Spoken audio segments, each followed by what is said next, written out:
Ugh.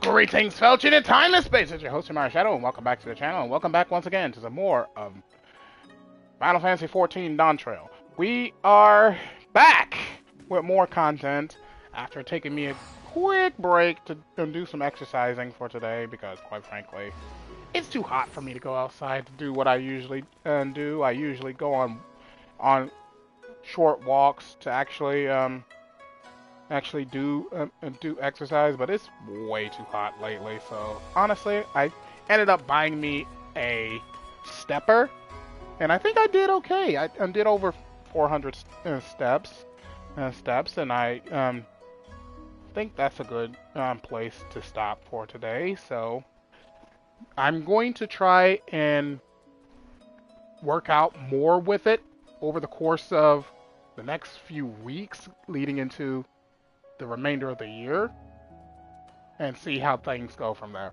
Anyway, we're going to continue right where we last left off. We are back in Kugane again to pick up our next role quest. So without further ado, let's get started right away with today's adventure and see what's in store for us. Allons-y!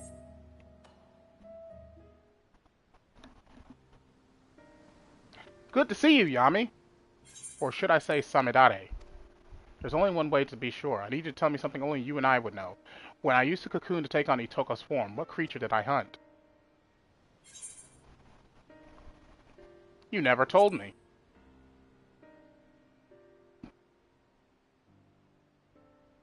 It's really you. Whew, that's a relief.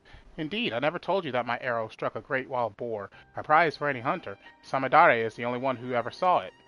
Sorry for doubting you, but I could think of no better way to expose him if he'd attempted to impersonate you again. I have to remain vigilant after all, even though no news of his plots has reached me as of late. From here to Yangsha, people are on alert for a many-faced agitator within their midst, and not even a stray cat is beyond scrutiny. While Samidare can no longer act so brazenly, I'm afraid this means his trail's gone cold. We also have another problem. When he pushed me into the Ruby Sea, the remedy I carried was soaked in salt water. I'm afraid it's no longer effective. Uh-oh. No doubt his plan from the start was to eliminate the one means we had of undoing the cocoon's mimicry. We're at a disadvantage too great to ignore, which is why I intend to synthesize a new batch. I was just about to go procure the necessary ingredients from the supplier when you arrived. Why don't you join me?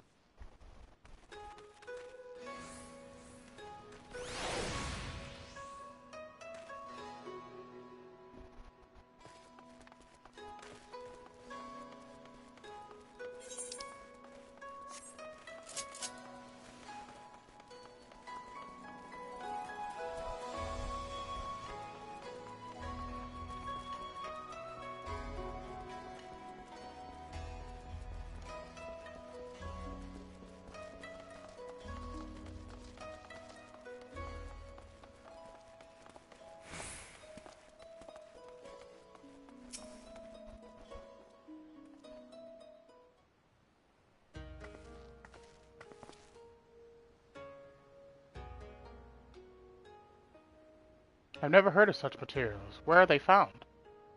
Deep in the forest of Tural, a land beyond the Great Sea, and far, far to the west of here. Tural? I'm afraid my supply chain does not extend quite that far.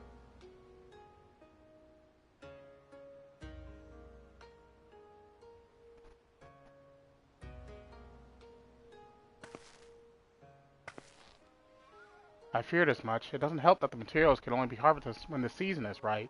Even were I to return home now, I doubt I could find what we need. We've no choice but to give up on the remedy. I'm sorry. Now we're at the mercy of Samidare's cunning.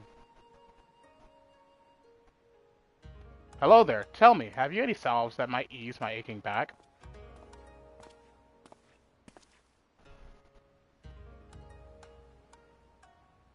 Sir, this is the apothecary. Where are your spectacles? Oh yes, how could I forget?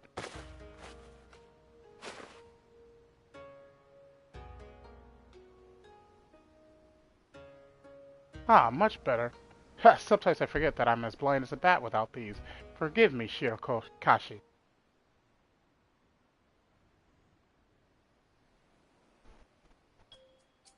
Excuse me, but do those bits of glass covering your eyes help you see better?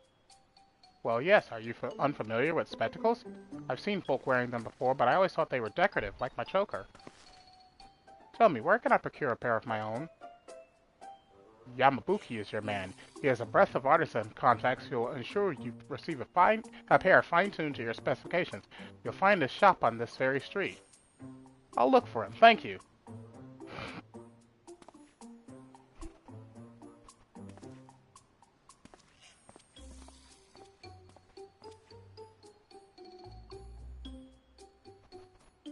I'm sorry, you must be completely bewildered. I thought a failure of a hunter like me would never be able to aid you in battle, but I've just come to realize there's hope yet. But let's not crowd this stall any longer. Can you care to join me over there?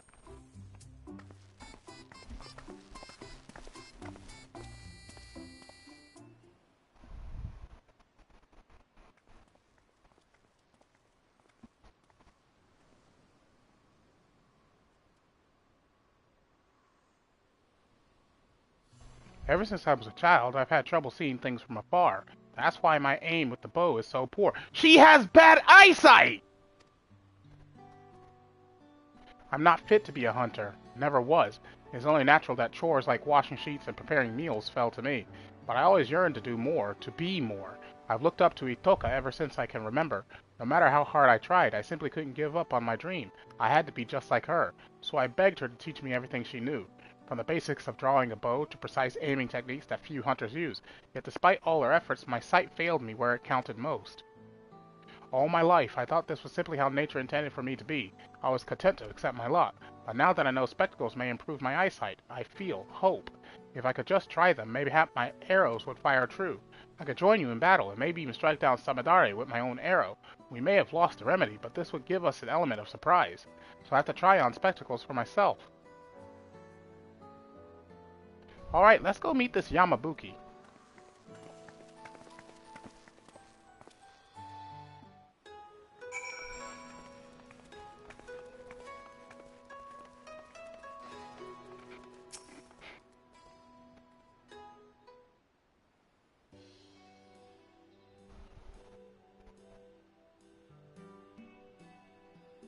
A pair of spectacles, is it? I could certainly get your order in the pipeline, but I'm afraid there will be a wait.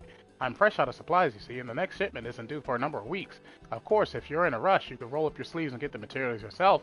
All you need is the glossy shell of an azure hawksbill and a cluster of aurelite quartz. Bring them here and my affiliates can begin work immediately. Who knows what scheme Samadare might contrive should we let down our chase for weeks? Would you be willing to lend me a hand with procuring the materials? If we split up, we should be able to gather them in the blink of an eye. Quite the eager pair, I see. In that case, I dare say you'll be able to negotiate with the Blue Cogent for a carapace of splendid quality. Ah, I visited Tamamizu during my investigations in the Ruby Sea. I'll handle the shell. That leaves you with the aurelite quartz. Pray look for a cavern near Shoal Rock in the Ruby Sea. Sprinkle some glittering gravel to lure Shoal Iwamushi from its lair within, and retrieve a cluster from its shell.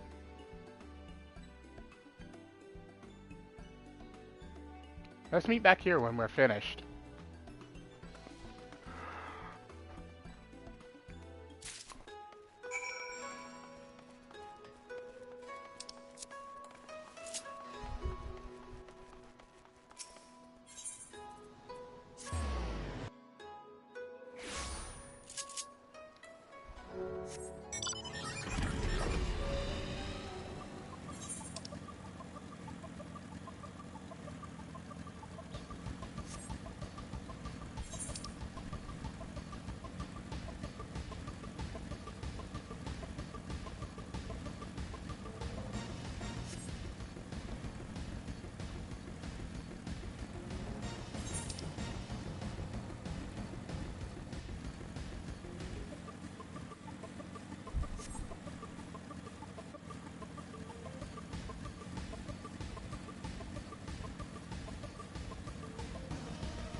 Excellent. This will make for a fine pair of lenses. Now you need only wait for your friend.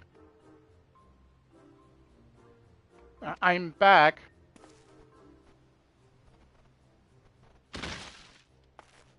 Ah!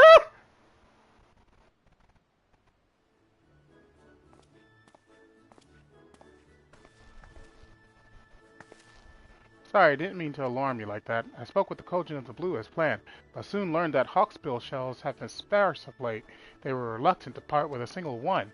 I was able to wear them down, though, until they proposed an exchange. If I dealt with the red Kojin who'd invaded their fishing grounds, they'd spare a shell.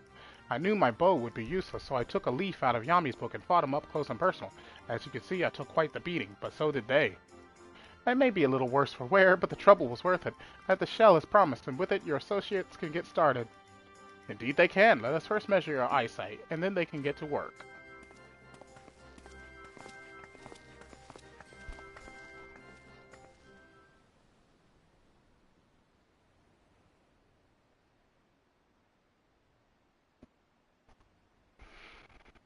This is incredible. Everything is so vivid.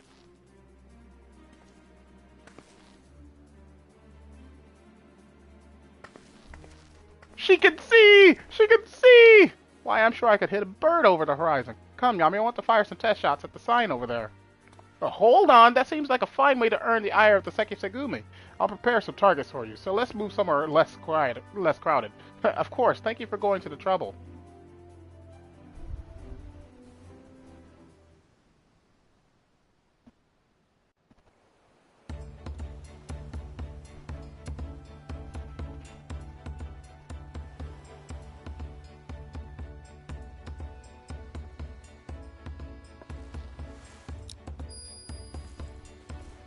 The anime sparkle.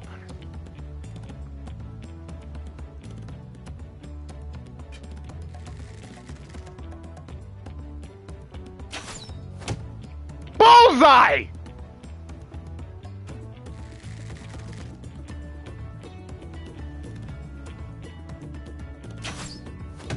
Another bullseye!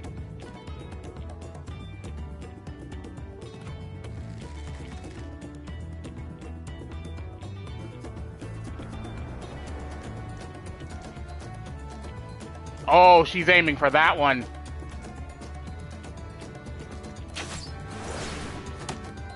Perfect! She actually hit it!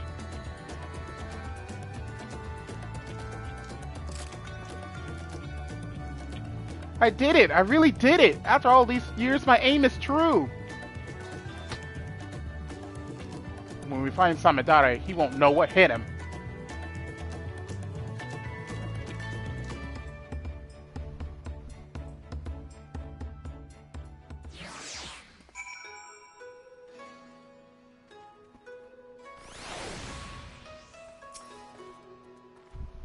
I don't know if I could properly describe this feeling to you.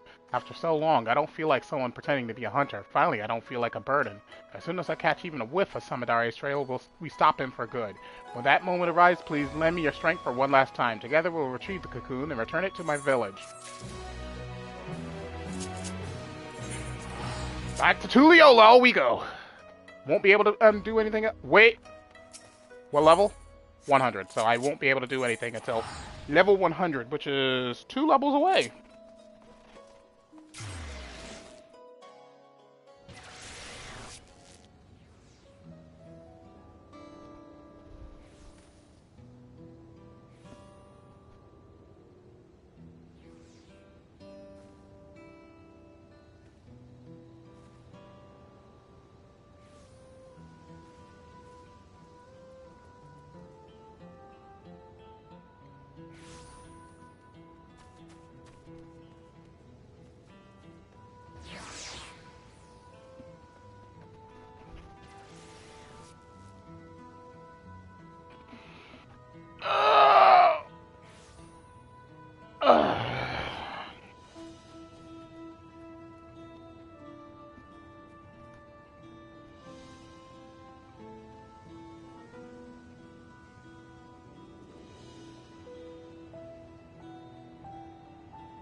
Okay, where do I go again? Oh, over there.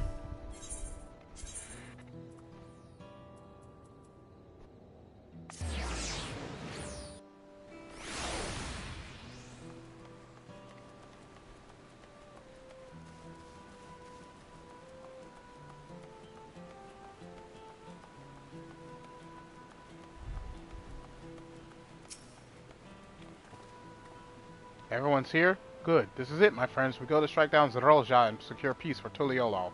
We'll be passing through Shaloni, where there have been reports of enemy movement, so stay sharp.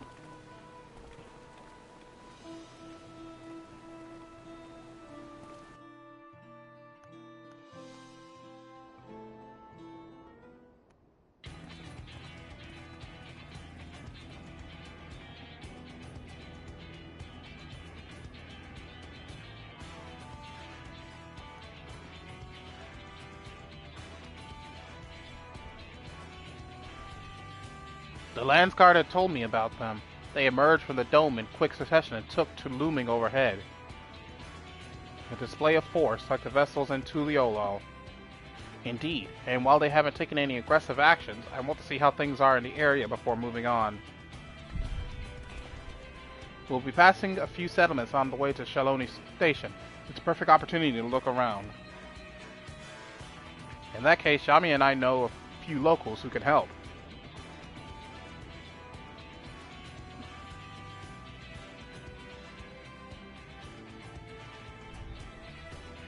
Then let's divide it to two groups. Aaronville, Alize, and Yami will come with me to inquire with the locals. Meanwhile, the rest of you can go and inspect the dome.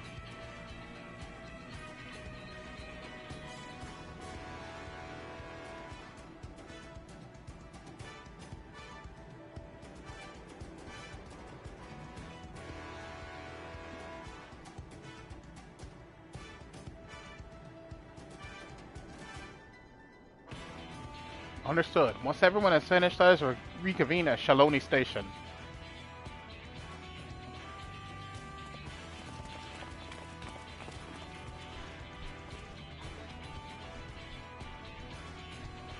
We can start with Satawi. That's where the Dust Watch is based, if I remember correctly. You do. The Sheriff Kamaka should be able to tell us a few things.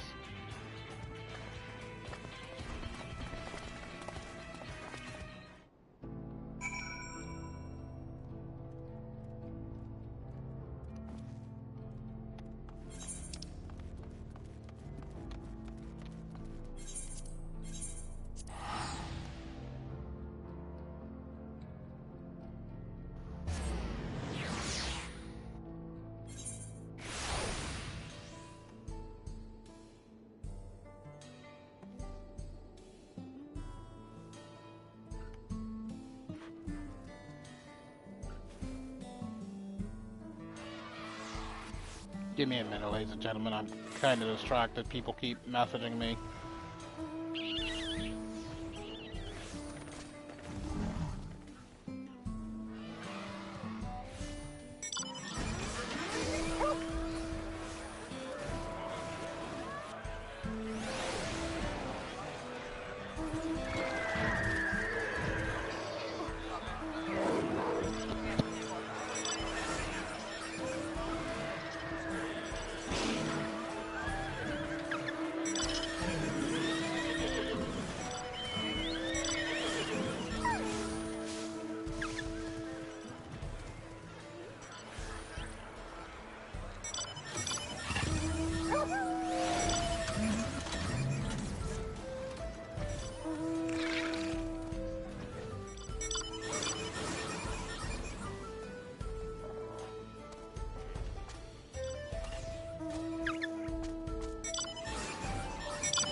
Finally, I was able to get them to stop for a while.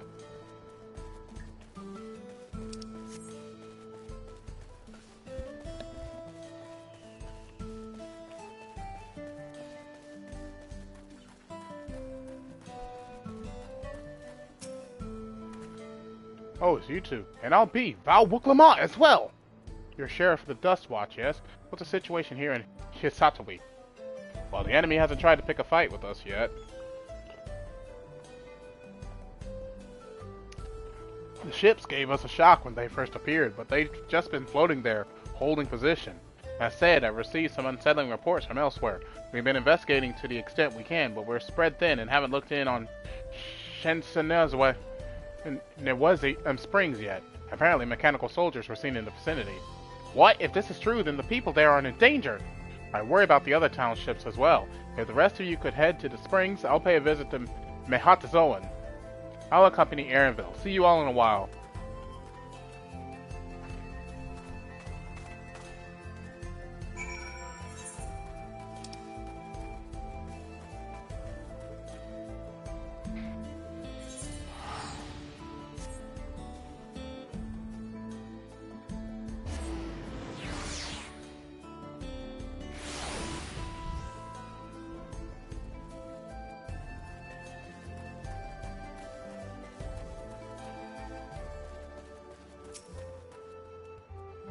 And all clear this way.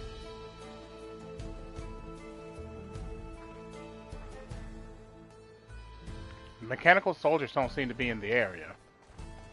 Still, we should talk to the locals. Let's make rounds and see what we can learn.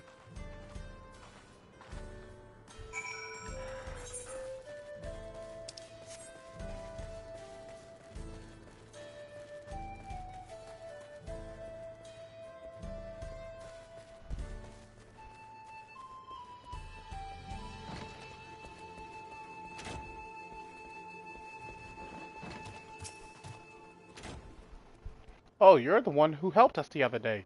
While Lika and the others are out investigating, they confirmed that Nitowikwe is safe. It was after the train had begun its journey back here that the dome appeared. So those who are riding the train then are fine, but we don't know what's become of those who disembarked in Yasselani. What a mess, and just after we finished fixing the tracks.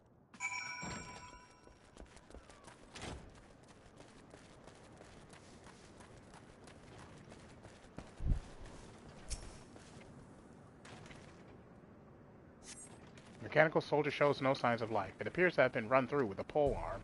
Ha! Estidian? Hi!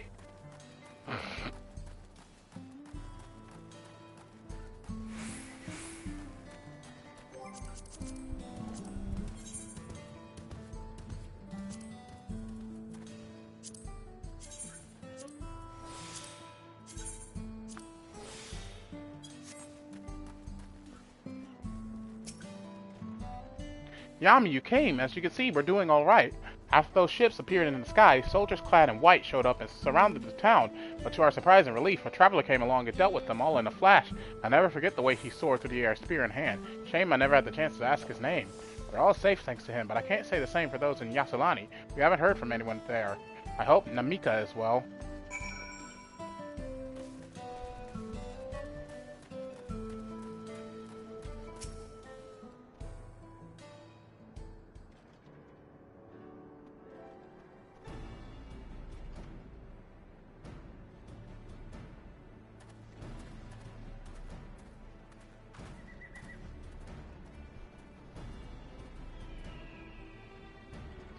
You heard about the spearmen as well?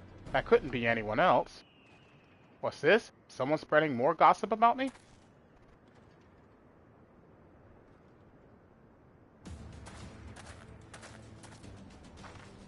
Talk of how I saved the town travels fast. Ha!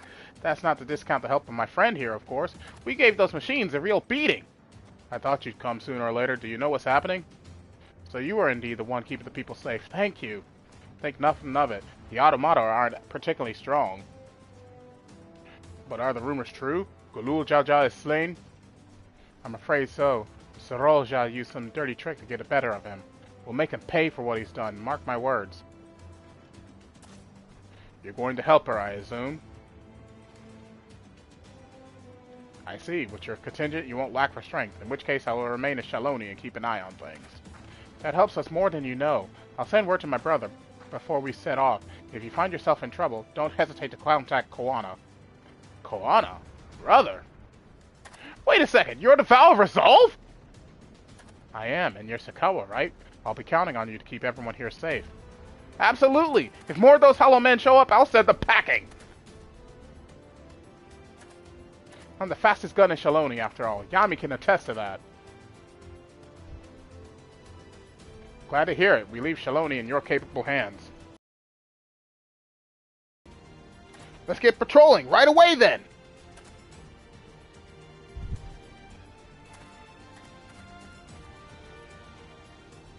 Stay safe out there, and don't do anything reckless. Wasted words, eh? Just do what comes naturally. Hey! Hey, he gets it! Right then, it's time we headed to the station and joined the others.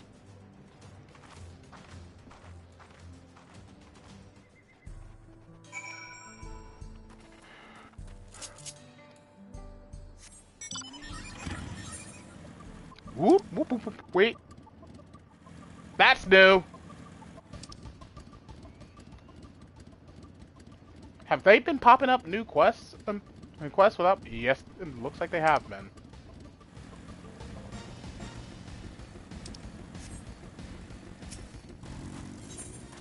Okay, you don't have anything.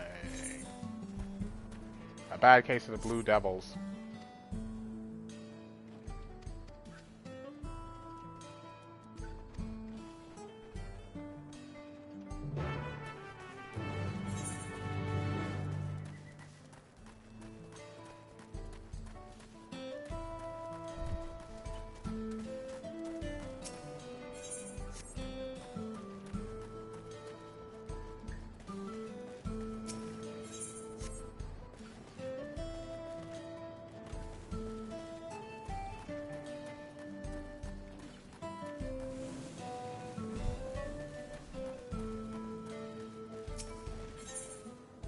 Well, there's a ring. I might need to go back and,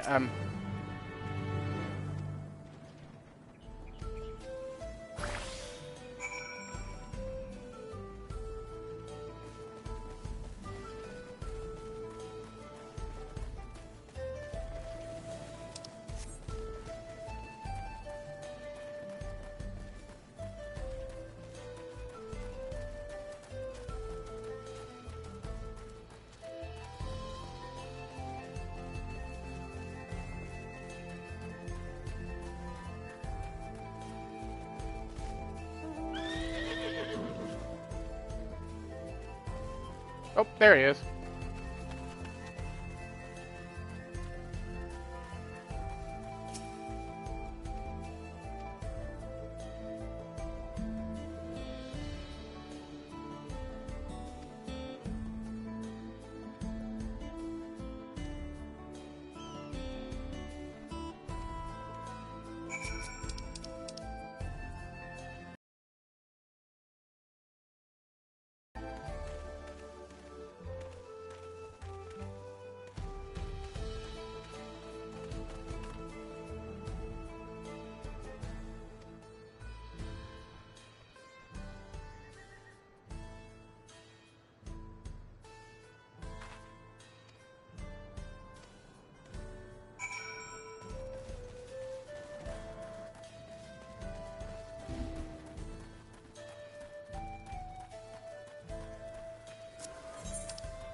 Okay.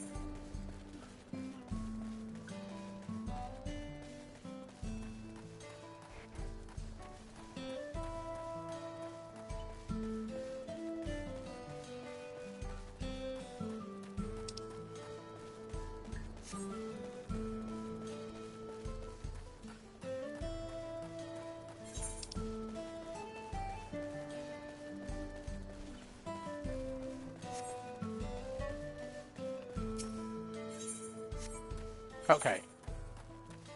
I will backtrack to here for a second, and I also need to check that. Doesn't look like there's anything up there. There's something way down there. Wow.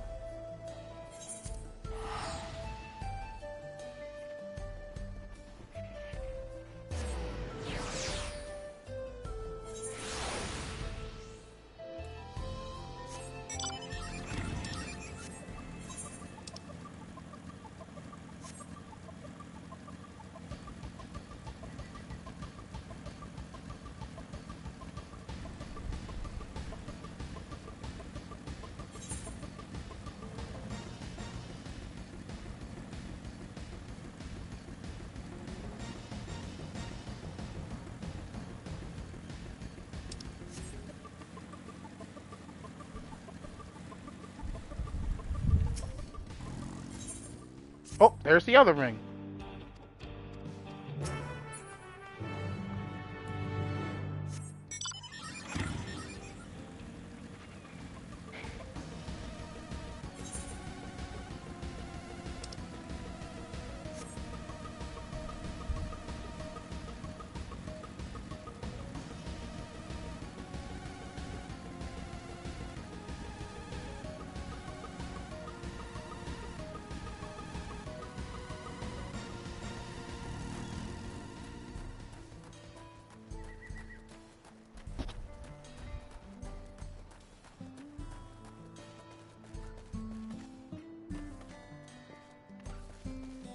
Okay, I remember you.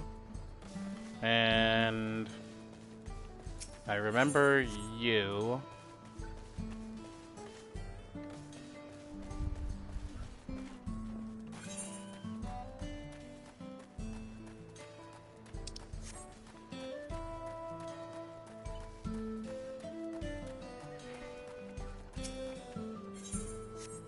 You don't have anything. And you have my earrings. Thank you very much. That should be all the pieces I need. So just clear out these quests and I'll have everything except for the final ether current, which is tied to the main scenario. That's always tied to the main scenario.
What the? Oh.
And there goes all my gear.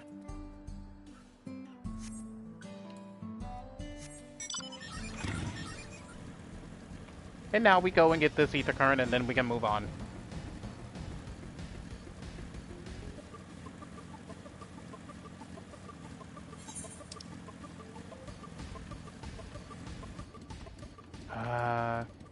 It'd be quicker if I just teleport.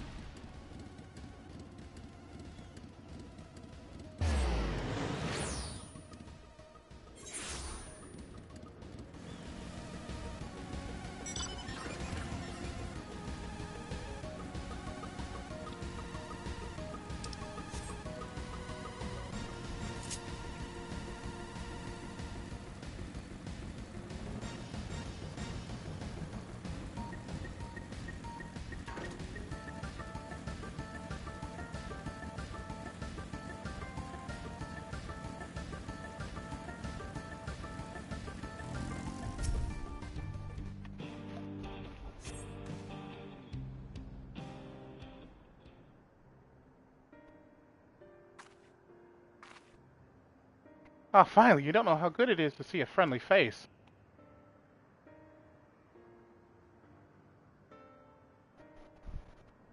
Sanpei sent you. God, he's going to dock my pay, isn't he?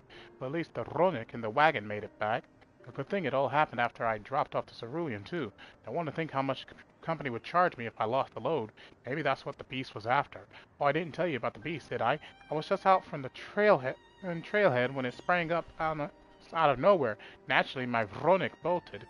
Managed to hold on this far, but I eventually lost my grip and took a dirt bath. Still, it could have been worse. At least I didn't break anything, and it was you that found me, not the beast. Speaking of, you didn't see it on your way down, did you? A horrible blue blobby thing. You mean that? The slime?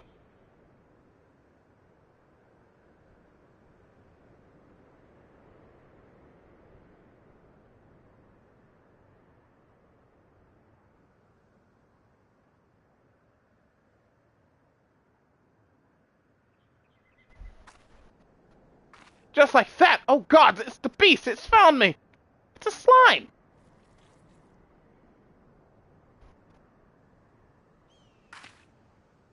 It was a lot more aggressive down by the trailhead, I swear. Why isn't it attacking?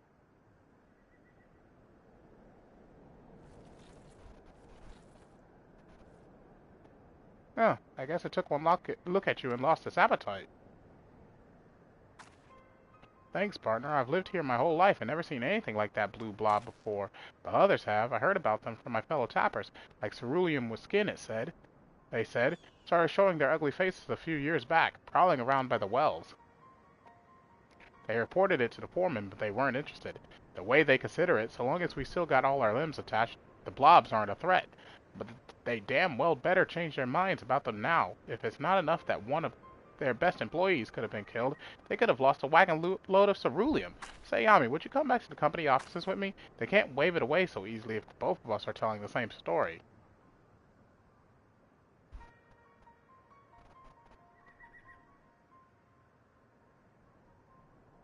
Thank you kindly. Come on then, let's head on back to Shinsenezawa Springs.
Home at last. For a moment there, I didn't think I'd ever see the old place again. And I can tell you right now, I'm not taking another wagon out until the company tells me exactly what they're going to do to protect their precious employees from those rotten blobs. Are you with me?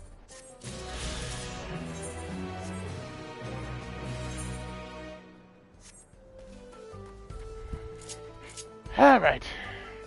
Moving on.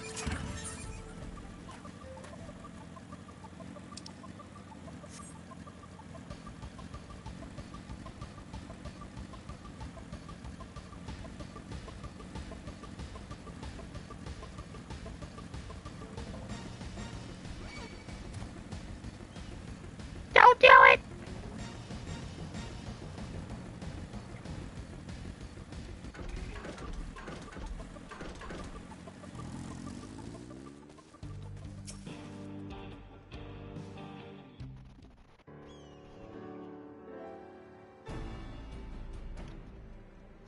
Thanks to Estinian, there were no casualties to speak of in Shaloni. Hitsaro was safe as well. At the very least, there were no sightings of soldiers there. What about the dome? Did you learn anything of note? It is comprised of exceedingly high concentrations of lightning energy.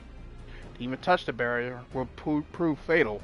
When approaching it, we must exercise all caution. And how are we supposed to get inside? If Raja and his army emerge from within, there ought to be an entrance. An entrance, you say? It so happens we might have an inkling where one is.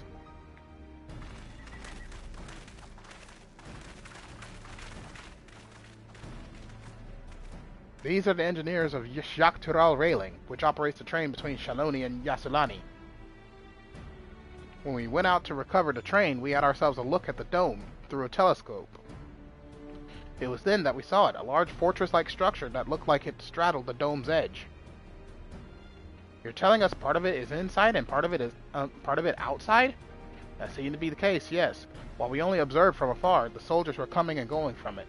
From that, I'd say it serves as a passage between the outside world and whatever's inside. But as you'd expect, the area was heavily defended. It won't be easy to get near. Dungeon time? Do you know what became of the passengers who went to Yasulani? Will Clement's nursemaid was among them, a woman named Namika. What? I'm afraid not. Only those passengers who were headed back here are accounted for.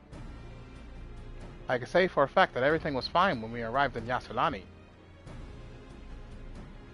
But when that big tremor struck not long after we left the station, I hit the emergency brakes and looked back, and all I could see was the dome.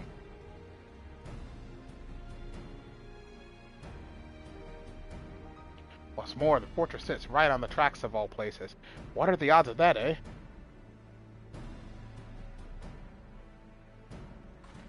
Assuming this fortress serves as a means to pass through the dome, we should first determine how we're to reach it undetected. I don't care if we're detected, I say we smash our way inside. Despite how it sounds, I actually gave this some thought. Zeralja wants me to prove that I'm Father's worthy successor. If I fail, he'll destroy Tuliolo. By charging in head-on, I make my intentions plain as day, and in so doing keep his eyes on me. A bold strategy. I like it. Of course, your plan will be no good if you're cut down before reaching their base. What you need is something that'll get you there quick and break through their defenses with a single decisive blow, and we have just that.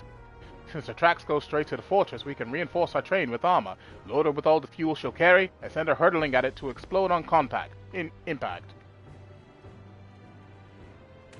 Chief, have you gone insane? You were just saying how relieved you were the train's in one piece, and now you want to turn it into a bomb! The train's not important. Our dream was to have railroads running from coast to coast, remember? If these invaders have their way, there may not be any more railroads, let alone trains to run on them. Is that what you want?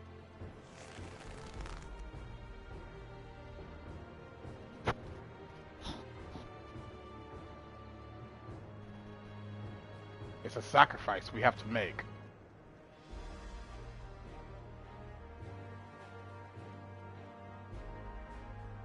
These good folks are willing to put their lives on the line to get inside that dome and put a stop to all this. The least we can do is help them. But Chief...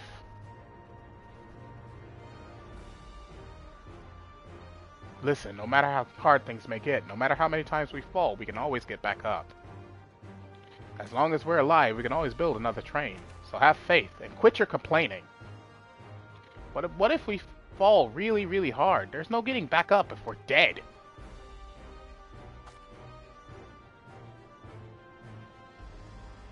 No one's dying on this train. I'll see to it myself. Needless to say, this will be a one-way trip, and we'll need to jump off at the last moment if we don't want to go out in a blaze of glory. You alright with that?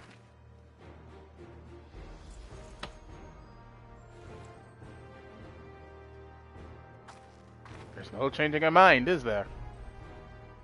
Just promise me you'll be out and be careful out there, honey. We'll keep your wife safe, we promise.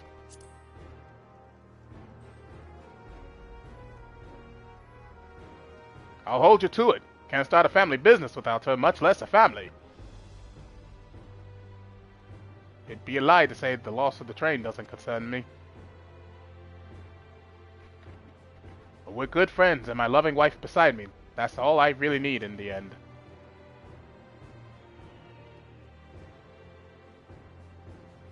Well, at least it'll go down as the legendary train that saved Toral. That it will, but first, we've got to work to do so she'll look the part.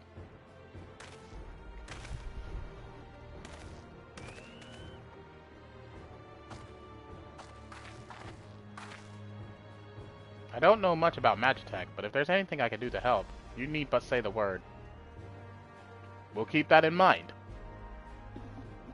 If any of you are willing and able to lend a hand, there's work that needs doing over at the storehouse.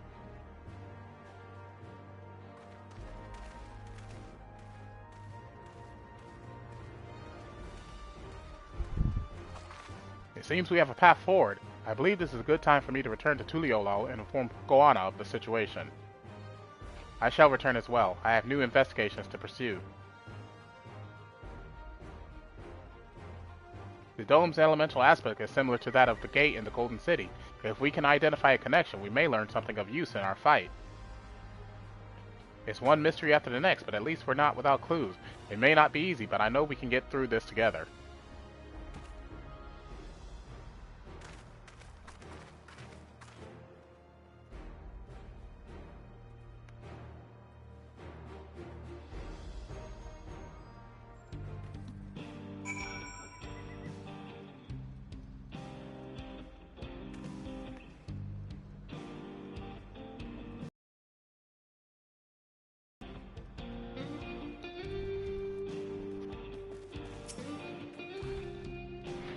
Even only just having met them, I can see how important the train is to Walika and the engineers. We can't let their sacrifice be for nothing.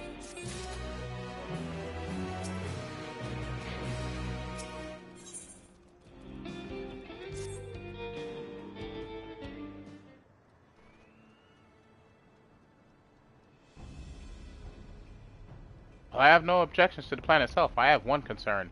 How can we be certain Sorolja will not strike Tuliolal in retaliation? I considered the possibility, but when my brother told me to come and prove myself, he meant it. He wants to show that his kingdom is superior to Tuliolo, and it'll give him no satisfaction to attack when he knows I'm not there. No, he'll be waiting inside the dome, waiting for us to challenge him so he can crush us and prove his strength. Indeed, if anything, we're more likely to put Tuliolo in danger by not taking the fight to him. So we indulge Roja, at least until Tuliolo has shored up his defenses. Right, we'll charge in from the front and keep his eyes on us, during which time Koana will find a way to fortify Tuliolo. If you believe this is the best course, then we shall trust in your judgment. I expect there will be no small amount of enemy resistance, but we will do all in our power to assist you. Thank you. Well, time is of the essence. Let's go and see what's left to be done for the train.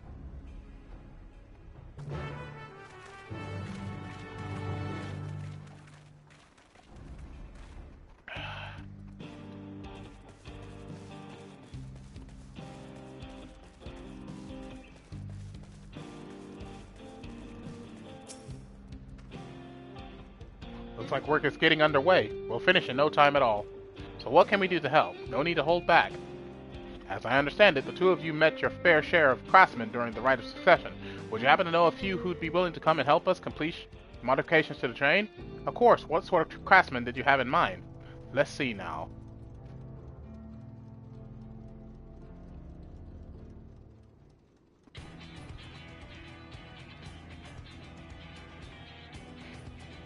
Perhaps my greatest concern is keeping the train safe from enemy attacks.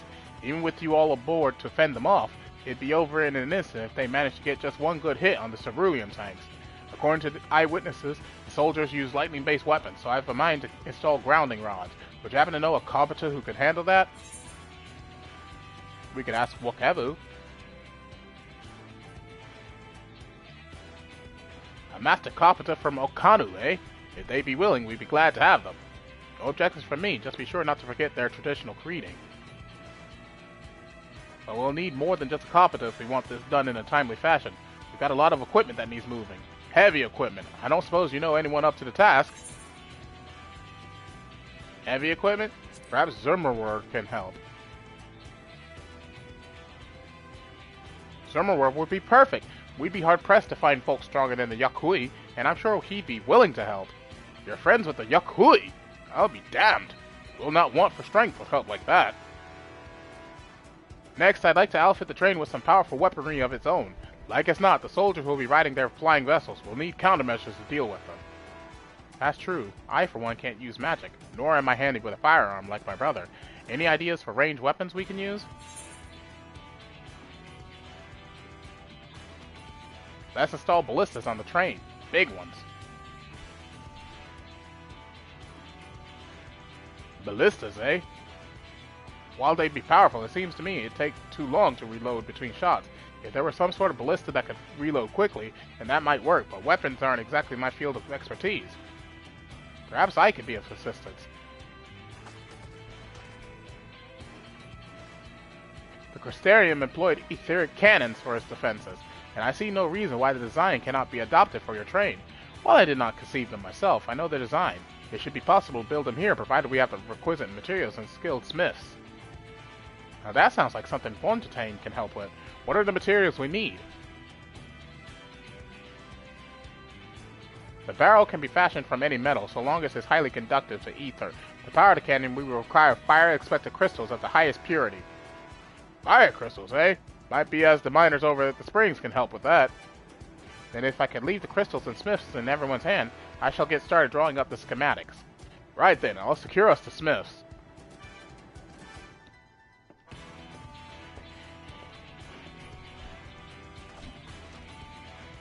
In the meantime, could you deal with the materials? Shenza is in charge of our supplies, so it might be good to talk to him about it first.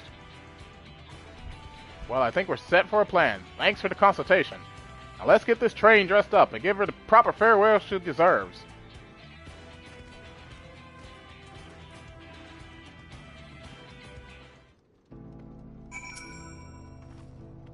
The plan's coming together. To make good speed, I'm going to try and enlist some more help from among our friends back in Yoktorao. I'll leave the materials in your care. I think I saw Shenza over to the southeast.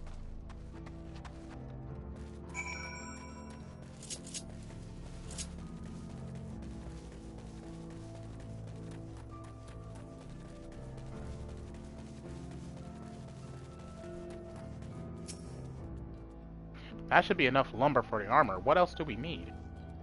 Oh, sorry, I didn't see you there. What can I do for you? Etheric cannons. Interesting. I have an idea where we can get the conductive material, so I'll take care of it.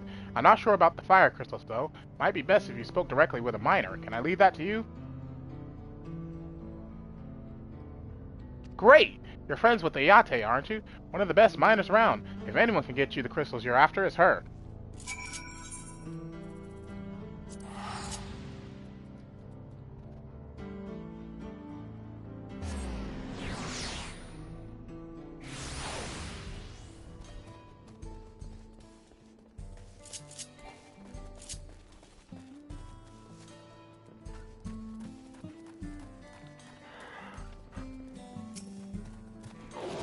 Oh, Yami, what brings you around these parts? The purest fire crystals, you say? I think I heard tell about them before, but what was that about?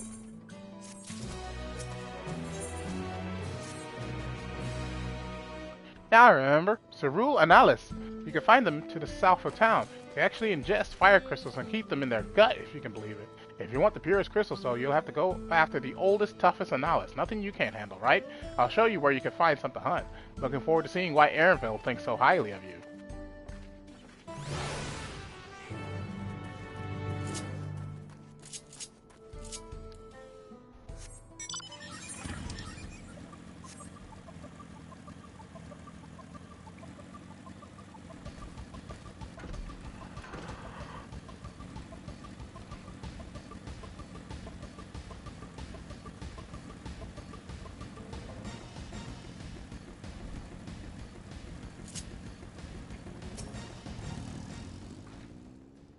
There's quite a lot of fiery wildlife in these parts. We think it's due to the cerulean, but no one can say for sure. Still, it's not often that you see the bigger, dominating sort. And that's what you need. What you'll have to do is hunt down a few of their kind, establish yourself as a threat. That's known to draw out the leader. That's the spirit. While you're on the hunt, I'll keep watching nearby to make sure no hapless travelers come stumbling in.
Amazing, you dealt with the beast in no time at all. You need the crystals delivered to Shinza? I'll see that he gets it. These fire crystals are for the train, aren't they? I heard about your plans to enter the dome. I want to thank you for going to such lengths to stop these invaders. And though he'd grumble if he knew I was asking this, please take care of Erenville. Anyway, I'd best be on my way, and you as well. In case you're going to meet her, I saw Wook Lamont heading for the station.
Shinza told me you got the crystals for him. Good work!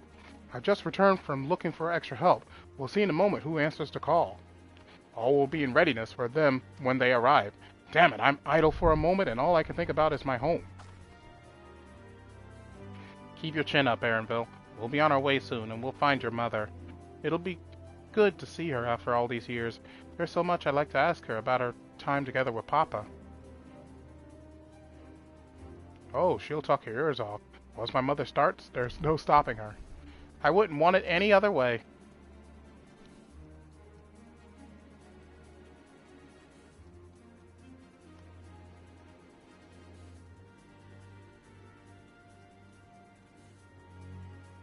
Give me a second.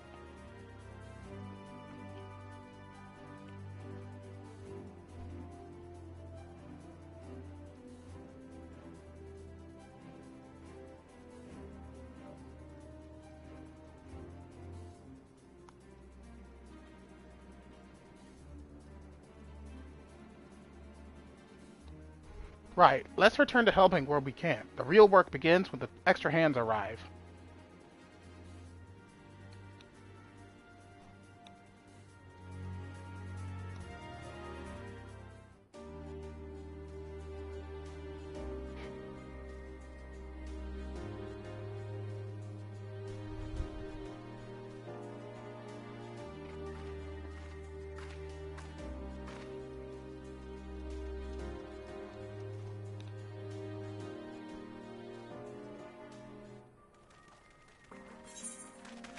Thanks for making the trek here. To be honest, I wasn't expecting so many of you. Since the attack on Tuliolo, I had been wondering if there was aught I could do to help. So when I heard about the upcoming operation from Valcorna, I leapt at the chance to do my part. Peace will be restored, and then we can all enjoy a nice cup of mezcal. This is our home, and we'll do whatever it takes to keep it safe. While I assist with the efforts here, High Luminary Gerfeler does the same at the capital. I'm truly grateful. With all of us working together, there's nothing we can't accomplish. Let's get to it, my friends.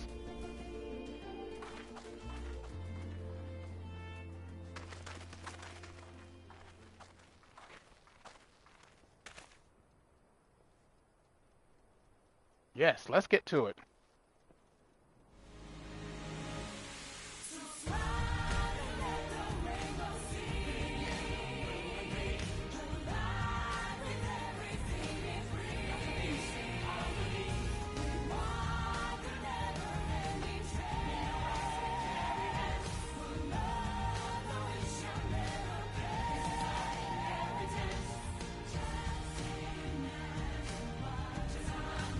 What is this music?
I'll do it.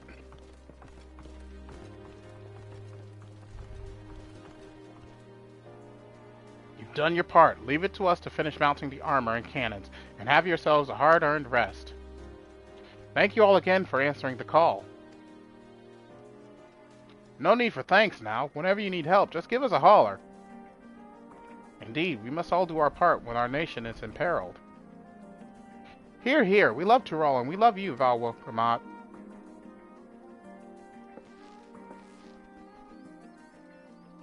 I love you all too. Your kindness and goodwill will not be in vain. This I promise.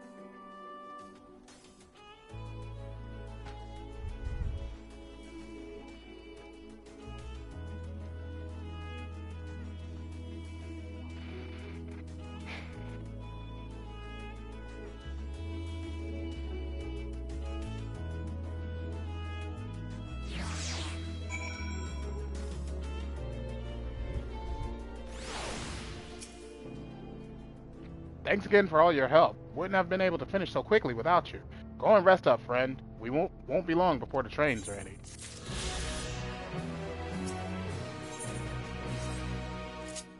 And now I go and complete the map.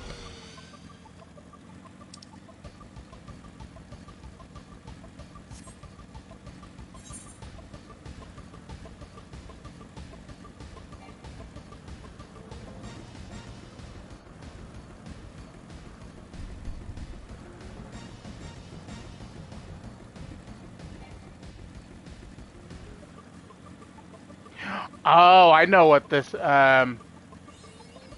area is gonna be, because it's a perfect circle. This is gonna be the stone sky sea area for this for this expansion.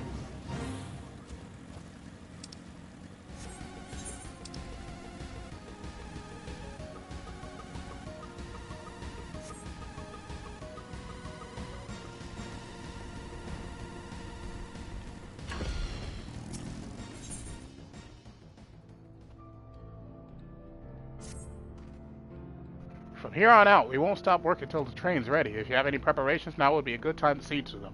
The boarding call will come before you know it.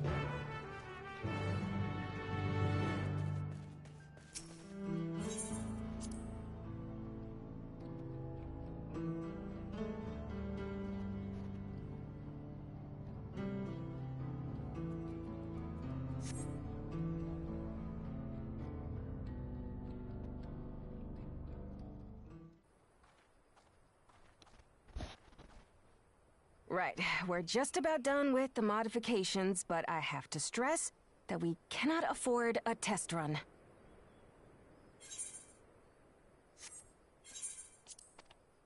It's fine. We understand and accept the risks. We have faith in you and your craft. I'm sure everything will go to plan.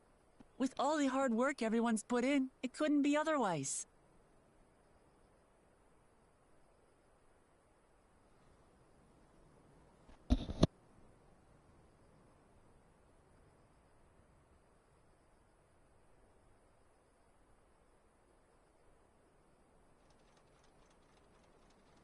Finished at last!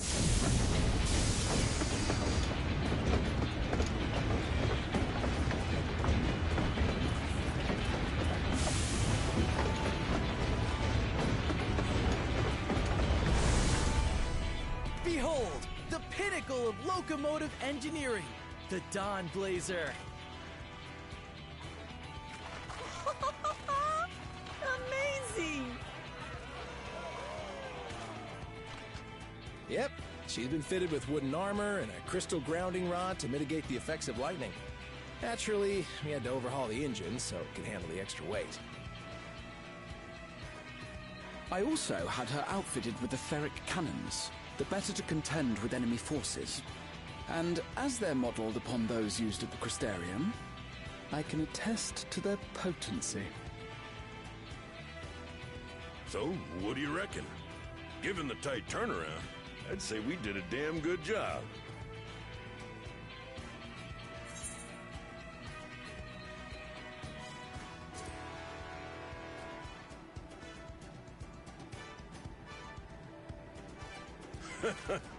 Glad she's to your liking. I hate to let go of such a beautiful piece of machinery, but I know you'll give her a proper send-off for us.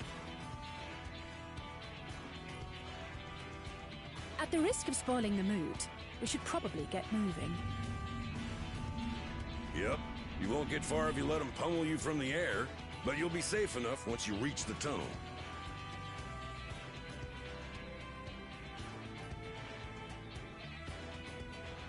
In that case, I will conceal the train with a spell once everyone is on board.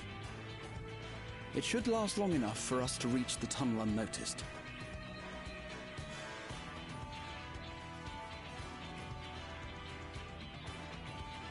Right. So everyone, are we ready?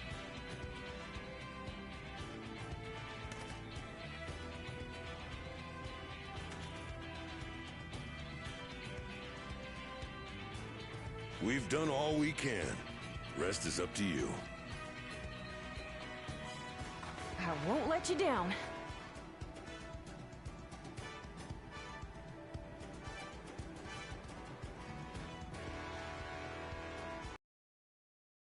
All aboard!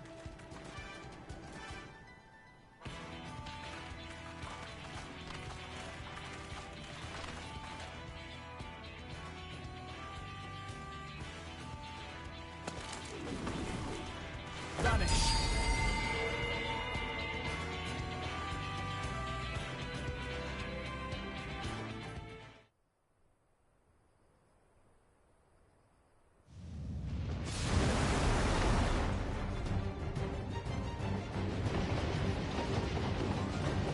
At this speed, we should arrive at the dome in no time at all. But not before we're spotted, I expect. Stay alert!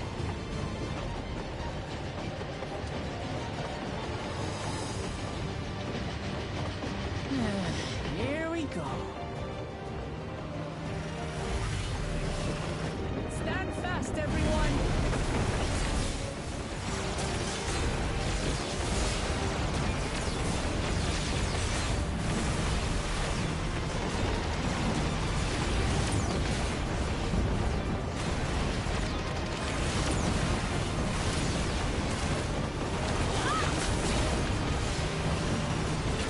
No, you don't.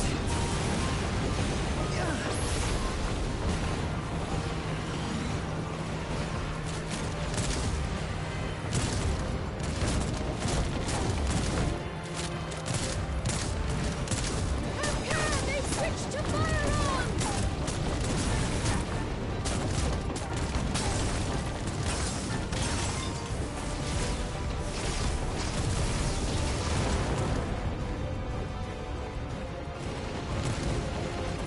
Oh dear. Raha, jump!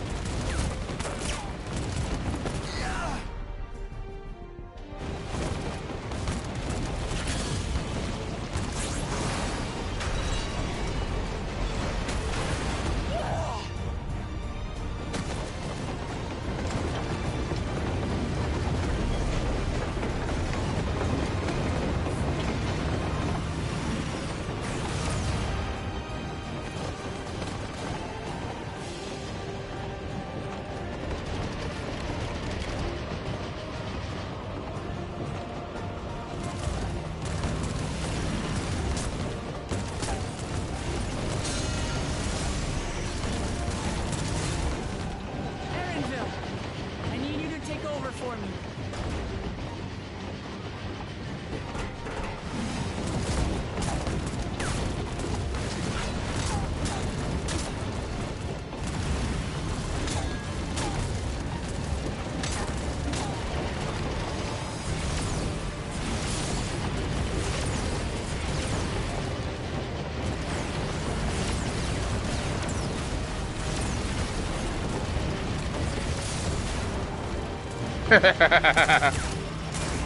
Bruh.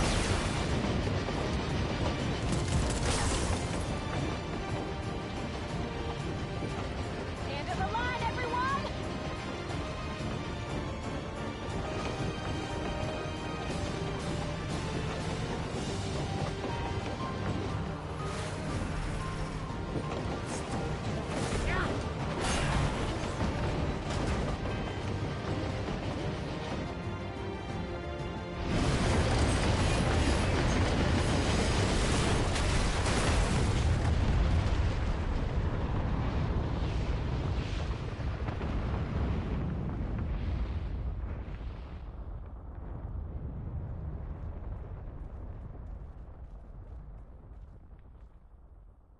Oh, that was too close. Still alive, Erinville? Mostly.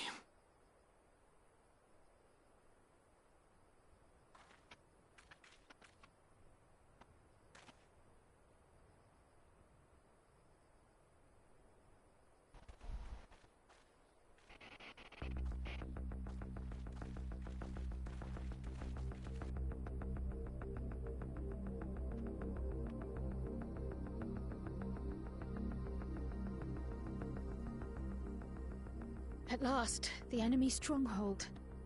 We should hurry before they can regroup. Let's go and find out what's inside.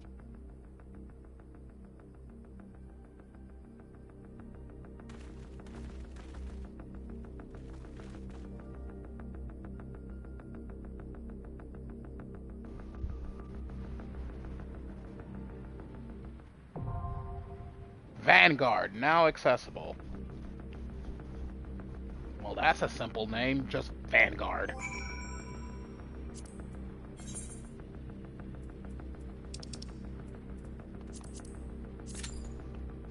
Six minutes, alright.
Alright, here we go!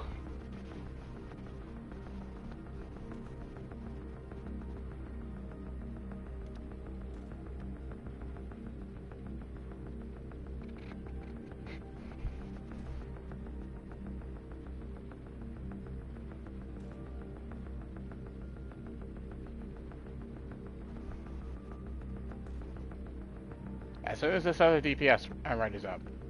Ready up! Thank you!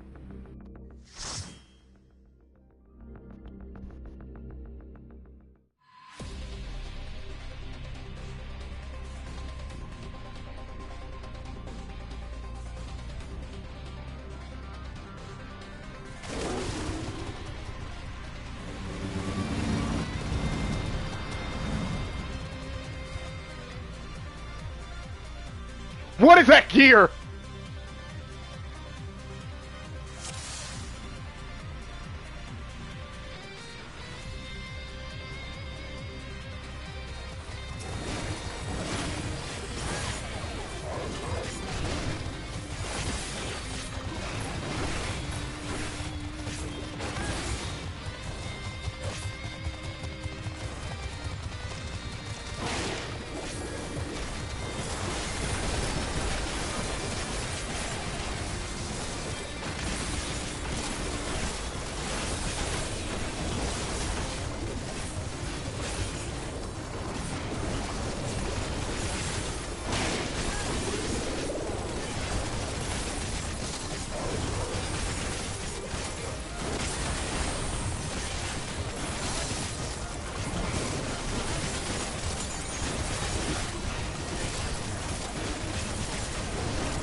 Oh!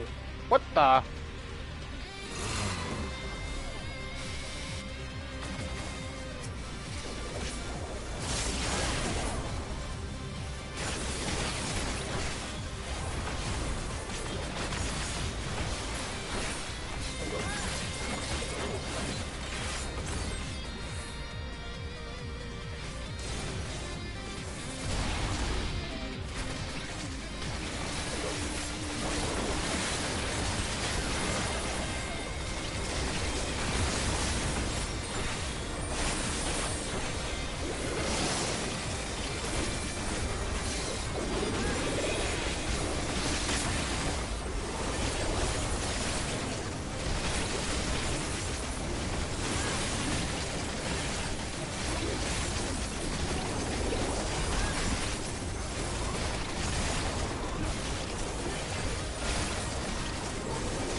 Oh! Shit!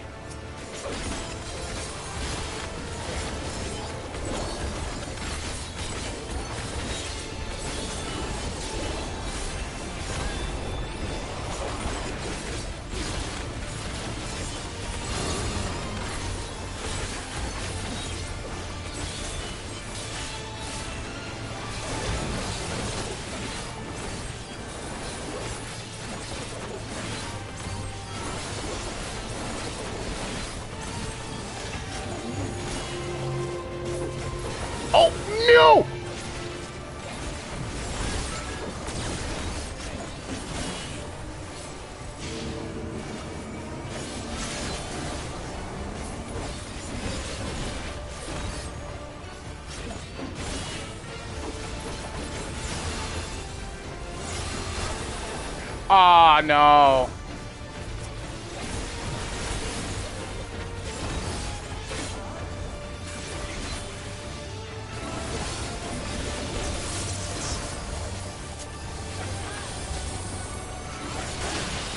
What the fuck? How many times am I gonna die in this damn expansion? It's like melee! Fuck melee! That's all this game is doing so far!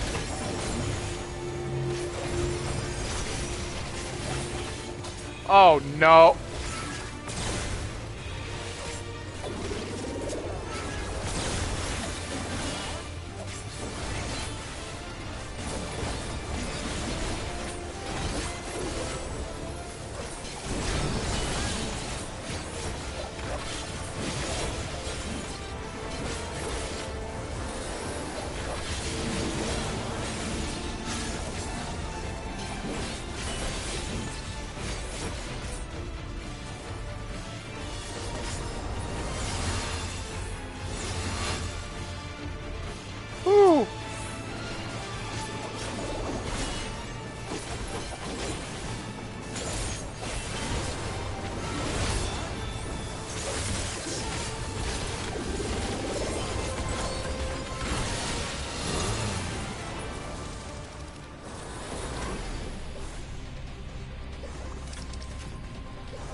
Holy shit, again with this!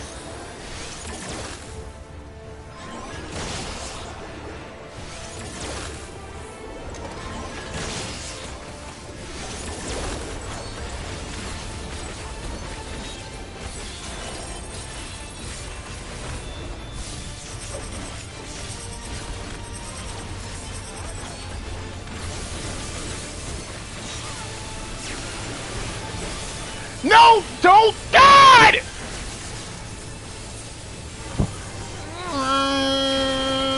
Why is everything set up to screw over melee players? Why?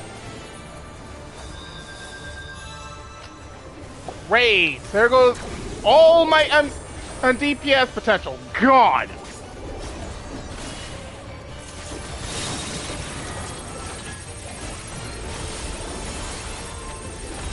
Motion sensor. What? What are you talking about?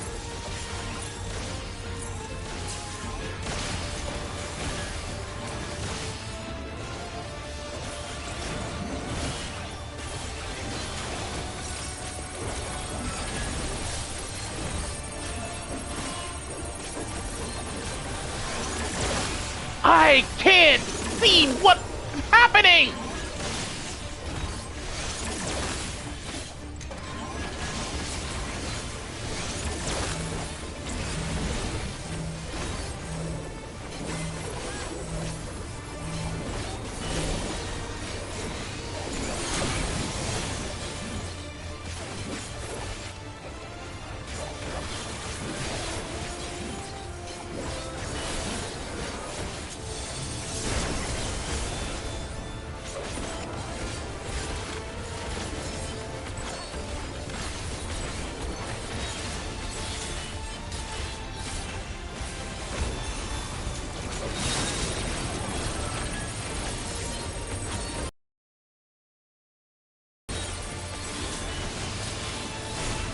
Ow.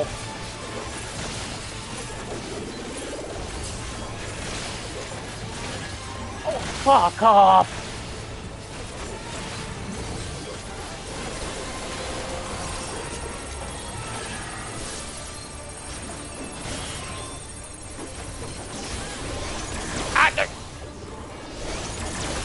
I'm going to die. I'm going to die. I'm going to die. I'm going to die. I'm going to die. I'm going to die. Yep, goodbye!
What the?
That such a serious breach should be allowed, but it ends now.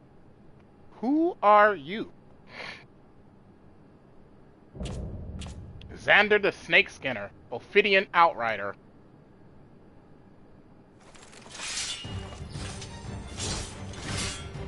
We redeem our honor with your lives!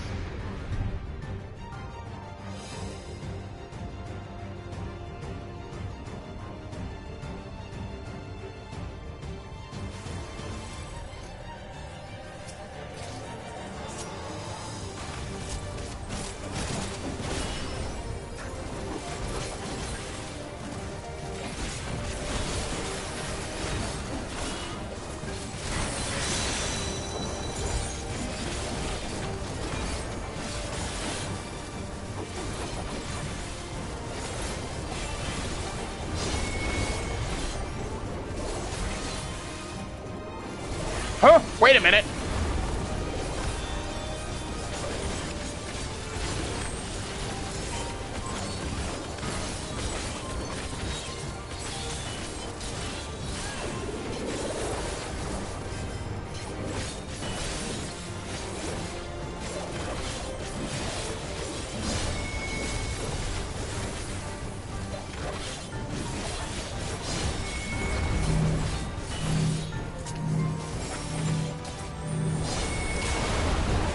Ow.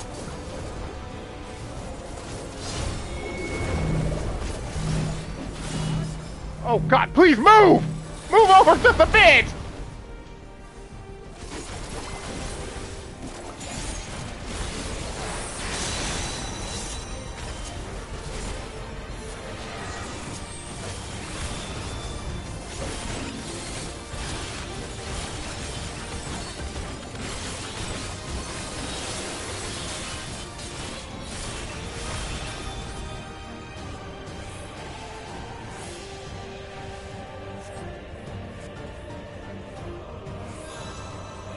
What?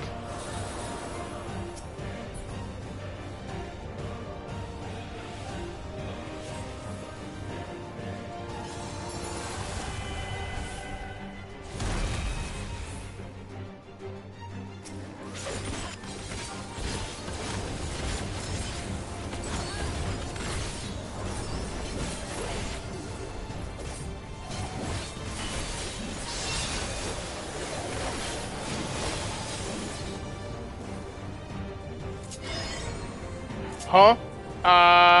What? You know what? I'm just following them.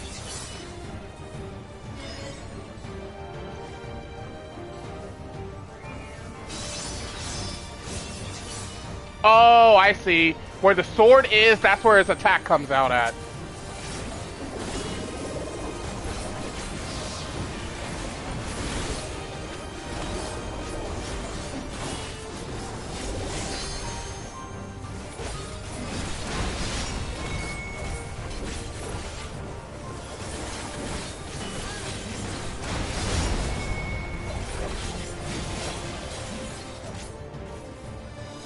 Oh! Ow. Okay.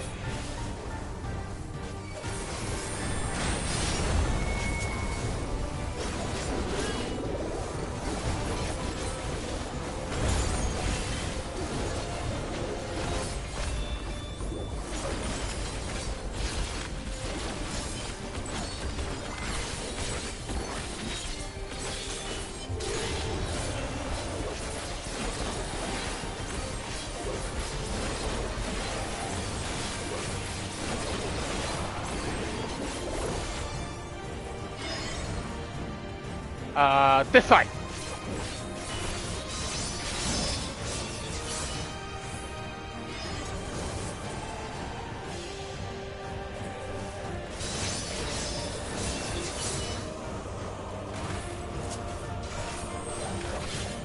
Ooh.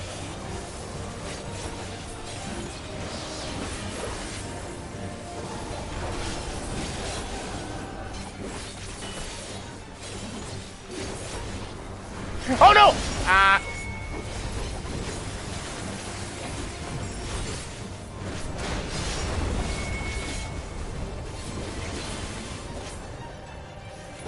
Oh. Did I die at the last second? Yes, I did.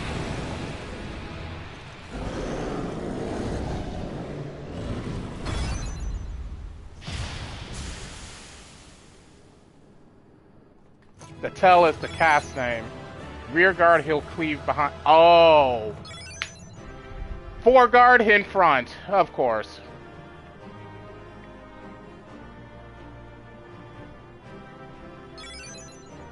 Also, the tail will point at the direction of the cleave.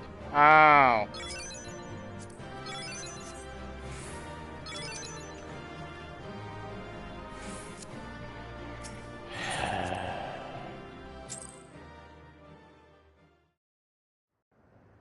They could have said that at the beginning of the fight. Was not the home that I had left behind. There was no mistaking we had reached Yassolani, and yet it was wholly unlike my memories. The lands of my childhood had changed beyond imagining.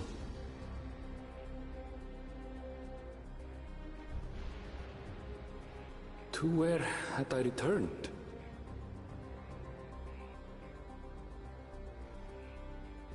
We tread on, the darkened skies above a mirror to my heart, clouded with fear and uncertainty.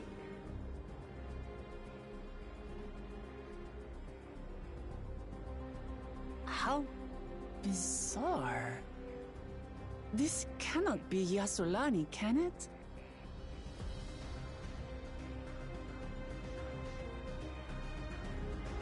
Heritage found.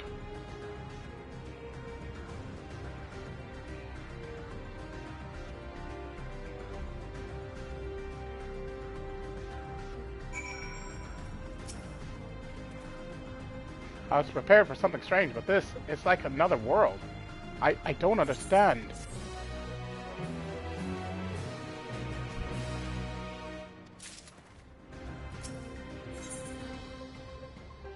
The land of Levin.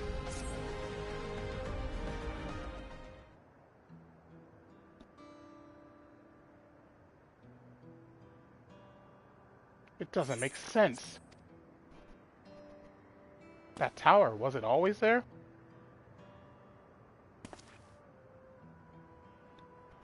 No, definitely not. Nor the wall over there. The material is not something we use in Toral. It's closer to what we saw at the gate to the Golden City, or those mechanical soldiers. Such a massive structure couldn't possibly have been built in so short a time.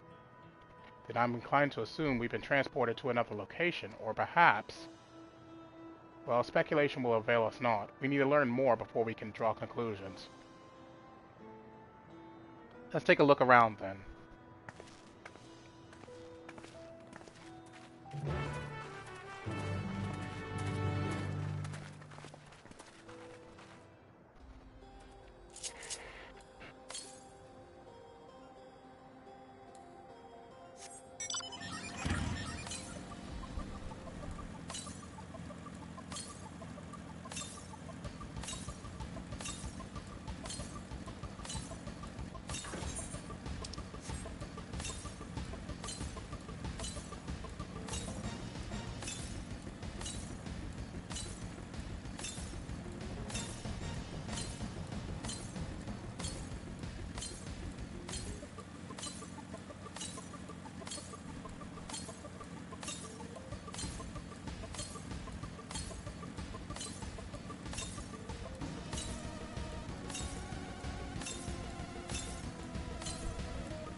It's above me. Yeah, it's definitely above me.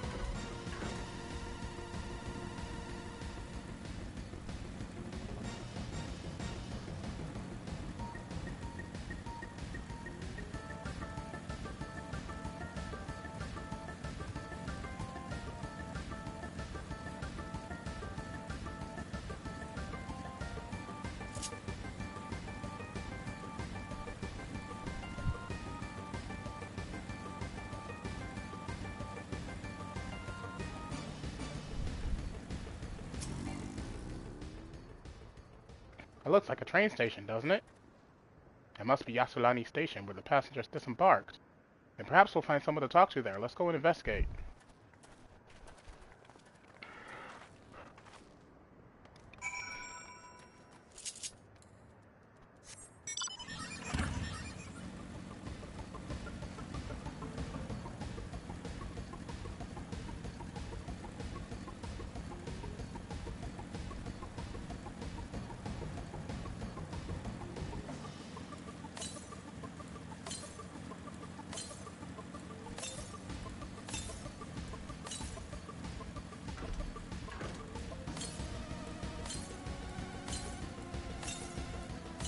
There it is.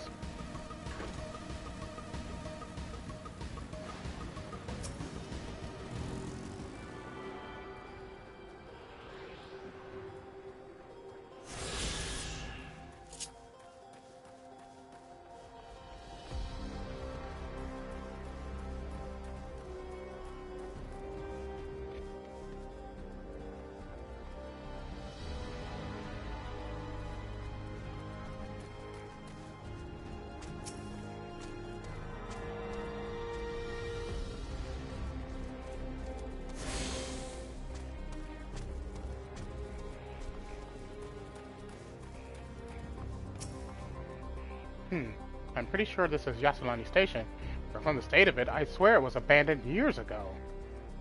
I'm not sure what to make of this. We should look around a bit more.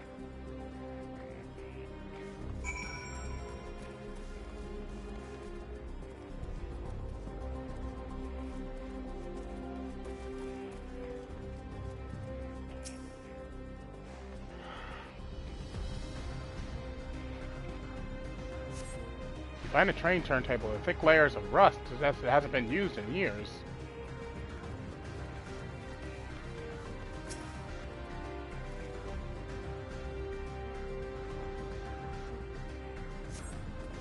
The tracks are heavily rusted, but seems they haven't been tended to for a long while.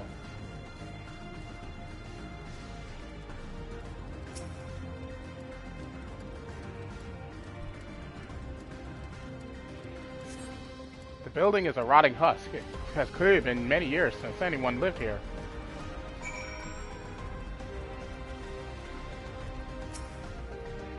Finished poking around, have you? Let's gather everyone, then I want you all to take a look at this.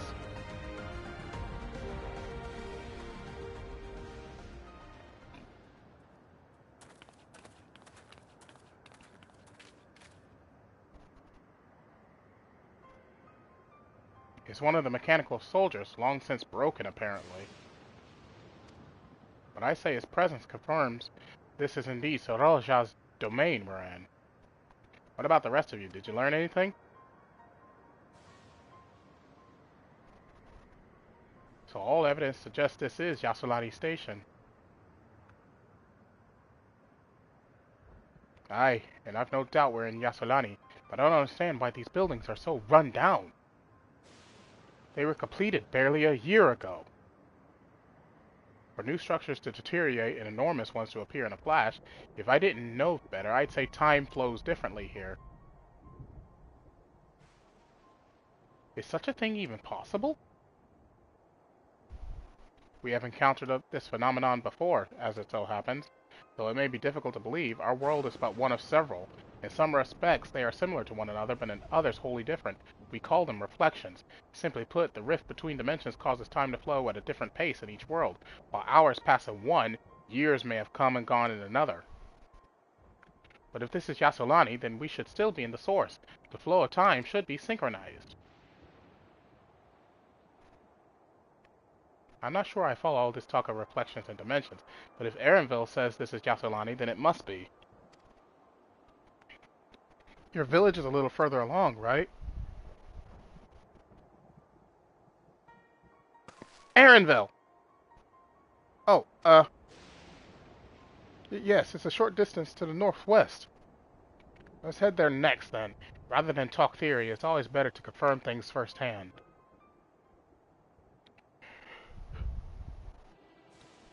May I be of assistance? It's still functioning!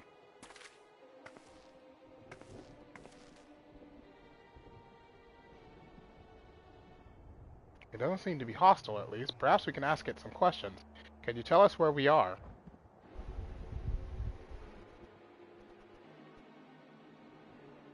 Unable to confirm credentials.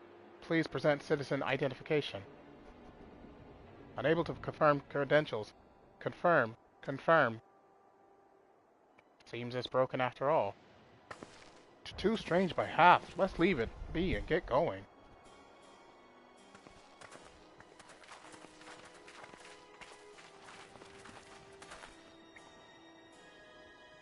Are those lightning rods?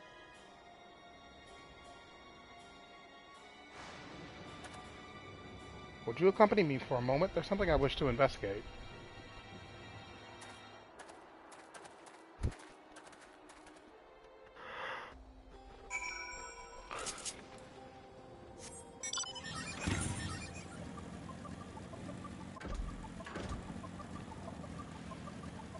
Oh, he's below me.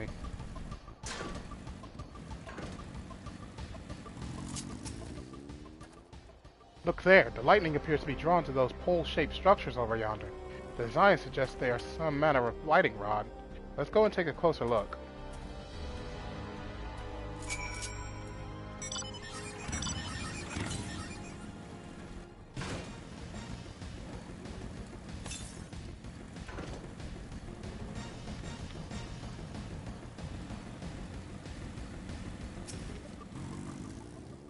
The material appears to be the same as that used in the mechanical soldiers and warships. A closer inspection appears to bear fine...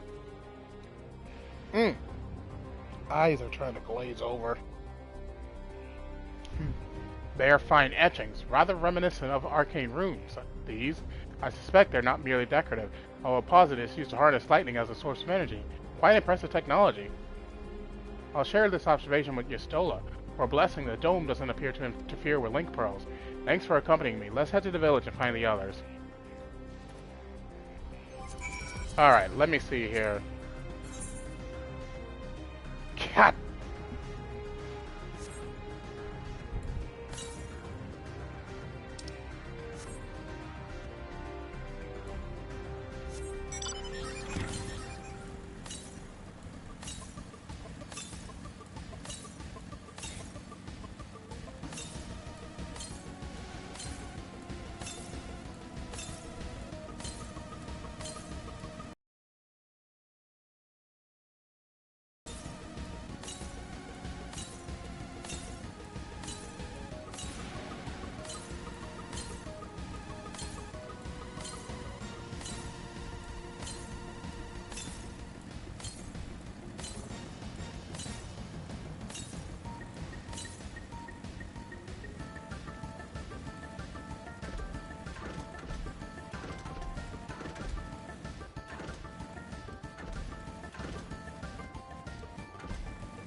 Again? Why are they all above me?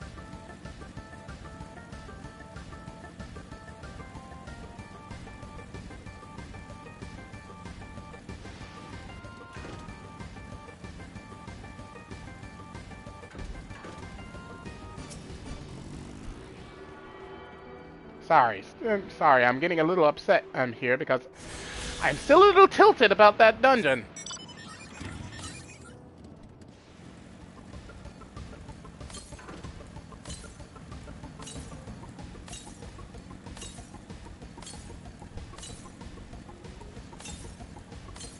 I get,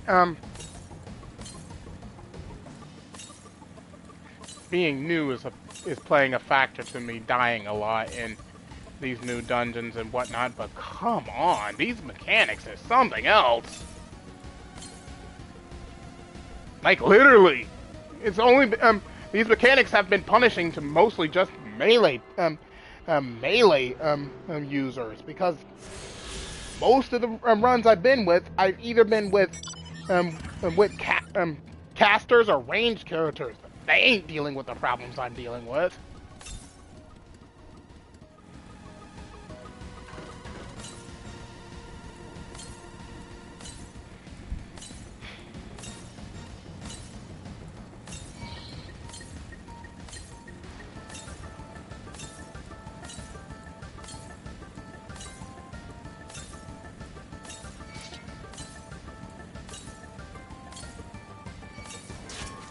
Ow. Ow.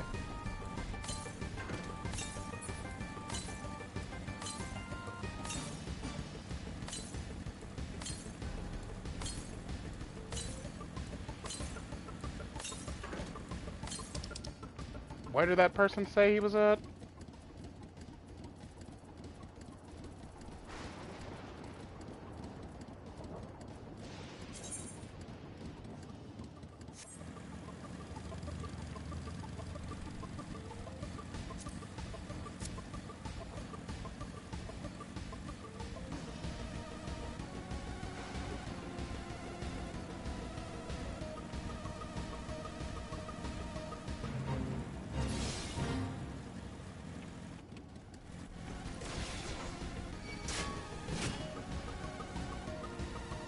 I think they already got him.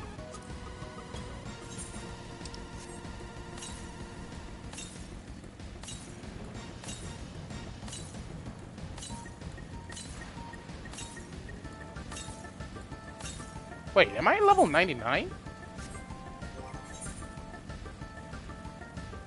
Oh, I am. Wow.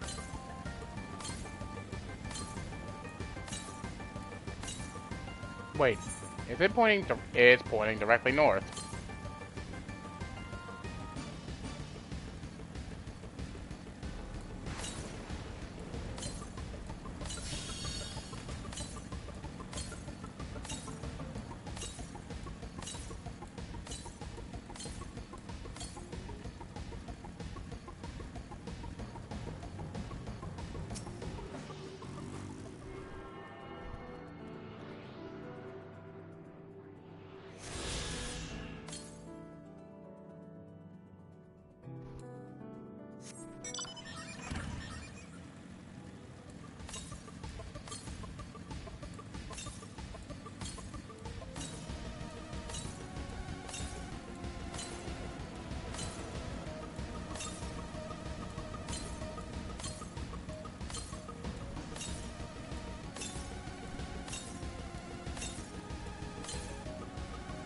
Wait, it's pointing directly west now?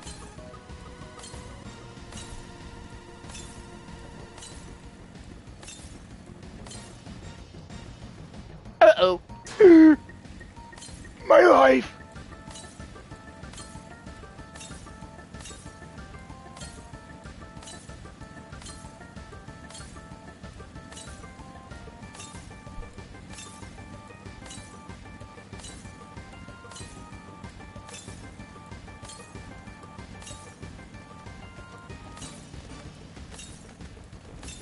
Now I'm going away from it. What?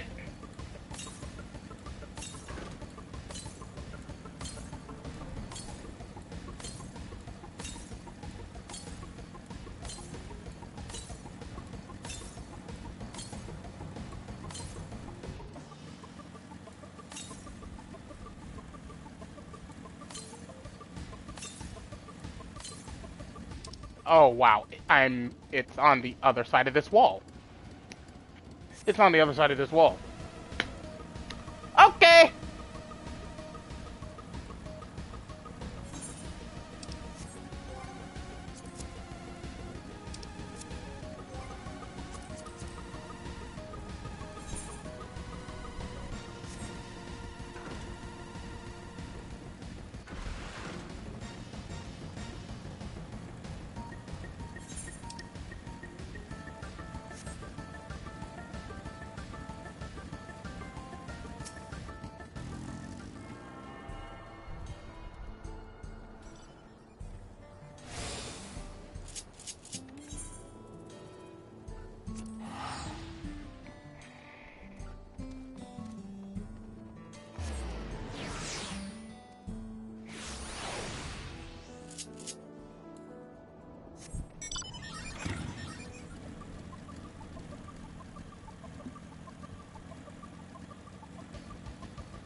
What in the world?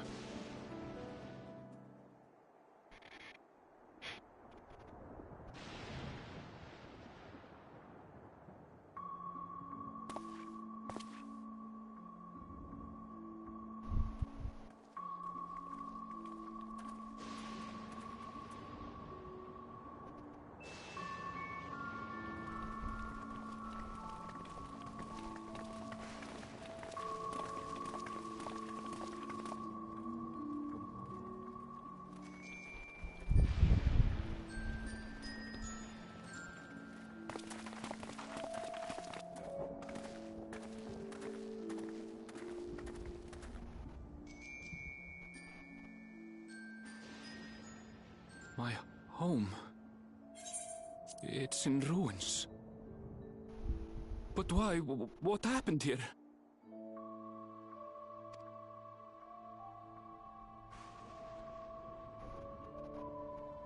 And where is everyone? I had a look in a few of the other houses, but they had clearly been abandoned. Damn it all. None of this makes sense. Excuse me? Are you looking for someone? What the heck? Where? Well, that's so out of place.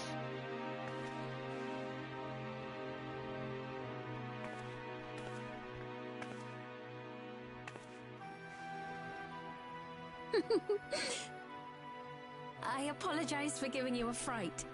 However, I did have reason to keep to the shadows. Sorolcha has told me a great deal about you.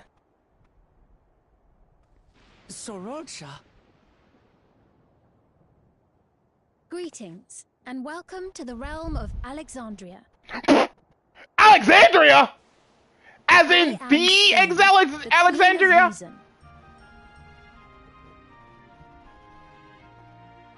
From Final Fantasy IX! That! Alexandria! If you are the Queen of Reason, is there perhaps Yes, if you mean to ask if there is a King of Resolve.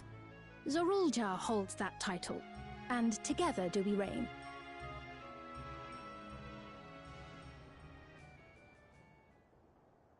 Then you are both behind the attack on Tuliyola. And I doubt you're here to offer us a warm reception. No, you have it all wrong. I am not come to fight. Zorulja rules alongside me, but that is a matter of expedience. In truth, we are at odds, he and I.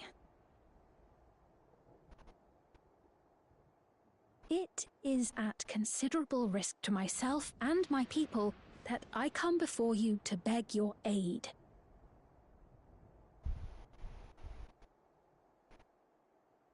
Our aid? I'll admit I cannot imagine King Zorolja is keen to share and share alike. But if what you say is true, you're still the queen.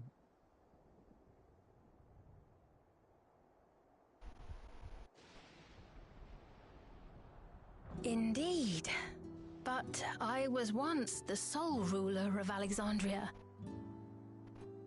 Until one day, he appeared, bent on conquest. Feared his power. So I persuaded him to forego violence and strike a bargain. I would remain queen, and he would receive technology that would empower him to achieve even loftier ambitions, along with the knowledge to use it. A gamble, to be sure, but if it might spare my people...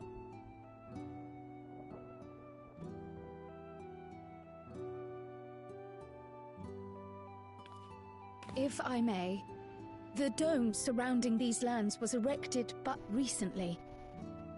How is it he was able to not only invade, but instate a new system of leadership in a mere matter of days?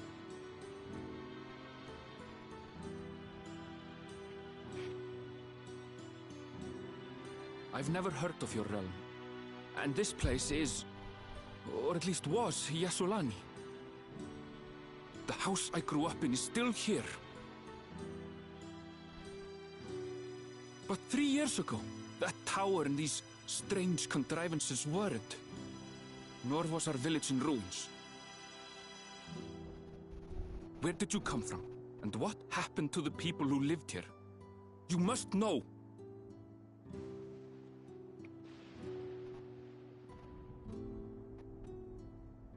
I realize how confusing this all must be. Truth be told, I don't fully understand it myself. What I can say is that one day, people from your Tuliolol suddenly appeared here in Alexandria. Or perhaps it was we who found ourselves in Tuliolol. Until but recently, we were completely unaware of events taking place beyond the barrier surrounding our realm. Does this not remind you of the Crystal Tower? How after the 8th Umbral Calamity, we devised a means to transport the Spire across time and space from the source unto the First. Granted, this is on a much larger scale, if that is indeed what has happened. Not only the people and structures, but also the surrounding environment. Regardless, the people of Lakeland perceived the arrival of the Crystal Tower much as the Queen describes her own experience. Sudden and inexplicable. Well then, you appear to have a better grasp of our circumstances than we do. Indeed, more than I dared hope. In which case, a closer examination of the effects of this phenomenon may afford us more insights. Allow me to take you to the outskirts. A number of the Shatona live there as well. Perhaps your acquaintances are among them. Hold on. If we accept, there's no guarantee we're not walking into a trap. But if we're to defeat Zorolja, we need to understand how he grew so strong. Besides...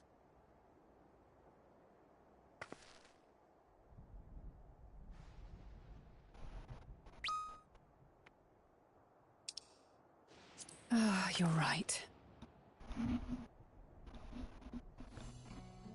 Queen Sphene, before we go, Your Majesty, I have to ask, did you really have nothing to do with the attack on Tuliolol? Noble Wook Lamart, Shall we dispense with the formalities? I'll not deny the soldiers and airships that attacked your people are products of Alexandria. But it was Zoralja, not we, who fashioned them into weapons of war and laid siege to Tuliolal. So he alone is to blame.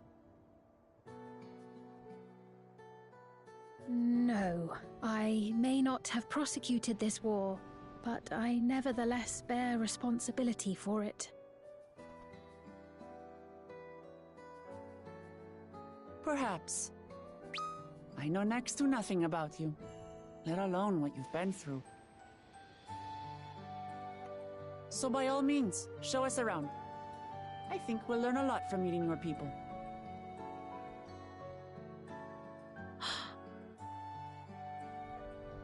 Wonderful. If you would follow me.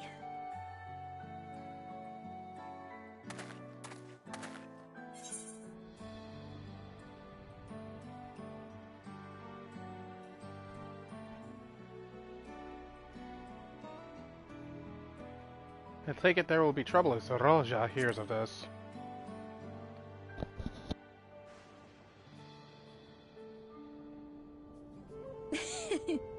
Is that concern or suspicion? If things should take a turn for the worse, might I call upon your aid?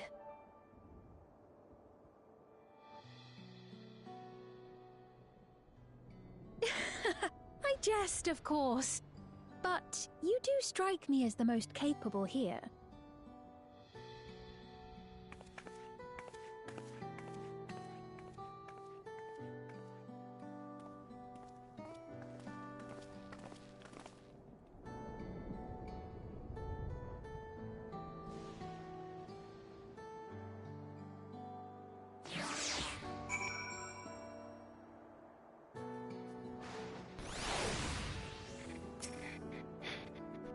I think it goes without saying, but we're not gonna trust her just like that, right?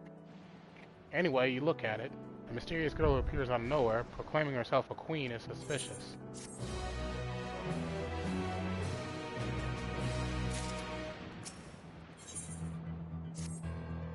Well, having established that we should be wary, we could use more information. So let's head to this place, the outskirts, and see what we can learn. Perhaps about Sphene as well.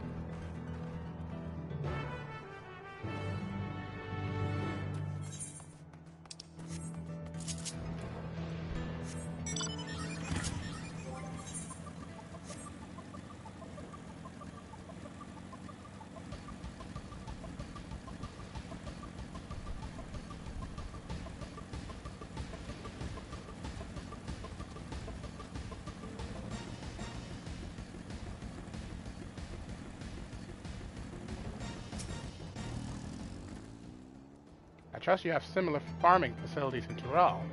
Certainly completely different from ours. I've got no idea what all those machines do. We settled on this approach after some trial and error. The Turali have their own methods of farming, which they wanted to continue employing, but the environment makes it challenging. There's too much rain and not enough light. Thankfully, the use of electrope has allowed us to fortify the buildings here, as well as provide what nature cannot. What? Electrope is a material we use for myriad devices and applications. A topic for another time, perhaps. If you would follow me, we're nearly to the outskirts.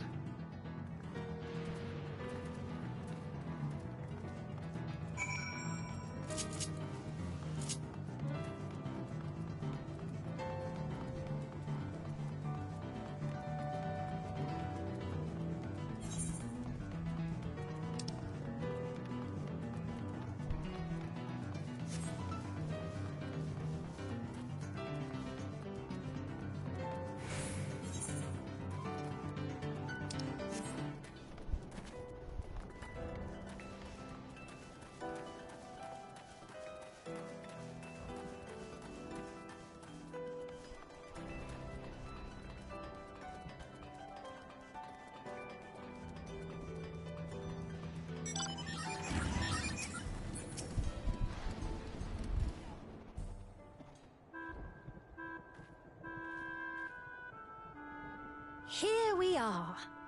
Though you'll doubtless find much of what you see in Alexandria strange, the traditional agriculture practiced in this village at least should be familiar.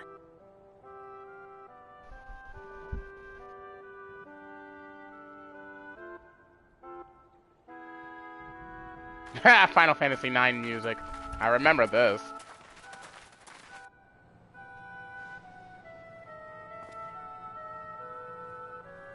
Queen Sphene? What business brings her here, I wonder? The Queen has come!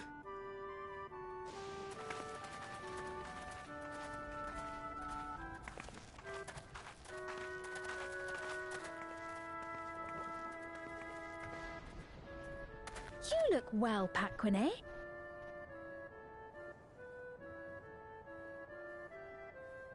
And Tomoya, I see you've already taken to your new position.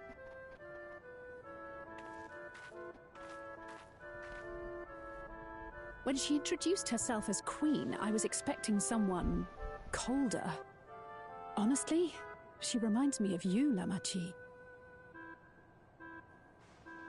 Me?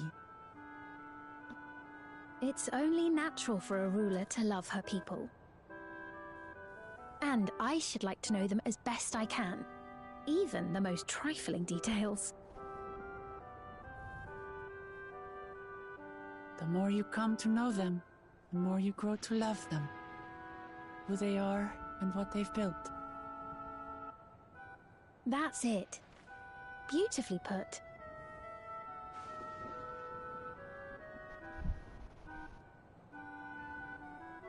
And it would appear that she is well loved in turn.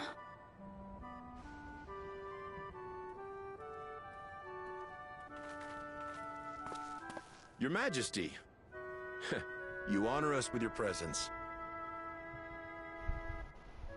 And who are these fine people? Tuliolol's vow of resolve Wuk-Lamat and her companions. They come from beyond the barrier, but you needn't worry. They are good people and are to be treated as my honored guests. The rumors of a link to the outside are true, then. Wuk-Lamat is still so young. Where are my manners? I am Popone, a leader of sorts of the people living out here. Papone? That is a Tonawautan ring to it. Right you are. I take it you hail from this region as well? Teshpiani, perhaps? Yes, I do. I don't suppose you know a woman by the name of Kafkiwa?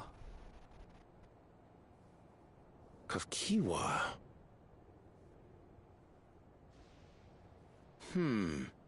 I'm afraid I'm not sure if I've ever met someone with that name.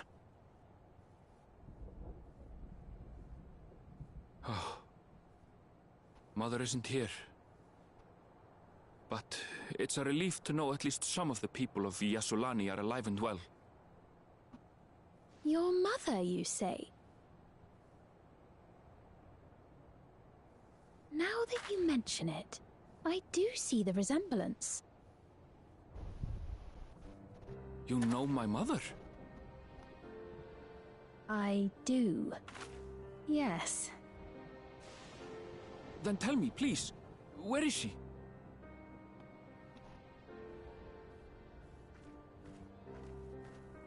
I cannot say. Not here, but I promise I will in due time. That's her right there, that robot. I have a question, Pepone.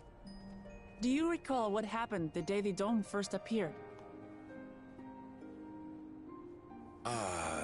The barrier?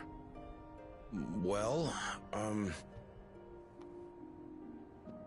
I remember fixing a shelf that had collapsed after a terrible earthquake. Then the ground began to tremble. There was a brilliant flash of light, and then... Forgive me, my recollection of it all is rather poor. You needn't push yourself, Popone. After 30 years, no one could blame you for not remembering. 30 years? As in 30 years in the past? Absurd though it may sound, there is no doubt in my mind the events that led to the joining of our lands occurred 30 years ago.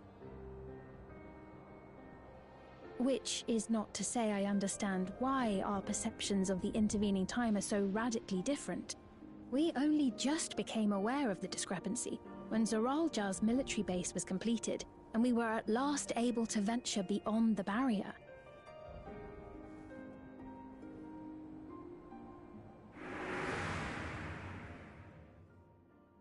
I believed you long dead. To have the chance to kill you myself is an unforeseen blessing.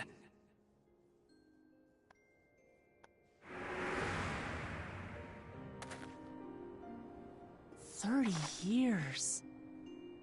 Little wonder Zoralja assumed our father had already passed away. It's not unlike how time passes differently in the First and the Source. The fluctuating space of the rift between them disrupting temporal equivalence. Perhaps the same holds true here, and time flowed faster within the dome.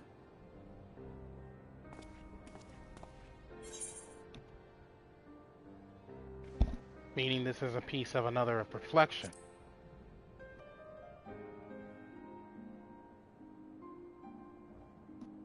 I cannot say for certain, but I strongly suspect that to be the case. And based on the Queen's account, this encampment may have come to serve as a physical bridge between the two planes, after which the dome was forced into the Source's temporal flow.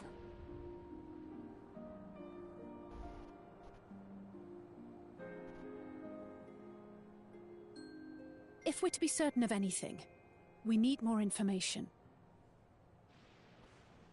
Sphene, would it be all right if we had a look around and spoke with the townspeople? By all means. Time to see what we can see of Alexandria, then.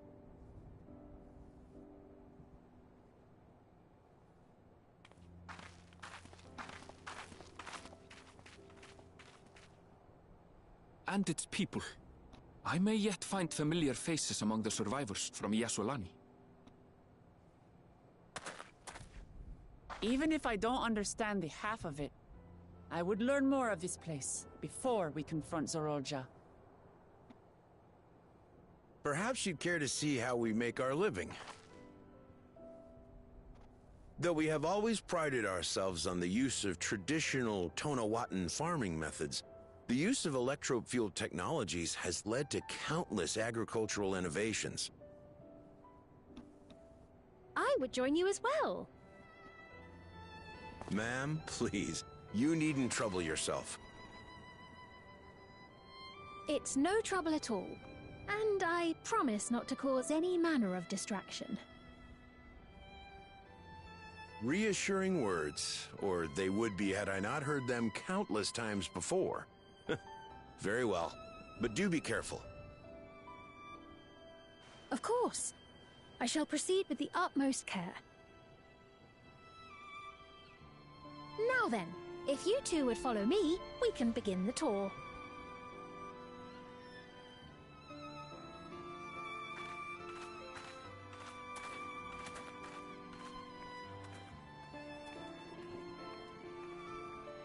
I can't say that I trust her yet, but I trust that her affection for these people is genuine. And that's enough for me.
Electrope has done much to improve the efficiency of their farming, but hasn't replaced everything. The people wanted to preserve their old way of life, and we did not want to force ours upon them. We went to such lengths so that our cultures could coexist, even go so far as to learn our tongue. I'm sure everyone appreciated that. Communication was thankfully not an issue, for the Turali tongue is surprisingly similar to Alexandrian. Of course, there are words and phrases for which there is no equivalent, but those can be taught with minimal effort. Through mutual respect, understanding, and patience, we Alexandrians and Turali have learned a great deal from one another. And I am sure there is much you wish to learn as well, so please, if you have questions, do not hesitate to ask. Rather than bore you with lengthy explanations, let us head back to the farm we passed earlier. Yuppie's Halo, as it is called. We can speak with one of the farmers when we arrive. I guess we're off to Yuppie's Halo.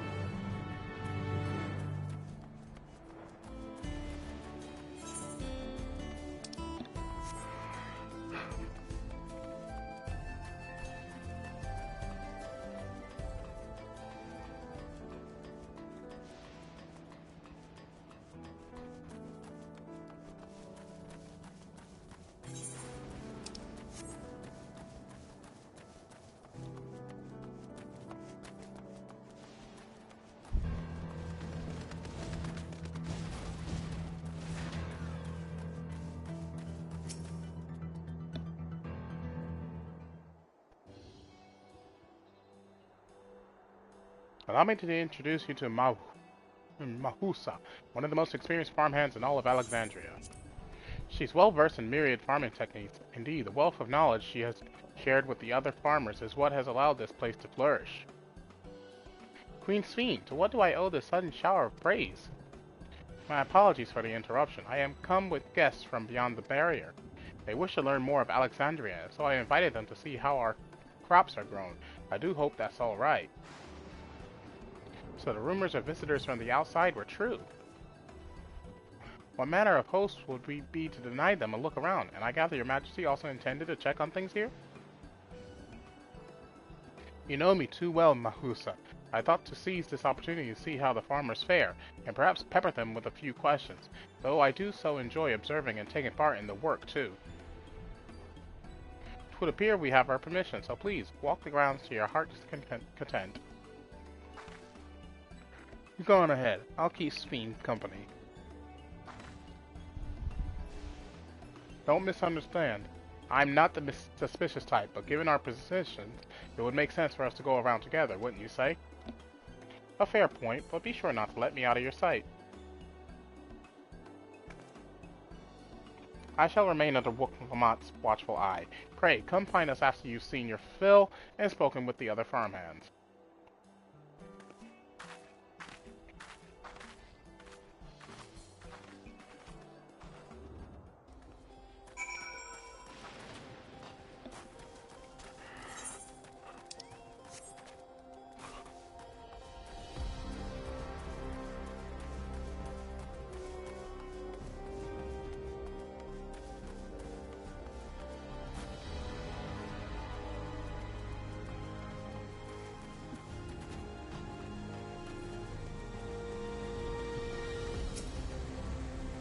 Light levels appear to be fine. As for the power source...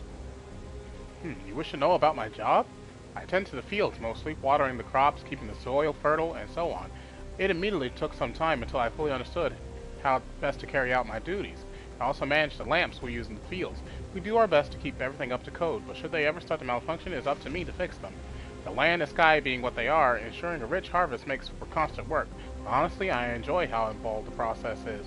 Both my parents being Alexandrian, I didn't grow up knowing much of anything about farming. Every day is an opportunity to learn and grow.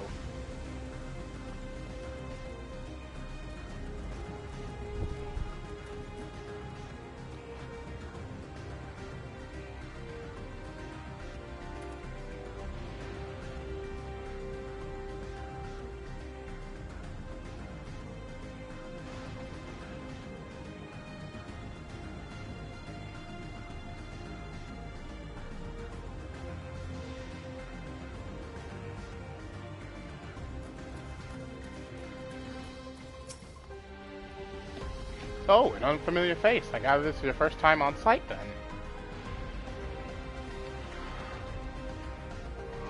Well, this here is the storehouse, or rather the entrance.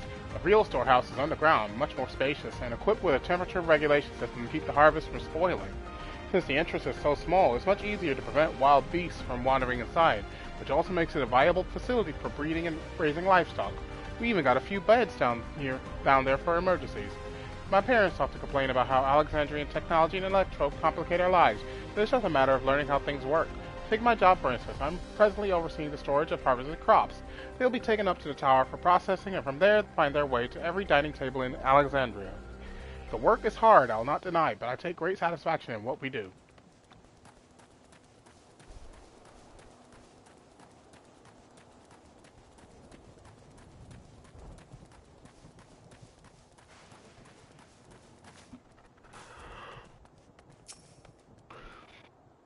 They're saying that you and yours are visitors from beyond the barrier. Is that true? So it is, which means we're connected to the outside world again. Not that I have a desire to leave, mind you. I'm quite content with life here in Alexandria. But setting that aside, you're here to observe our work, right? As you can see, I'm in charge of livestock. Here at UP's Halo, we produce not only fruits and vegetables, but also meat, poultry, and eggs. Tending the animals is an absolute joy, but I have to be careful not to grow attached. It's always a little sad when they're shipped off, but a job is a job. Well, I need to get back to it, but it was nice talking to you. Please give my regards to the Queen.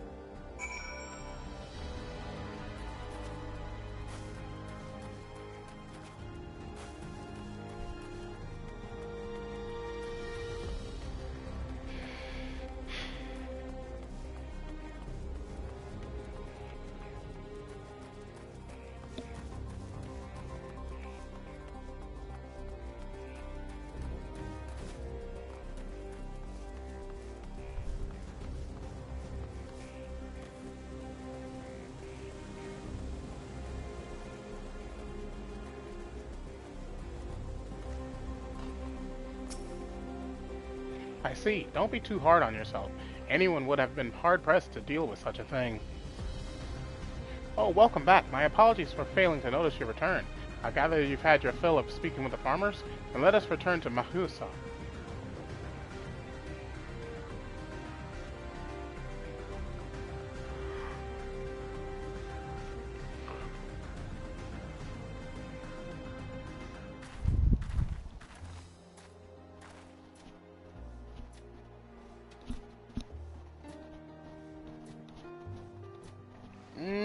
My eye is itching.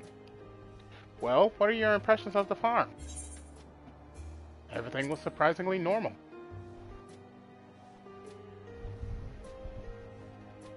Oh, that's comforting to hear. Your words serve to affirm that my people do not work with undue strain. And what did you think of our little tour, Lamati? What did you call me? Was that inappropriate? My apologies. I heard the others call you by that name, and I thought... No, it's fine. As you said before, we've no need for titles and formalities.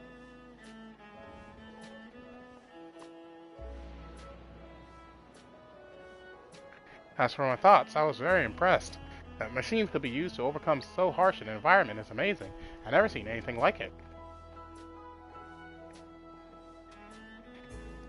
The feeling is understandable. Indeed, many still find the machinery behind me baffling.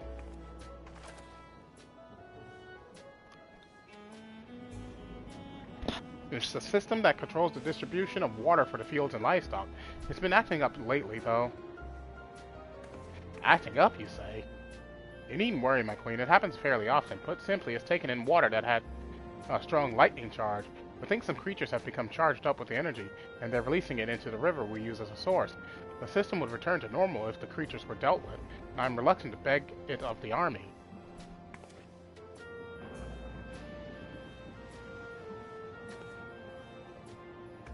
You could take care of it, if you'd like.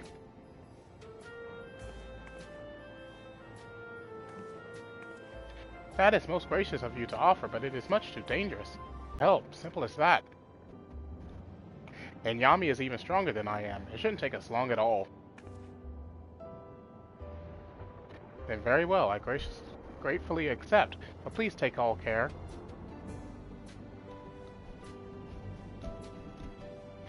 This ought to go even faster if you and I search for lightning-charged fiends on our own. Good hunting!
Ah, you're both alright, thank goodness.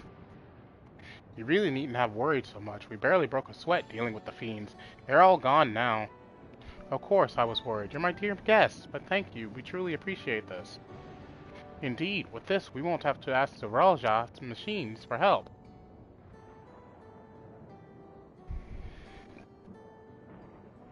He's been making a concerted effort to bolster his forces, sparing but a fraction for the people's protection. He thinks nothing of our safety, unlike Queen Sphene. But that's enough, Mahusa. If you have grievances, I will hear them later. But to speak of the king now...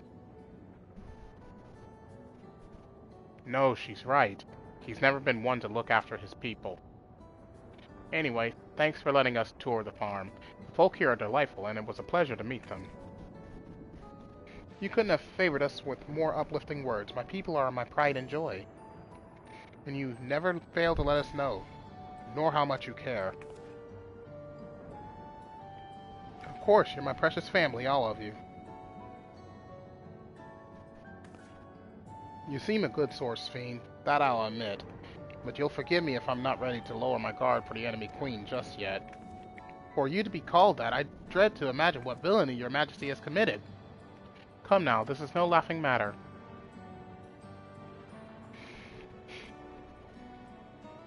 A ruler is responsible for the welfare of countless lives, and one wrong decision can lead to untold suffering. Failure is unconscionable.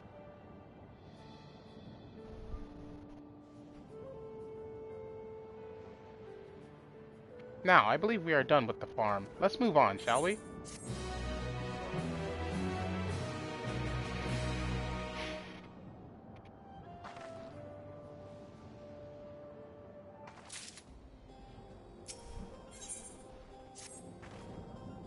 Perhaps we should head back to the outskirts. I dare say your friends will also have returned by now.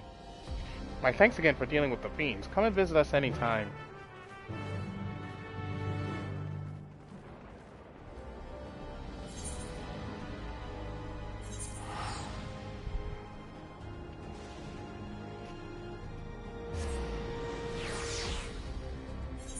Oh, we've got side quests!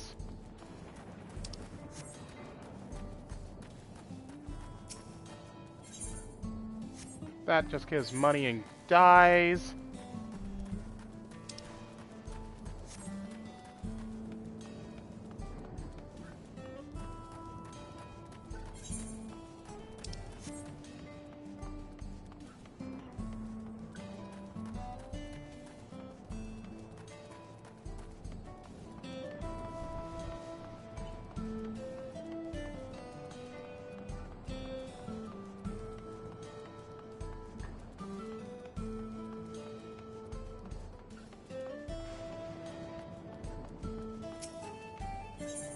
That gives nothing.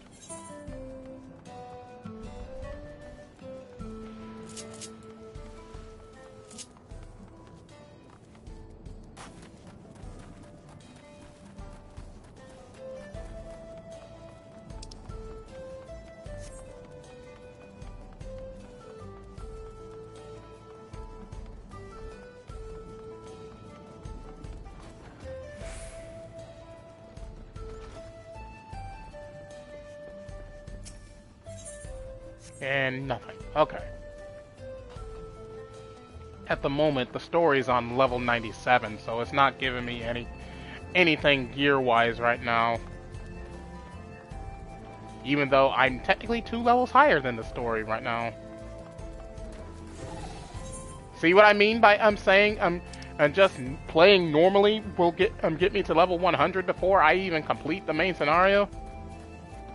I didn't even have to do most of the side quests. I just did I just did the stuff revolving the ether currents and whatnot, as well as the stuff revolving gear, and I got what I got my experience up high like that.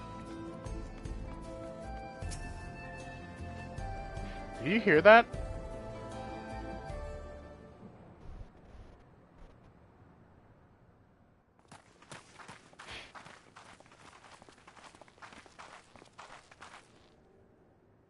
What's happening over there? It's nearly time.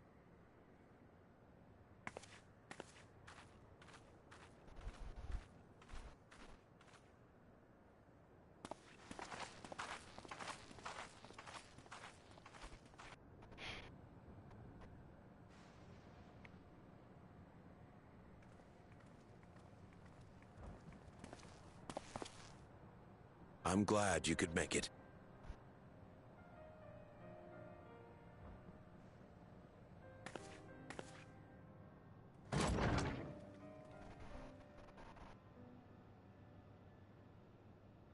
Are you with us? Queen Sphene has come to see you.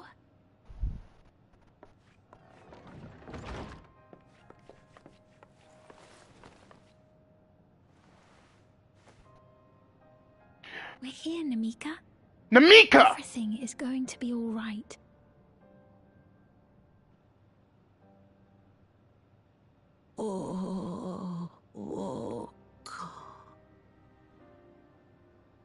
What's the matter, dear?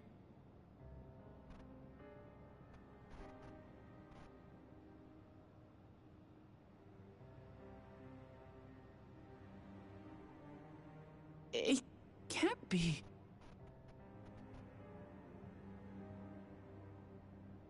That's the bangle I gave to Namika. You know her? Of course I know her. She was like a mother to me. I see. She was always willing to lend a kindly ear to others, but rarely did she ever speak of herself. Is it really you? She must have arrived shortly before the barrier manifested. For us, it was perhaps days, but for her... Namika, it's me! Wuklamat!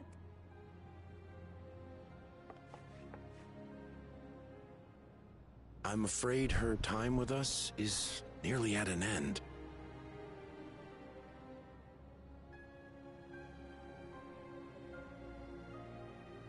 Has she no more soul cells? She always used hers sparingly, but at her age, it wouldn't make a difference.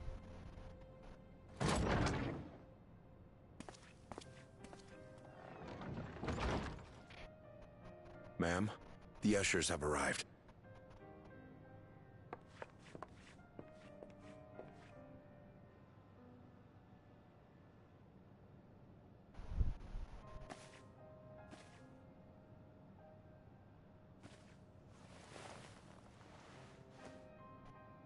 Thank you, Namika, for your many years of friendship.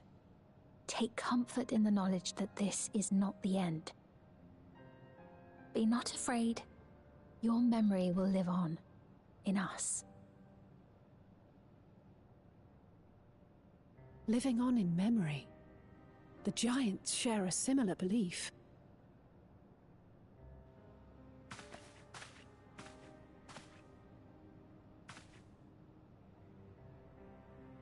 Wait! Where are you taking her? Worry not. She is being escorted to a medical facility in the tower. There we will ease her burden. I had hoped to make arrangements for her sooner, but she wished to remain here for as long as possible. I could not bring myself to refuse her.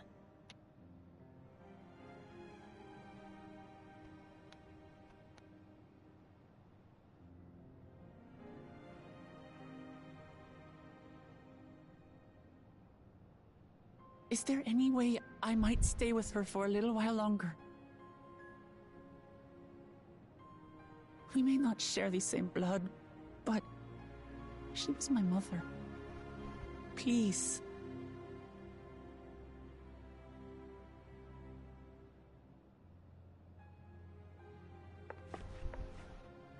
Let us give them some time alone.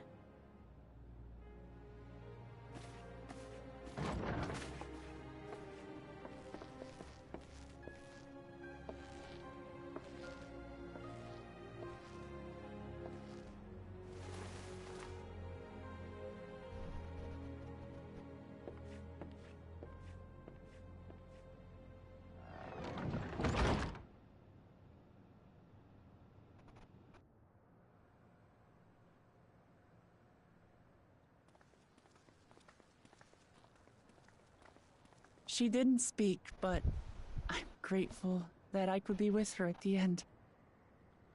Thank you. It's not the end. Oh. Hmm? I don't like that. Oh, nothing. I was just thinking that we have much to discuss. Where shall we begin? With what we can be reasonably certain of, perhaps. Between what we have witnessed and the testimony of Alexandria's inhabitants, it's safe to say that two distinct lands have indeed become one. What's more, having met Namika, there is no denying the divergence in the passage of time. Taken together, these phenomena strongly suggest that some manner of cross-rift displacement has occurred. Specifically, the displacement of Alexandria from another reflection to the source. It does seem the most likely explanation.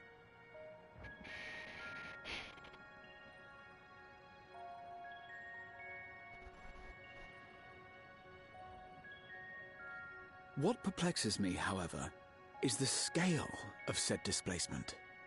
It far exceeds what could conceivably be achieved with a Void Gate, or even with the Crystal Tower. In essence, we are dealing with a localized instance of dimensional compression. The Ascians would no doubt liken it to a rejoining. Which invites the question, how was such a feat accomplished?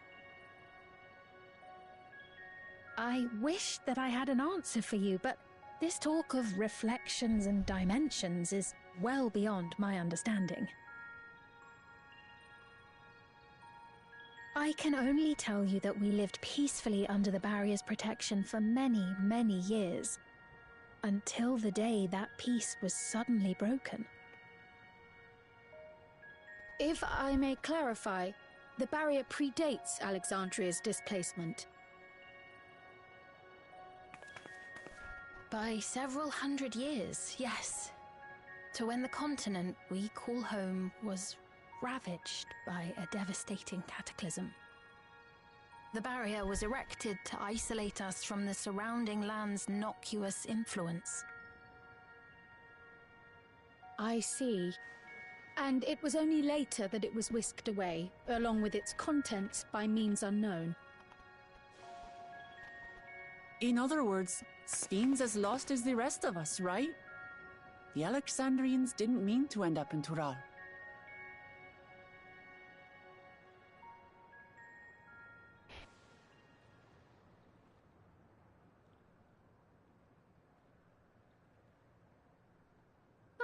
But of course, our next stop ought to be Everkeep. That tower over yonder. Once you have been registered as my guests, you will have access to Solution 9 and its residential district, where you will doubtless gain invaluable insight into Alexandria's state of affairs.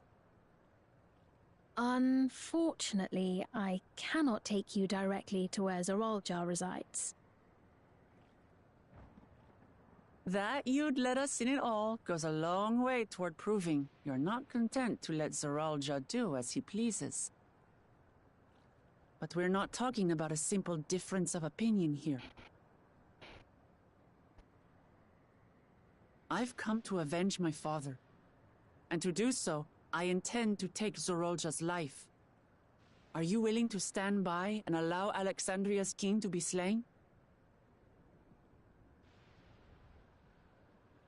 A fair question.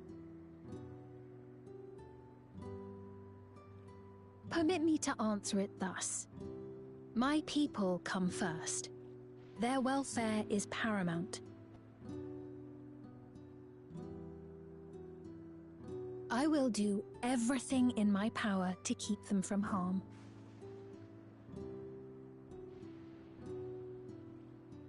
It is a ruler's duty.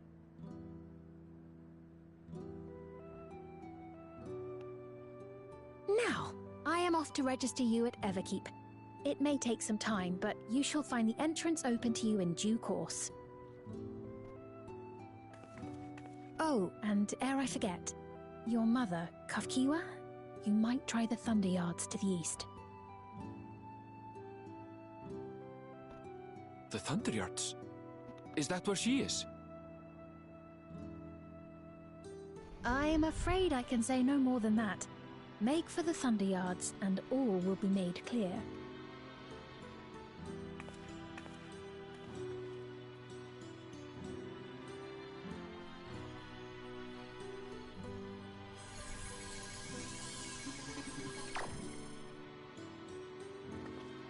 It's not as if we have other pressing business.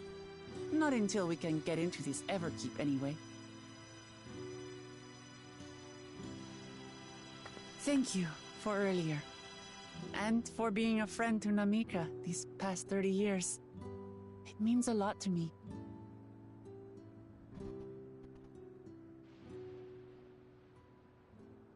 Namika? I'm sorry, but I don't know who you mean.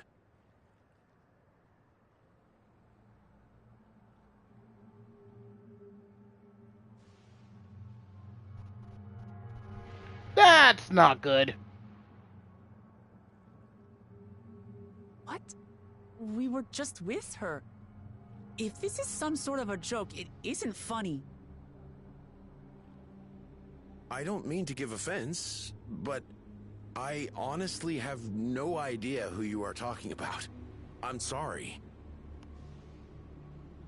How can you not know who she is? You're in charge here. She was under your care. Then in all likelihood, my memories of her have been stored in the cloud.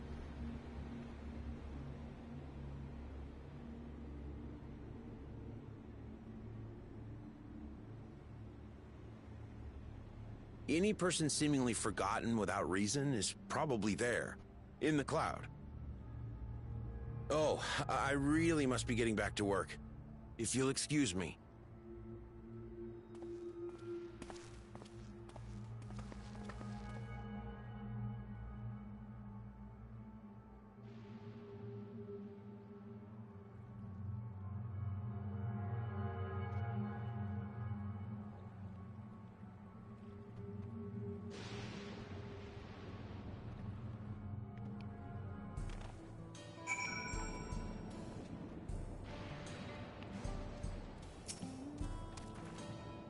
What's going on? How could Pepone suddenly forget about Namika? It's as if he never knew her. Could the same thing have happened to others as well, I wonder? There's only one way to find out. Let's make inquiries about Namika in the area. We can reconvene afterwards at the Aetherite.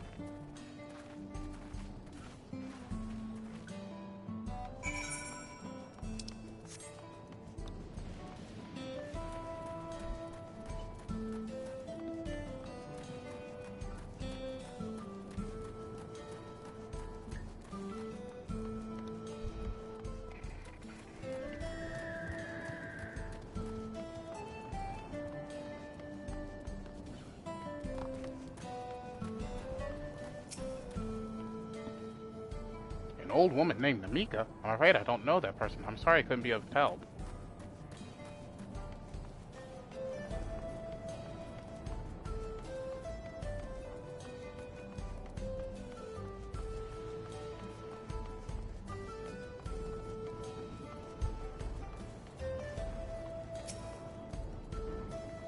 What's that? Do I know a Namika? Never met anyone by that name, and I've worked at the outskirts for a good while now.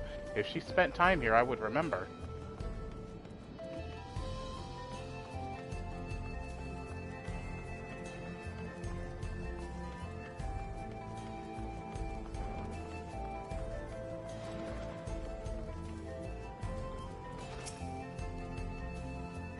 I do recall calling for someone until recently, and you say that it was a woman named Namika? While I can't say for certain if it was her, I wouldn't worry. I'm sure she's just been taken up to the cloud. They basically took their memories of her, and they're turning them into those robots.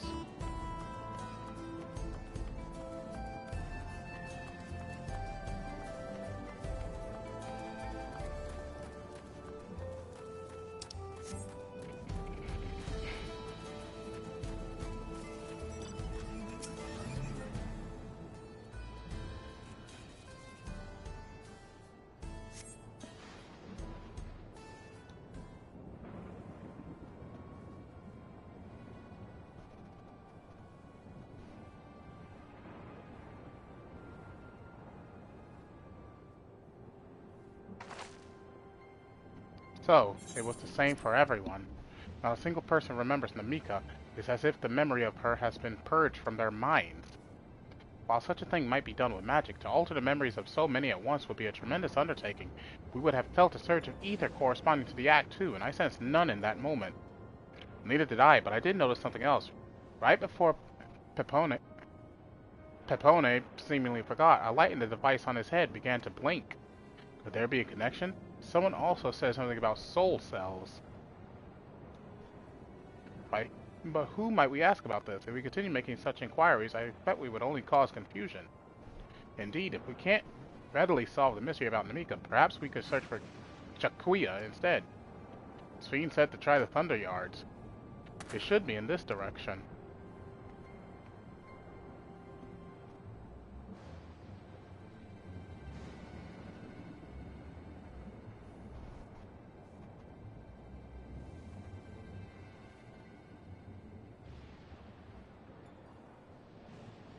Impossible!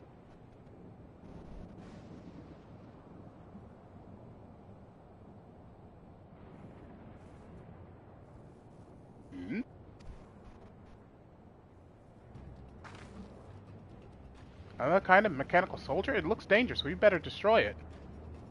Ah! That's his mom, I'm betting.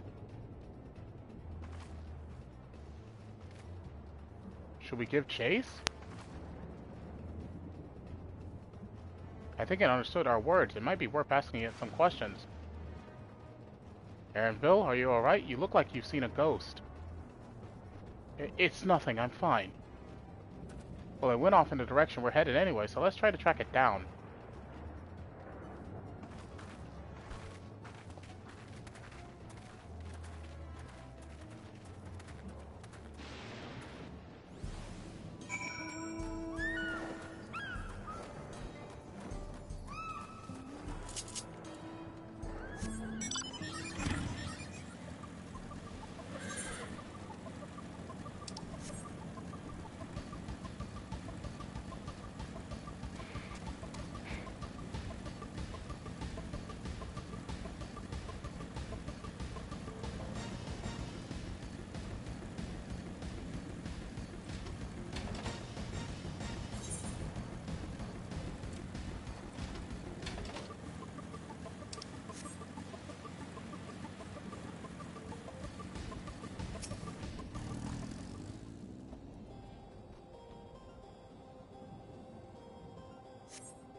You found it?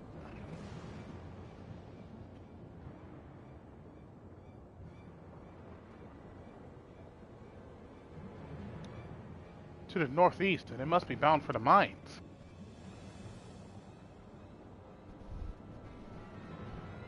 Come on, then. It could well be a trap, so let's not rush in too quickly.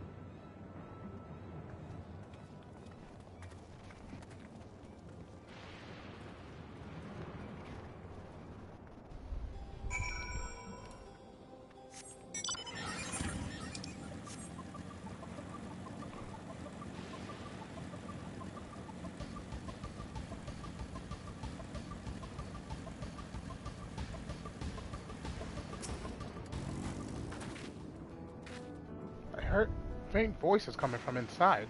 Well, it's not alone, but we're still going in, of course. This may be a trap. Be ready for a fight, everyone. This is gonna be ugly.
I could hear them, several people up ahead. I can't make out their conversation with the echoing. Just keep going, stay on your guards.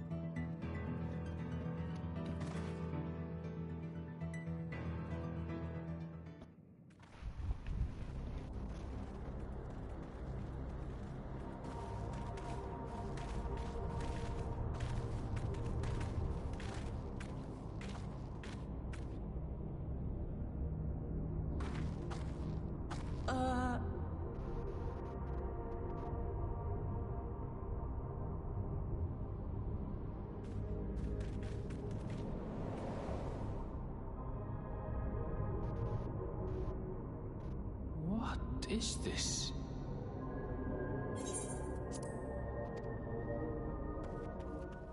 Aaronville!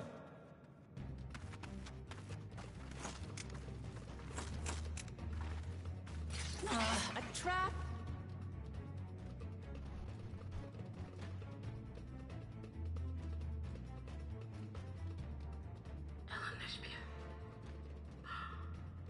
It really is you! Huh? Who? I just have to get a look at you in the light. I can still hardly believe my eyes. But it is you! Oh, God. This is gonna... My darling, what now?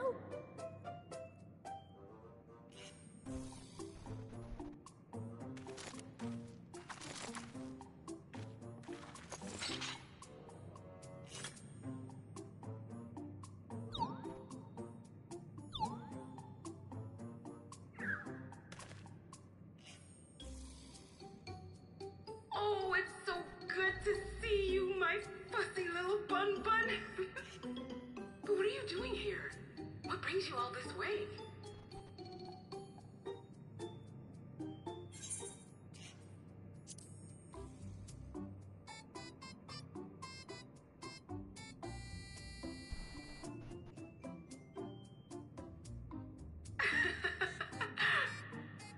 Why the long face? Aren't you happy to see me after all this time? I'd know that laugh anywhere. Mother? Wait. Since when was your mother a weird floating thing? And what have we here? Say, aren't you Galul Jaja's kitten? I knew I recognized that adorable fuzzy face. Ellen Espia was always so excited whenever you invited him over to play. You remember me, I hope? I can't say that I do, but you knew my father?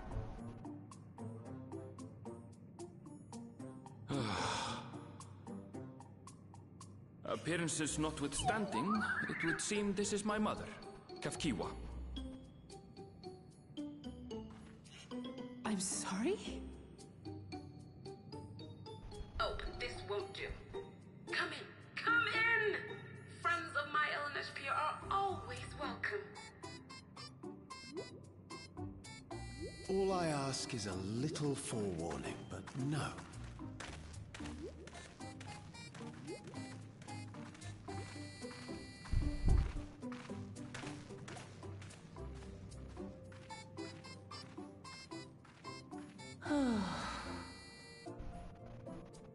Just when I thought I was starting to get a handle on this place, how are things still getting stranger?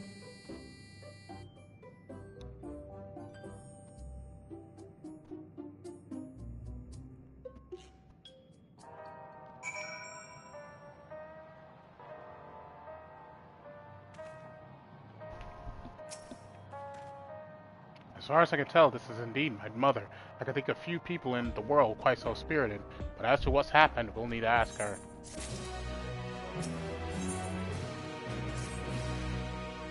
Let's hear what she has to say.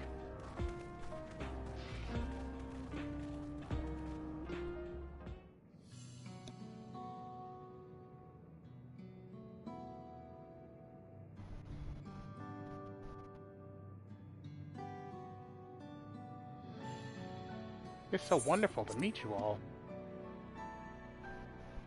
And the students of Bout. It's been a while since I heard that name. Dare I ask the reason for your appearance? Oh, this is just a body that I could control remotely. I use this for our operations.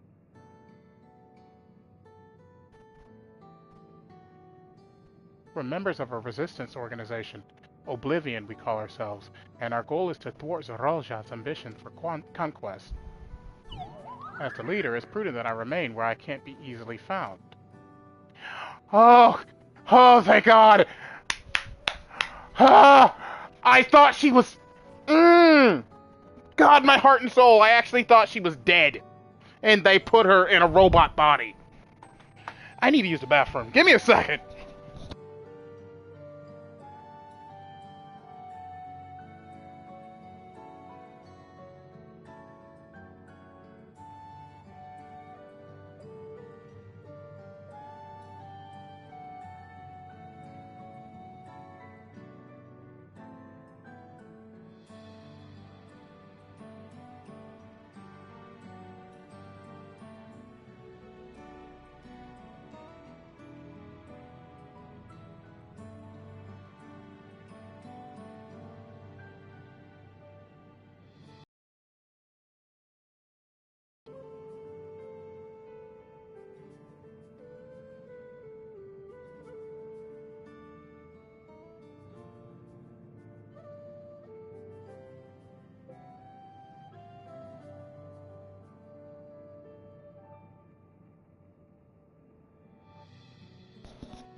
I see. Whimsical appearances notwithstanding, yours is a serious cause. Right you are. Though truth be told, Oblivion was founded for an altogether different purpose. And that is? As I expect you've already noticed, everything you see within this dome, the buildings, the people, the very earth beneath our feet, is a fusion of two worlds. Stopping such a fusion was Oblivion's original mission. Then does that mean you know who or what is responsible for it? I'm afraid not. This was a long time ago, and our mission statement has become more of a legend that's passed down to members. By the time we joined, our sole objective was stopping Zeralja. But we failed to do that, and now he's taken his army outside the dome.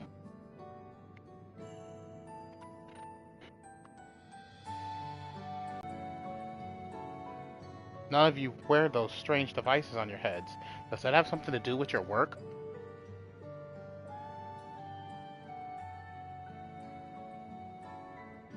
You mean this? It's a regulator, the pinnacle of electrope technology, and that we don't wear it is indeed related to our operations. What exactly does it do? Allow me to explain. Regulators have two primary functions. The first, as the name suggests, is the regulation of the wearer's reserve of souls. Should they die, the regulator expends a soul to bring them back to life. Reserve? You mean people walk around carrying spare souls? They do. Souls are packaged in cells, and they can be used to replenish the life force that is lost due to sudden death, such as in accidents. They do nothing for those who die of old age, though.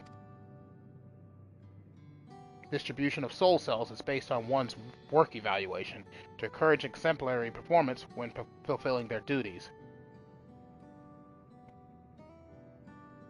Souls is a common resource, and payment for services rendered. It's sickening.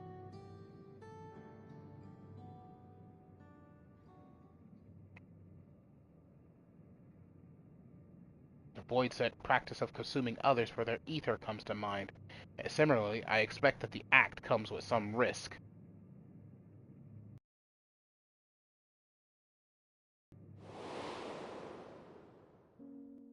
Zero!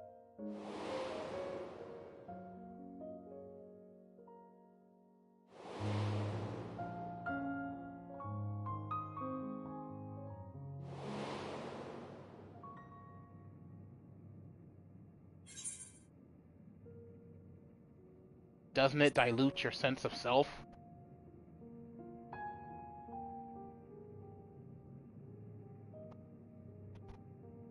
That is prevented through memory management, a process in which regulators also play a role. Memory management? Then the reason everyone has forgotten Namika's existence.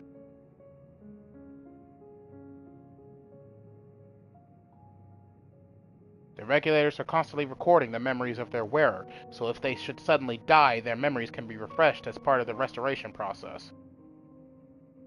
This is how they preserve one's identity and sense of self. However, the regulators are also triggered when someone else dies. Reason being is that regulators forcibly extract memories relating to the deceased from anyone wearing one. Why would they do such a thing? It's a kindness bestowed upon the people by Everkeep's core system, so that no one has to suffer the pain of loss. So this is what is meant by their memories being in the cloud. Indeed, all memories of the deceased are wiped from the minds of the people and archived in the system. It is a frightening function of the regulators, and an integral step in soul cell production.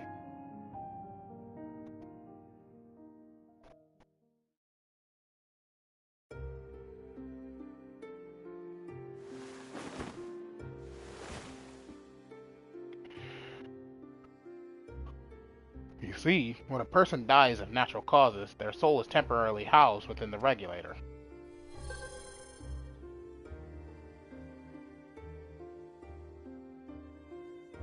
It's then delivered to a facility where memories are separated from the soul.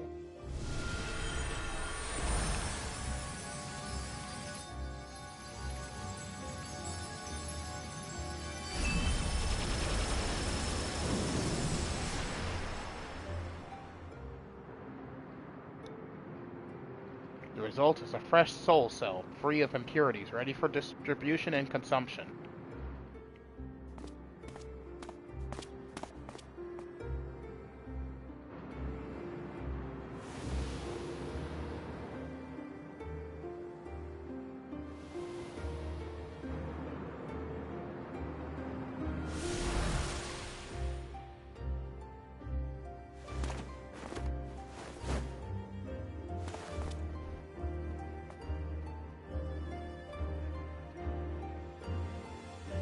That's dark and twisted.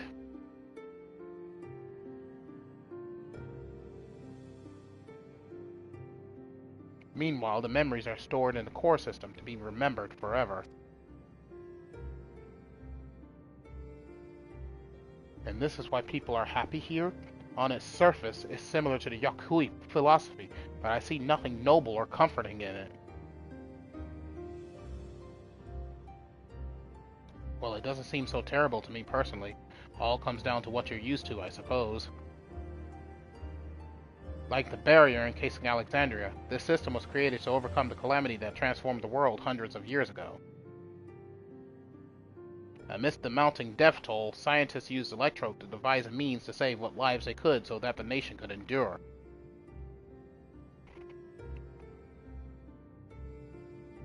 I understand the people of Alexandria did what they believed was best to save their people.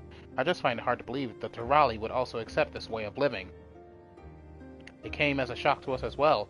In fact, a great many were opposed to it. Which is why the use of regulators was never compulsory. The people have always been free to go without them if they so wish. Sphene didn't strike me as the sort of ruler to impose her will on others. Ah, so you've already met. She's the one who suggested we come to the Thunder Yards in the first place. She also says she wants to help us stop Serolja. Awfully kind of her to point you in my direction, and to speak so candidly as well. Whatever her motive, she has given the people a choice. Live with the risk of true death, or the security of the regulators. Everything that lives must someday die. That is the natural order of things.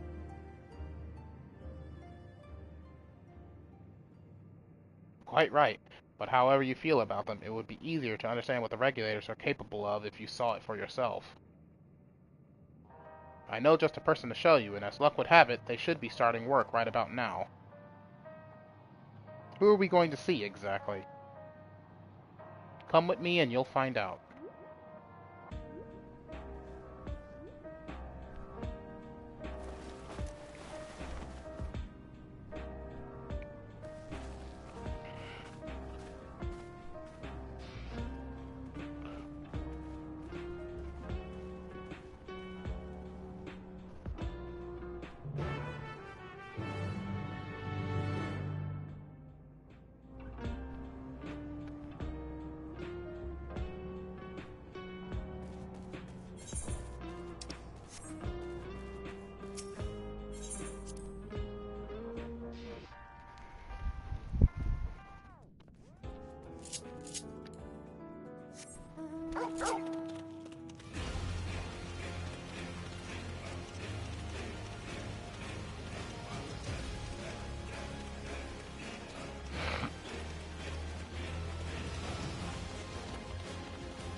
Everyone here? Good. It is the responsibility of the Thunderyard's hunters to fell any fiends found wandering the area. We're to meet an acquaintance of mine, Strika, one of those hunters.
Shakuya?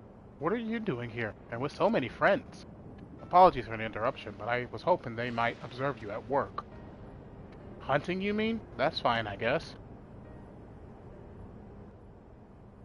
Hold on, I assumed they were wearing special regulators like Queen Fiend's crown, but they aren't wearing anything at all.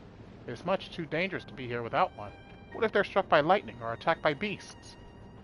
I can assure you they're all quite capable of looking after themselves. If anything should go amiss, I will take full responsibility. Well, don't say I didn't warn you. Danger aside, there isn't really much to see. Shakuya said you're a hunter, but wouldn't it be easier for those mechanical soldiers to guard this place? It would, if not for the fact they're weak to lightning. The Thunderyard being what it is, they've been ordered to steer clear. Some good they are, eh? But these facilities are vital to the upkeeping of Alexandria's infrastructure, so it falls to hunters like me to deal with any fiends. Given the danger, we're well compensated for our work. It's a perfect profession for anyone looking to build up savings. The special selection of souls for hunters isn't terrible either. I brought this lot here to see this danger you speak of, if it's not too much trouble to ask. Ah, of course, in which case it'd be a shame to waste my efforts on just any old beast. You all can handle yourselves in a fight, right? If you cause a ruckus slaying what critters you see nearby, there's a chance you'll draw something worthy of a demonstration.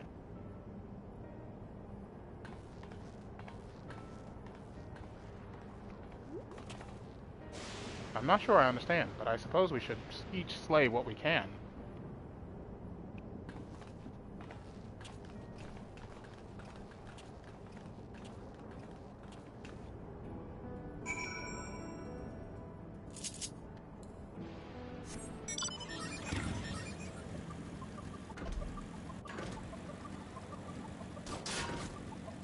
Ow.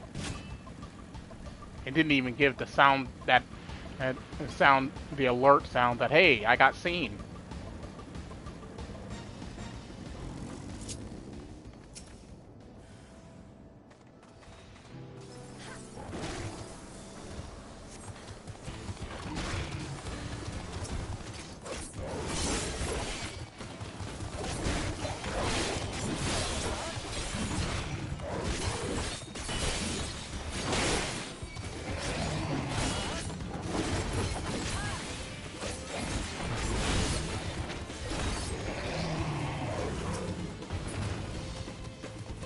Oh, another one?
This one will do nicely.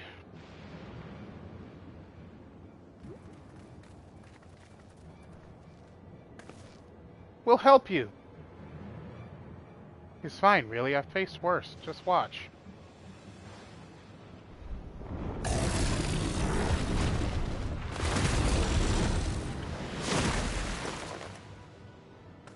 I don't like the looks of this. Let us help! Look out!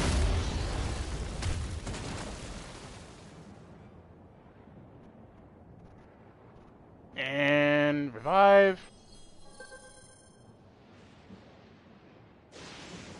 12, preserve. She needs healing.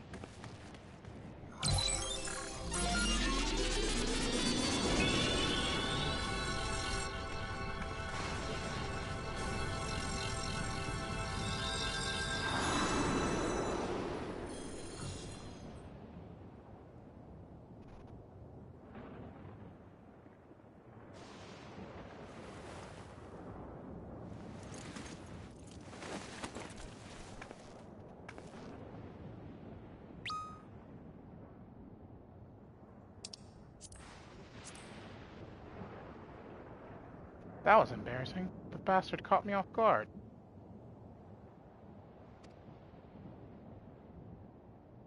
Are you mad? Seriously, let us help! I told you not to worry. This will only take a moment.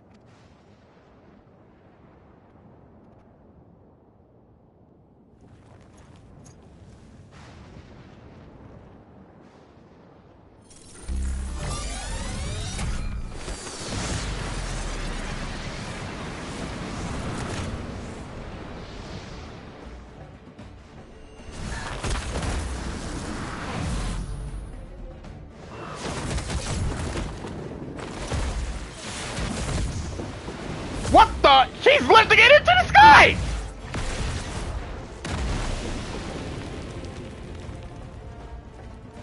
Anime!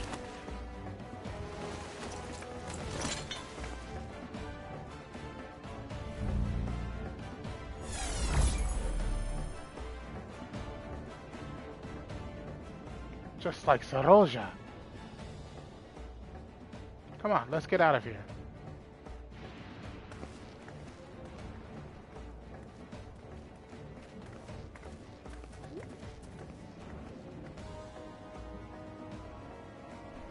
That's also a function of the regulator?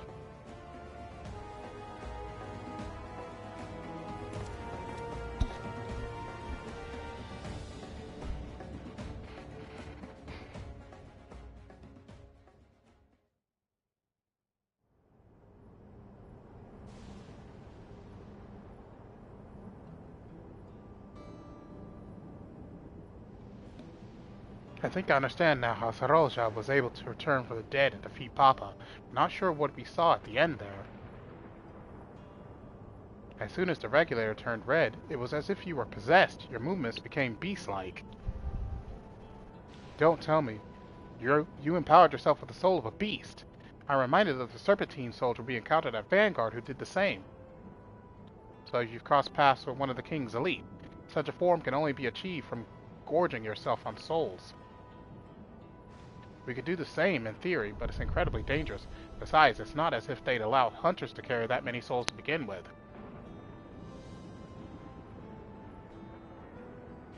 Well, I should be getting back to work.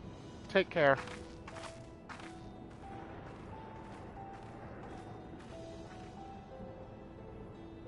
And there you have it. Regulators can be loaded with two kinds of souls. Those of people and those of beasts. The souls of people can be used to grant the user preternatural strength. Naturally, they can also be used to ensure no one suffers an untimely death. And what about the souls of beasts? They work much in the same fashion, imbuing you with the strength of the chosen animal. If, for example, you used the soul of a wolf, you would grow more agile and feral, as you saw with Striker. Using several of the same type at once, however, will result in physical changes. Your teeth might become fangs, your nails claws, too many, and you'll become more beast than man. changing one's form through the souls of other beings. It becomes more and more reminiscent of void scent. Yet unlike the void, where the cycle of death and rebirth is simply broken, souls here are forcibly taken before they might reach the ethereal sea, different means to achieve similar ends. A cycle to which all within the dome are bound.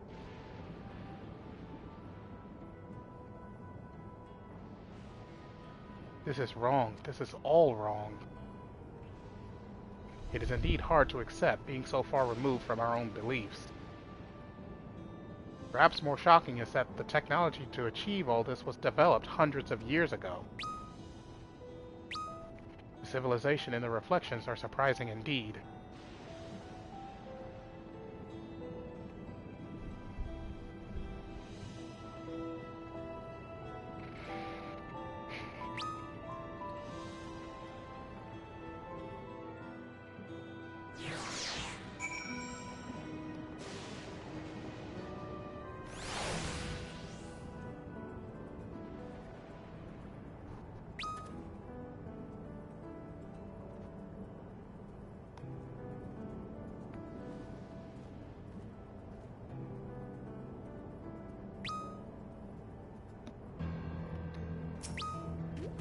Jesus, what is blowing up my there's activity in my free company. While we all have our thoughts on souls, for now the important thing is we know what powers Eroja has at his disposal.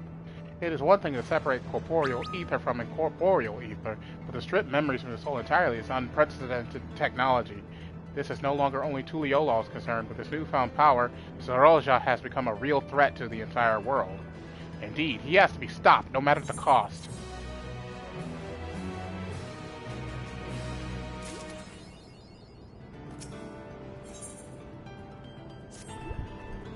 I trust you've gained an insight into the use of souls in Alexandria. It's shocking, I know. I was overwhelmed myself at first. I expect you'll need some time to digest it all, but for now let's head back to Earth and Sky. At this rate, there's something I want to discuss with everyone. Let's take a moment before we head into the tunnel.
so many colors!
I'm sorry to delaying us, but I have some thoughts I need to share. In both technology and values, it's plain there's a wide gulf between Tuliolol and Alexandria.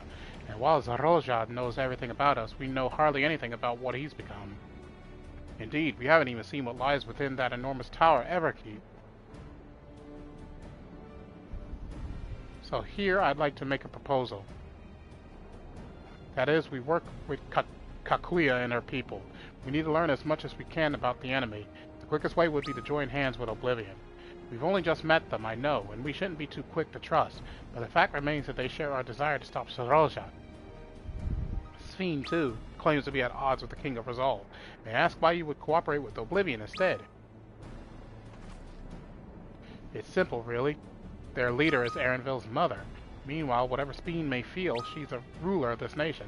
There's a greater risk in working with her, and less reason to take her at her word.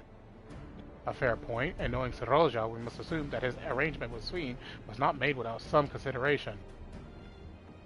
All I know is that it would be heartening to have allies in this strange realm. I think everyone would agree that any help we can get would be welcome. Hold on, there's no guarantee that it's actually my mother behind the machine. Without seeing her in the flesh, we can't rule out the possibility of a ploy. If it turns out to be a trap, we endanger not only ourselves, but everyone in Tuliolo. As you say, we have no proof that it really is Kakuya, but I make my proposal in full awareness of this. Whether we're going to war or striving for peace, we need to learn as much as we can, otherwise we can't hope to do anything meaningful. As it stands, we know too little about this realm. We need to remedy that.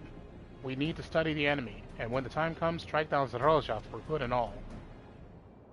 What's more, I trust you, Anvil. You've always had great instincts, honed from your time training under your mother. What if I'm wrong? What if sentiment is clouding my judgment?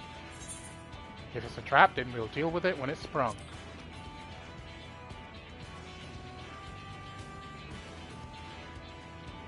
That's always the way of it with you.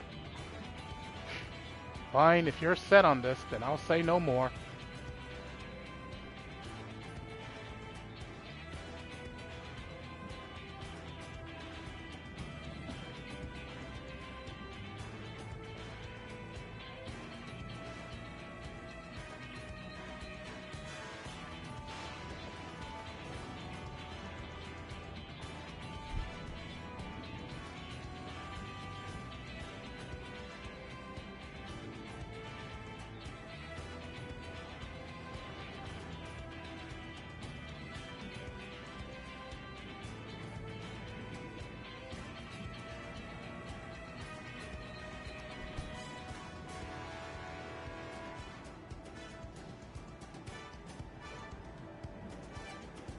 And it's settled. Let's head inside and secure ourselves some new allies.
Give me a minute, ladies and gentlemen.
Okay.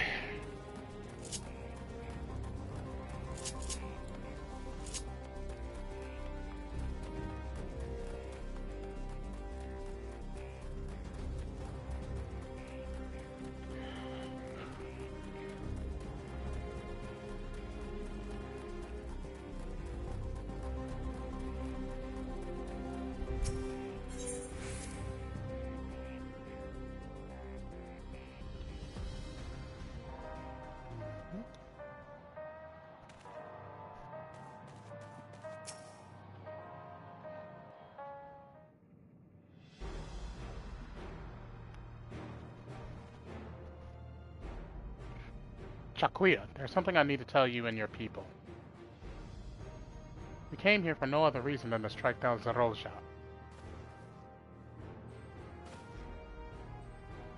But I thought he was your brother. Do you really mean to kill your own kin? My kin invaded our nation and murdered our people. As vow of resolve, it falls to me to bring him to account. I am prepared to do what I must, and I won't hesitate when the time comes. Like us, you and yours oppose Zarolja. In light of this, I propose that we work together to stop him once and for all.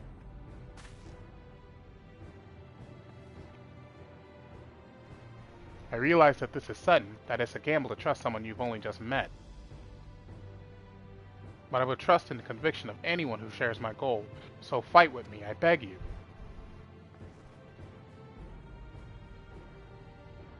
As you say, our goals align, and I don't doubt your resolve in the least. If you hadn't proposed working together, I would have done so instead. Truth be told, it's been tough going at it alone. While we've gathered ample intelligence, we don't have the strength to take decisive action. Besides, how could we not trust you? My only son is with you, my fussy little bun-bun. He's all the reason I need.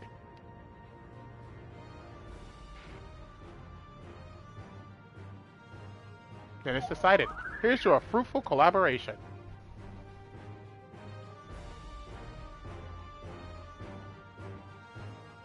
Thank you, Chakuya, everyone. Together we'll achieve great things, I'm sure of it. But let's not waste any time. We've been wondering about Zarolja's whereabouts. Is there a palace inside that tower?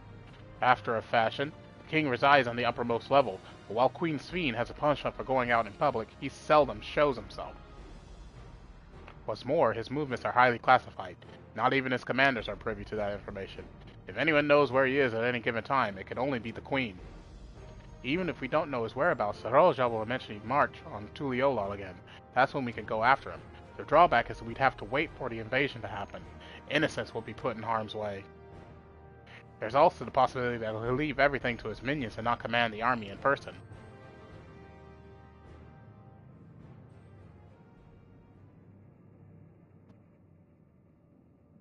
No, he'll take the field. What makes you so certain? My brother has always yearned to surpass our father. That's why he attacked Tuliolal. After waiting for 30 years, the first thing he wanted to do was demonstrate his newfound strength. But killing Papa didn't satisfy him, so now he's bent on proving himself stronger than me and Kowana, who bested him in the right of succession. He challenged me to strike him down. He wants a duel to show everyone that he's superior to the Dawn Servant, and he won't let his minions deprive him of the pleasure. Then why hasn't he appeared and given you your chance? Surely he's aware of our presence here. At that, I can only guess. Perhaps he wants to dazzle us with this wondrous realm, but if he won't deign to appear, then we'll force him to do so. Even as we gather intelligence, we make no move to attack him, show absolutely no interest in a confrontation. Knowing him, he'll tire of waiting and turn his attention to Guana instead. He'll attack Tuliolal again, like he said he would. I see. If you believe this is the best approach, then we have no objections. Any campaign against Tuliolal requires that Zarolja lead his forces through Vanguard. We'll have lookouts keep an eye on it, day and night. Such a strategy is certainly viable. If we're proceeding with it, though, we should warn those outside. Indeed, they'll need time to prepare their defenses. I should be glad to coordinate our efforts. I'm already in regular contact with Stola, and we'll make sure to keep our comrades apprised of developments. You can leave Vanguard to us. We'll send word at the first sign of movement. It seems we have a plan. While we wait for Zoralja to move, you do well to prepare for battle, and it begins with familiarizing yourselves with the technology that empowers him. To that end, I'll show you to Oblivion's main headquarters. Oh, I thought this place was it. You'll be impressed to know that we're located right inside that tower, in the residential district of Solution 9. Hiding a tree in the forest, as it were. The only question is how to get you through the checkpoint. Ah, about that. Sphene said that she'd make it so we could enter without issue. She did? Curious. She's not supposed to have such authority over the sentries. If I recall correctly, her words were that she would register us as guests.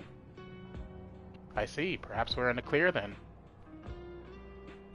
When you're ready, come and meet me at the tower entrance.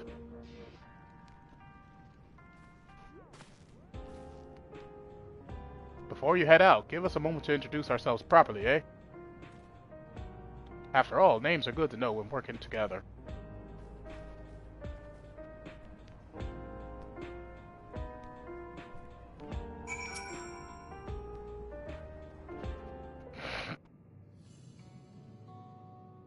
While Oblivion has operators all over, we're the main crew here. I'm Geo, the leader of this hideout. And the dependable young twins behind me are Nostalgia and, well, Yakwe. I'm Nostalgia. It's a pleasure to meet you. Why did her name's literally Nostalgia? My sister and I were born and raised inside the barrier. We've been with Oblivion for 3 years, and our main duties are surveillance and provisioning. Twins, eh? That explains the resemblance. Why, Yakwe is a Tonwatan name, unless I'm mistaken. That's right. Our mother is Tuliolan, and our father is Alexandrian. They wanted to honor both cultures. They're beautiful names. Thank you. Though I have no memories of my mother, I like to think I carry a part of her with me. So, what made you decide to join Oblivion? We wanted to avenge our father. Ambrose was his name, and years ago he was taken away after a scuffle with a soldier over a disagreement. It was a minor incident, so at first we clung to the hope that he'd be released, but when months went by with no word from or about him, we made the decision to remove our regulators. We had already lost the memories of our mother. We didn't want to lose those of our father as well. They've all forgotten about him now, everyone who had known him. That bastard, even here, he thinks nothing of his own people. Sometime later, we were approached by a member of Oblivion. Hoping to get justice for our father, we joined the Order. I'm sorry, I didn't mean to darken the mood. No, I appreciate you sharing this. Together we'll avenge your father. Thank you. Something tells me you have what it takes. You introduce yourself too. Go on. It's pretty much the same story for me. And while mine is a Tonwatan name, I haven't the faintest out how things are outside the barrier. It's my dream to go and see it with my own eyes, our mother's homeland. Once peace is restored, you must come and visit. The wilds are beautiful, the food delicious, and everyone so nice. You'll love it. And that's us here. You'll meet others in the back room. That's our headquarters. Some of them are a little eccentric, but they have good hearts all. Ah, Erenville, one last thing. It isn't exactly my place to say this, but thank you for seeking out Chakuya. She talks about you so much. It's clear how important you are to her. That's all. Be good to your mother while you still can, eh? Well, we'll let you go now. Feel free to use this hideout as you like.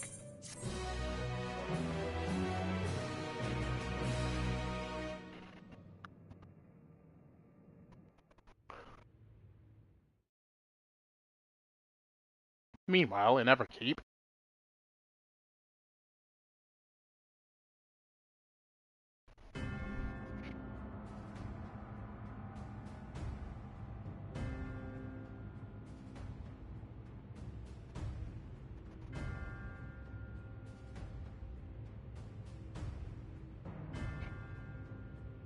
You've been consulting with Wook Lamont.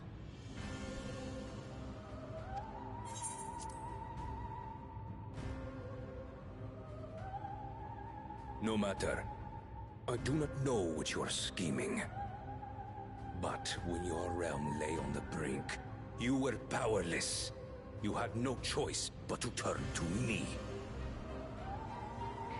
Whatever sentiment you may feel for her, it is my power you require. Is it not? Perhaps. And yet, knowing the love that Wook Lamont bears for her people, how she regards them all as kin, I cannot help but wish to spare her the same pain I have suffered.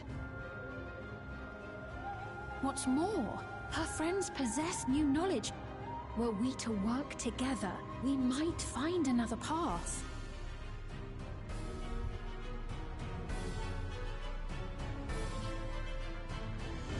I know you're loath to consider it, but is there no hope for peace with Tuliolo?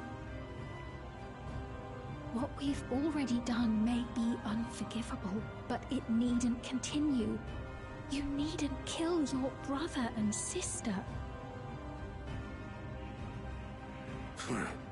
I slew my only flesh and blood. Yet you attempt to sway me with an appeal to family. The memory of my father's final moments still fills me with disappointment.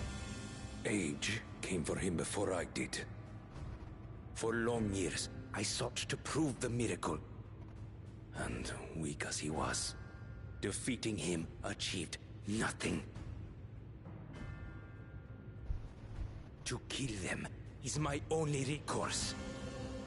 Wook Lamont and Kona, who bested him as he was in his prime. They are still your siblings, even if not by blood. That such bonds should mean so little to you. I am bound to no one.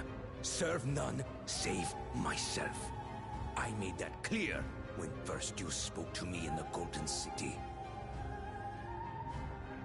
Remember, I can easily kill your beloved family. If you would protect them, cast aside any foolish notions. Your wisdom and abilities are valuable insofar as our goals align. So think well before you act, Queen of Reason.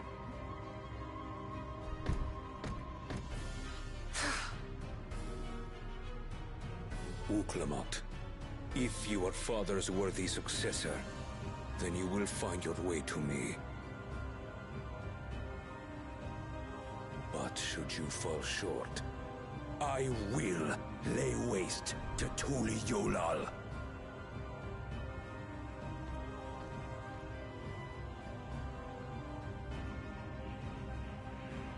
What now?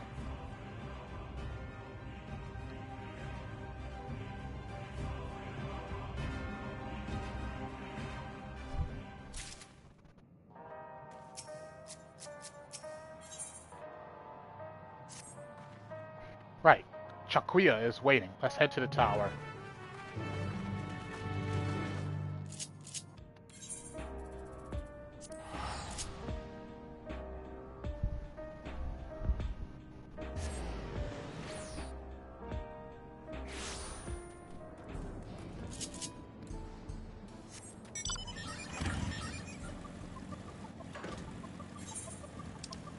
Oh yeah, that reminds me.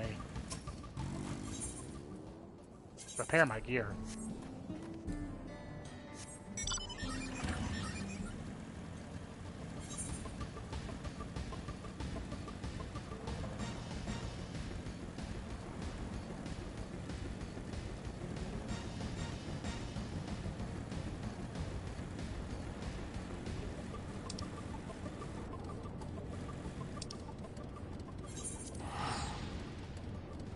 You know what? Before I go, I may as well get this half of the map completely cleared out.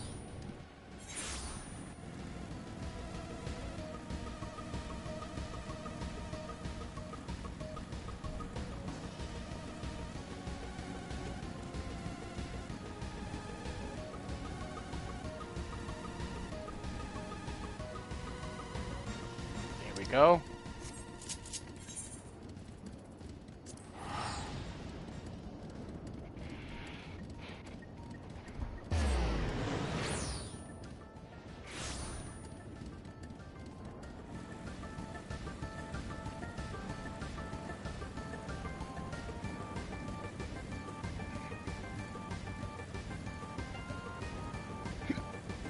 Ooh, hiccups, Jesus.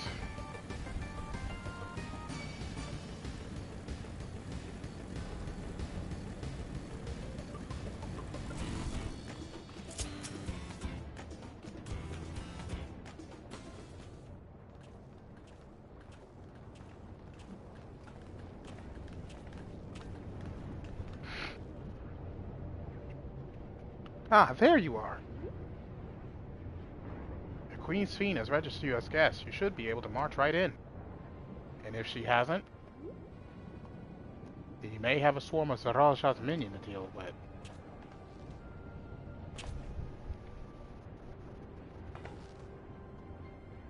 Nothing for it but to see if Fiend has betrayed us, eh?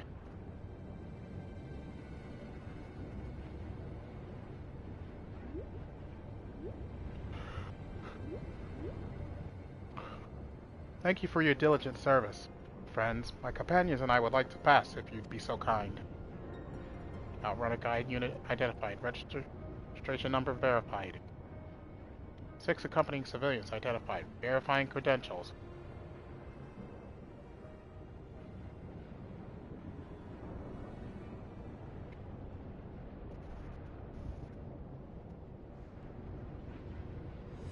Credentials verified. Welcome, guests of Queen's Fiend.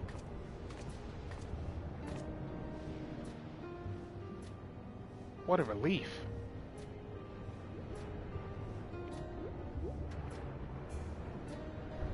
There you have it. It seems that the Queen was true to her word. Ah! Dialogue!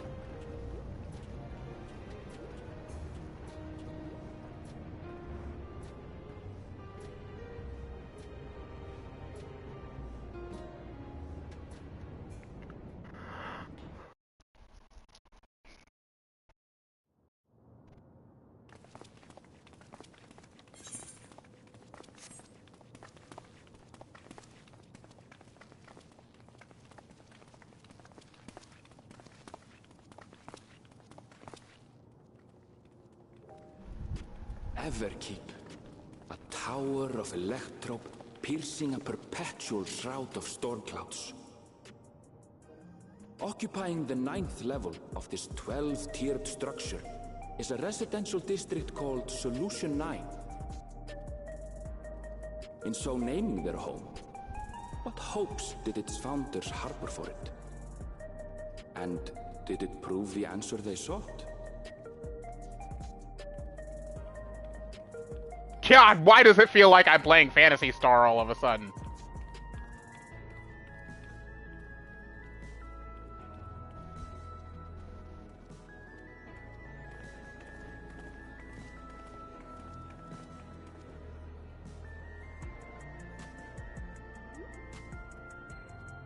Spectacular, isn't it? There are more districts throughout the tower, including industrial ones, but Solution 9 is the largest.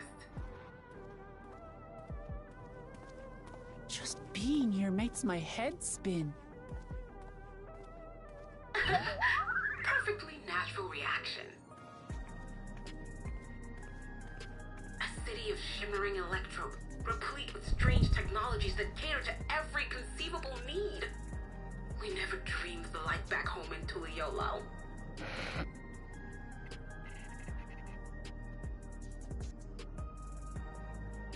Now, while I go and explain the situation to those in the back room, why not take a moment to explore?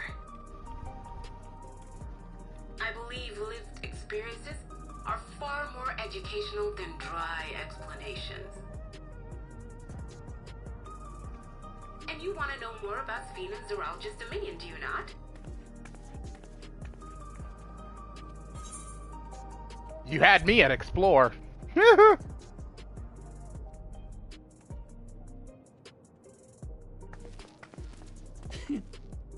I had a feeling you'd be keen. Yes, yes, yes, yes, yes. Let me explore. Let me explore. Let me off the leash. Been allowed inside. Are we also permitted to roam? Absolutely. As Bean's registered guest, you'll find you're exempt from the sentry scrutiny. The elevator to the uppermost level. I wouldn't go near that. But other areas should be fine provided you act like you belong. All right then, we'll show ourselves around.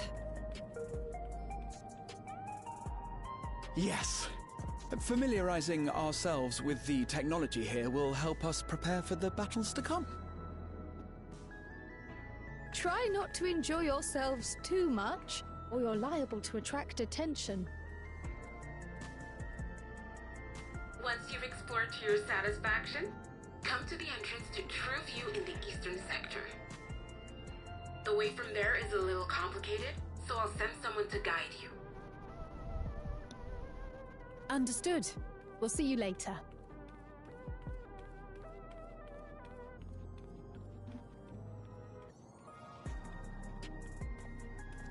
I shall speak with the residents. Perhaps one of them will recognize the earring.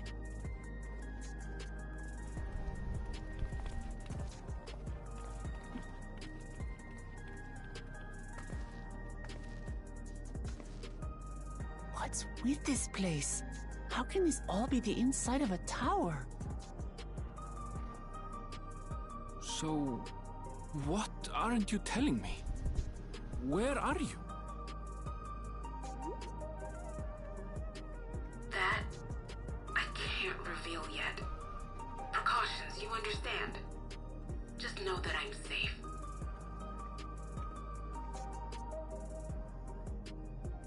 But come, tell me about your adventurer friend. You seem to have a great deal of faith in him. You must have been through a lot together.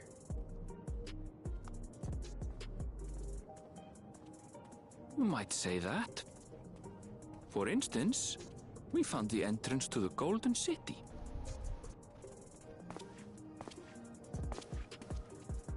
Wait, what? You did? Why didn't you mention this sooner?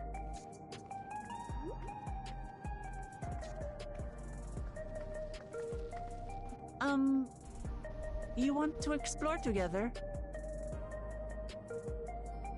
It's not that I'm scared or anything. Everything is just so different from home is all. Oh, Wooklamat, you're precious, please. And please, you could come with me.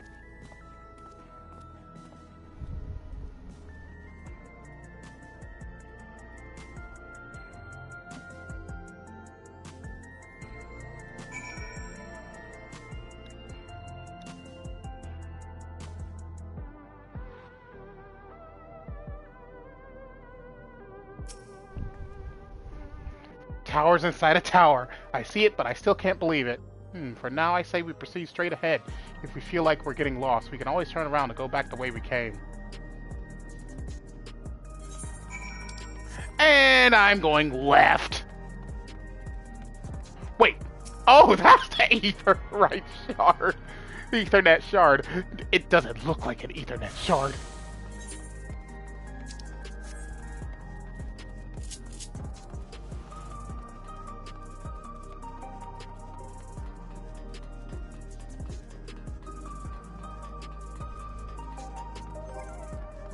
And I'm pretty certain there shouldn't be any, yeah, it doesn't classify as a, location. Location. So, no, ether currents to be found here. This is actually a town.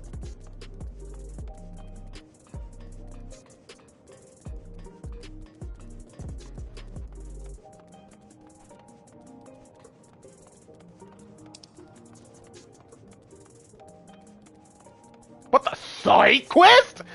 In my video game? I want it. I want it. I need it.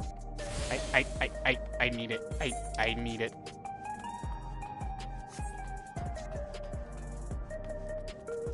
God, even the music makes me think Phantasy Star Online too.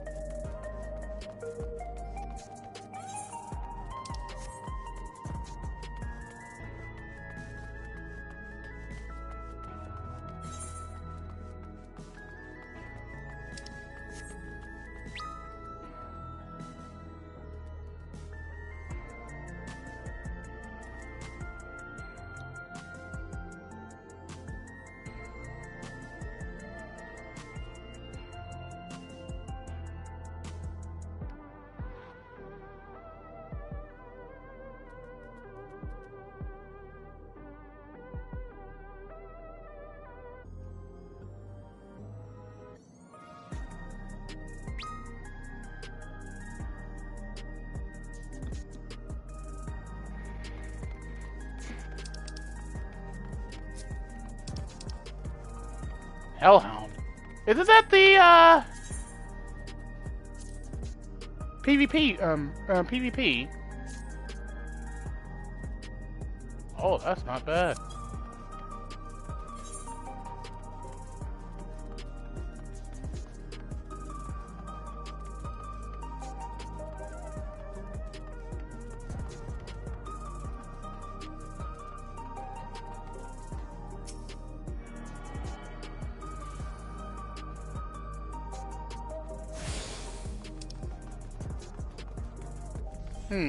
Looks. Oh, that we can't get access to that or that because it looks like they're both cut off.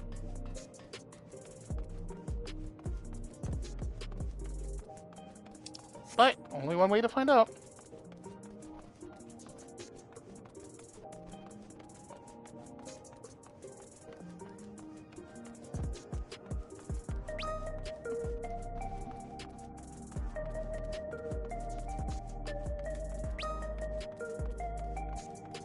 This is glowing.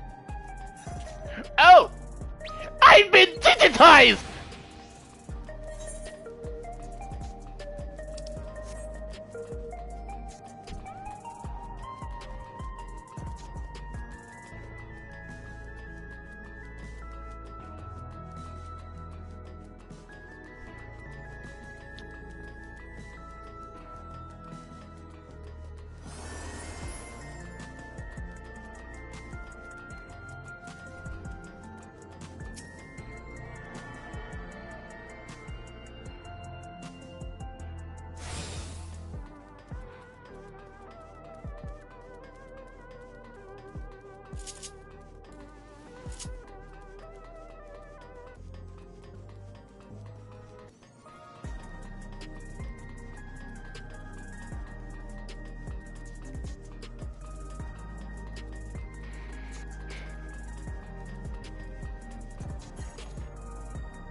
Give me side quit. Ooh, motorcycle.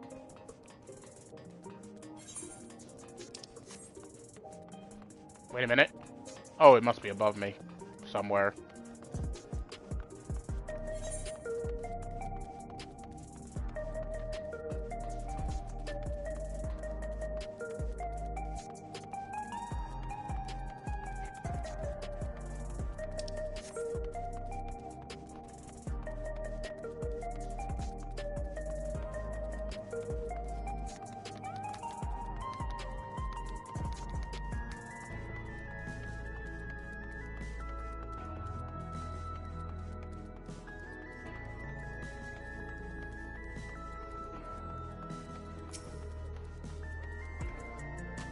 Wait, iron again with another sightseeing log person.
Ah, there it is. There's the Arcadian right there.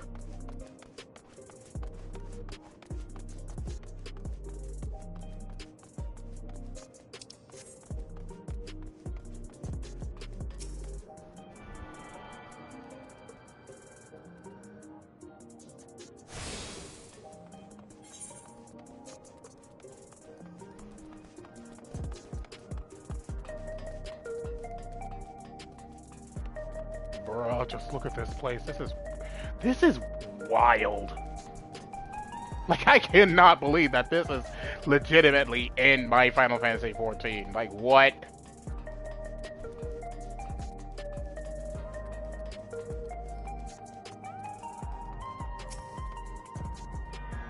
The sign of a master craftsman, the lack of clothing.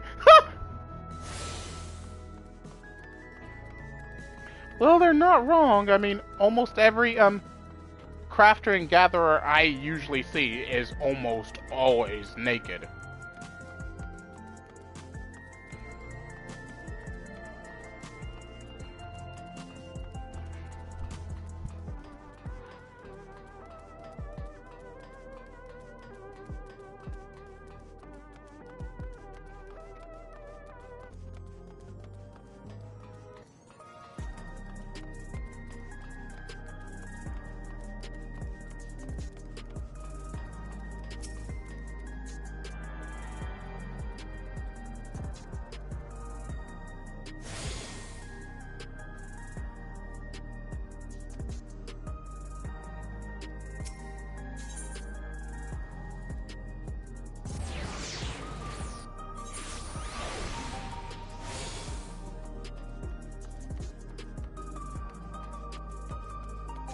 And I'm willing to bet I can't collect this Ethernet, this Aetheryte right now. I'm willing to bet I can't.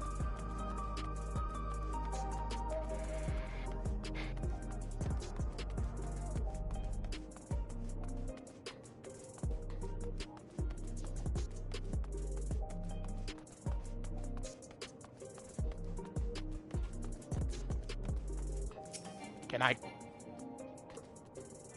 Oh, wow, I could get it. That's actually shocking. Because I imagine this is where we go for, like, tombstone gear. I imagine this is the place where we go for that. Ugh, a crossroads already? This place is too much. I have no idea where I should go. Right, I made up my mind. Let's head to that building there.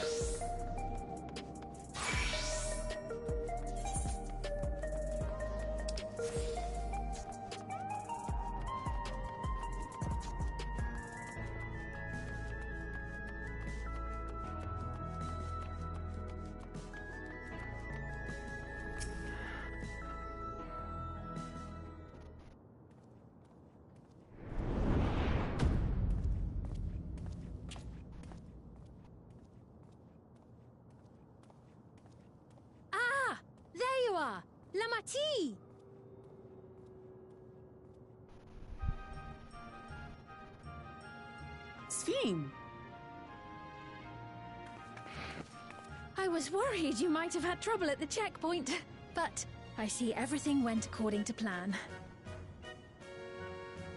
Well, that's thanks to you.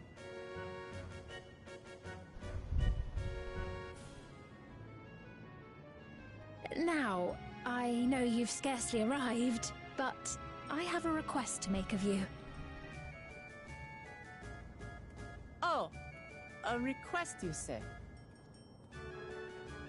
Yes, an important one.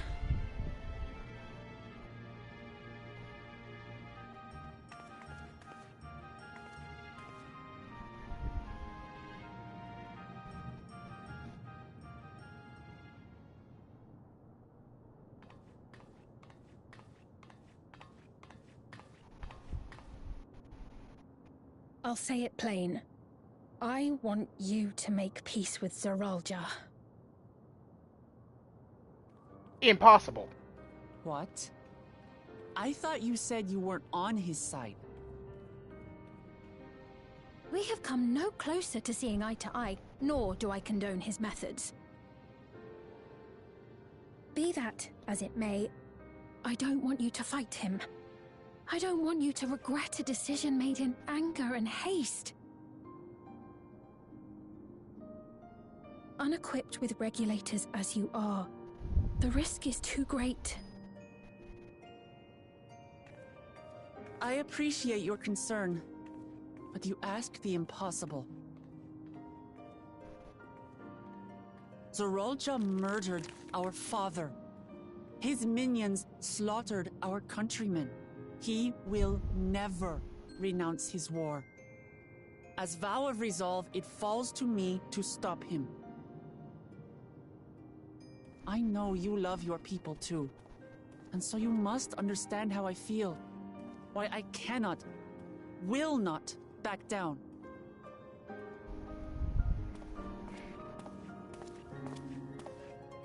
I do understand. All too well. Let me say only this, then. Zoralja will use any means to win. If you would protect your people, return to them at once and prepare. Prepare as best you can. It may ring hollow coming from the queen of an enemy nation. But, unlike me, you still have the power to determine your own fate.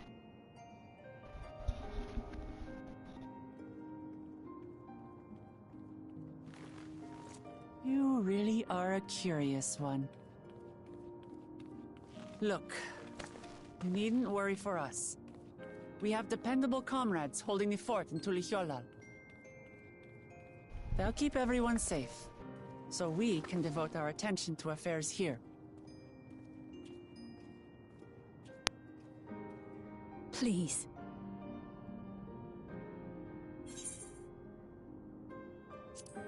Never fear, I'll be there alongside her.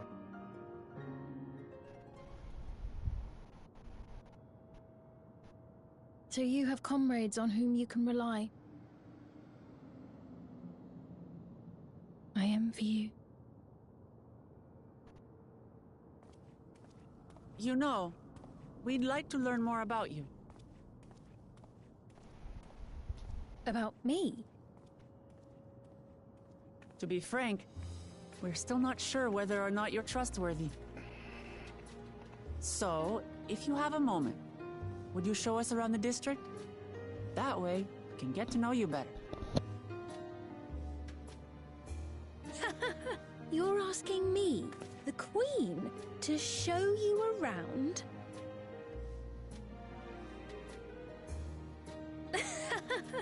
Oh, but I jest. I'm flattered that you've taken an interest in me. Very well. I shall be your guide. You're my guests, after all, and teaching you about my realm would be a pleasure in and of itself.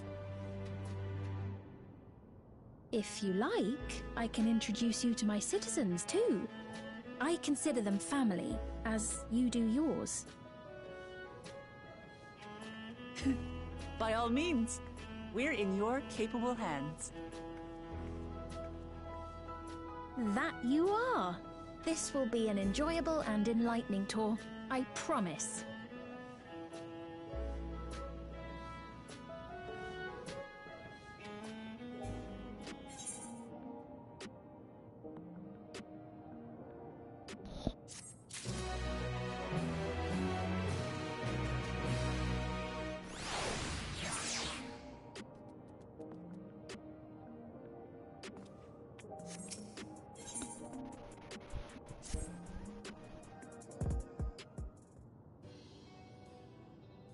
Let's begin then, shall we? I must say I'm really grateful. This place is so vast and confusing, I didn't even know where to begin.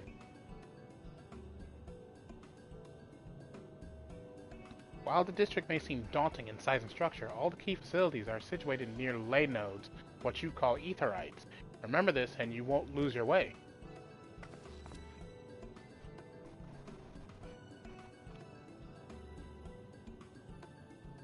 Now then, seeing as it is right here, I will show you the Nexus Arcade first. Please follow me.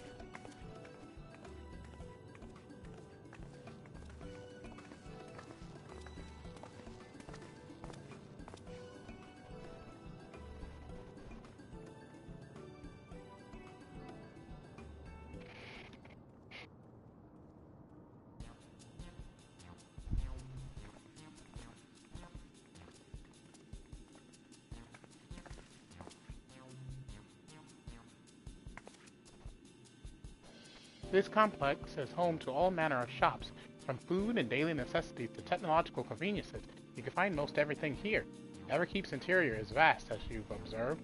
This arcade makes it possible for people to acquire what they need in one centralized location. Amazing. How do you get to the upper levels? I don't see stairs. Do you see the glowing pattern over yonder? That is an automatic conveyor. Such contraptions are found throughout Everkeep, allowing us to swiftly move between faraway places. That will spare us some walking. Are they also? Are made from that strange metal, what's it? Yes, the conveyors are powered by electro. As a matter of fact, the ore is integrated into just about everything in Everkeep, even the floors and walls. By etching arcane circuits upon it, electro can be used to convert lighting and lightning energy into those of other elements. In so doing, we can achieve various effects. For instance, a conversion to wind produces flotation, which is required for the propulsion of our flying vehicles. A conversion to fire, meanwhile, produces light and heat, and is employed in devices such as street lamps and heaters. There are even self-heating cups that keep your drink warm. Can you make a drink cold if you convert to ice instead? You certainly can. Our vending machines do just that. What's more, multiple energies can also be combined to produce some clever effects. For instance, by manipulating the air with wind while projecting light with lightning, it is possible to alter one's appearance. It's almost scary what you can do with electrobe. If such a wondrous material existed in our world, I imagine everyone would be fighting over it. And she just gave that away. That's probably what happened to her world. Electrobe pretty much killed her world.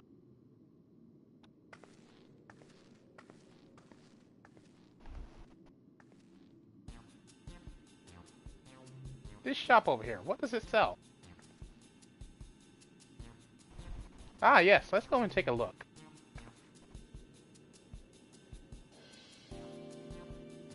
I dare say you will find it interesting.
The shop sells food. Those are the items on the counter. That's food? I can't imagine what they taste like. I thought you might be surprised. Your countrymen were too in the beginning. Come, you must sample something. Choose one and I will purchase it. Welcome, friends. How lucky you are for Her Majesty to treat you. The 5 items on display are our most popular. I recommend one of them if this is your first time.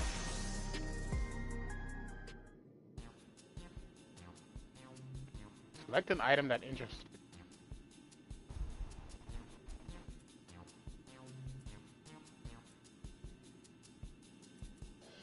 That one. This here is cultivated steak. It's not quite the same as the real thing they produce in the outskirts, but it's a sight more affordable. This particular product is known as Gold Label, and is a delicious hybrid of beef and chicken grown at the plant on the 4th level. No. What about this? Ah yes, the salad paste. This is designed for those who are concerned about their figure. With its blend of 9 varieties of vegetables, it will help your efforts to slim down. Fashion models swear by it, and you can't get enough of the stuff either. No.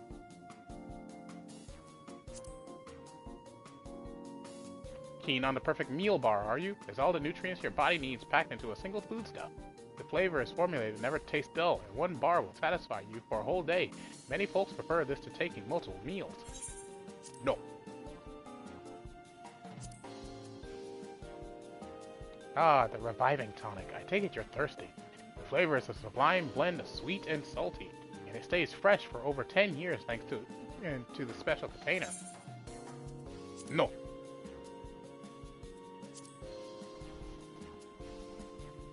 The synthetic fruit pellets? They're our best approximation of the taste and texture of grape. Oh no. Oh no! It's the squapes!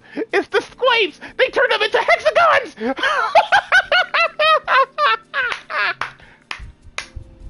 They turned them into hexagons! I've never tried the real fruit, so I can't say how faithful they are, but there's no denying their popularity. Let's...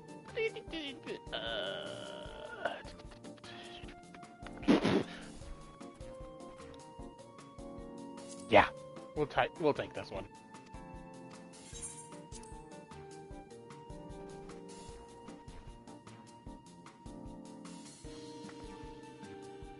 Well, they're all very tempting. I'm going to have the steak like you, Yami. I'm absolutely starving. Thank you for your custom. This being Her Majesty's treat is bound to taste all the better. Say, would you mind sampling your selections here and now? It's been a long time since we had newcomers, and I'd love to see your reactions. Wait, we're surrounded! This is a great chance to learn about Alexandrian culture, Yami. Let's dig in.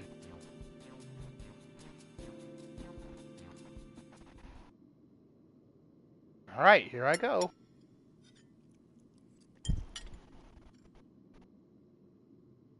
Following Woklamat's lead, you sample your selection.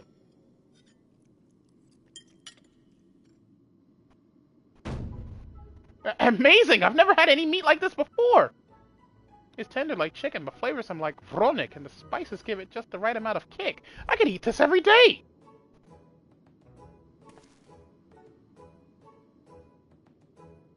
Ha! Don't mind them. They're just happy to see your honest reaction. And how about you?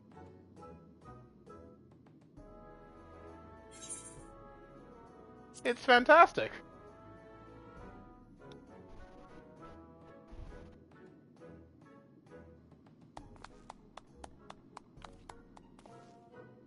Ha! It's always such a pleasure. My thanks for humoring me.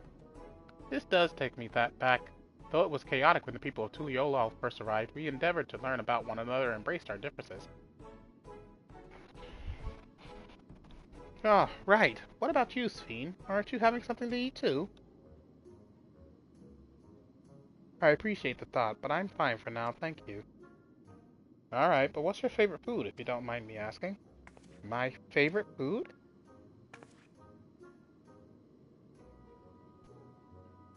Why do you wish to know this?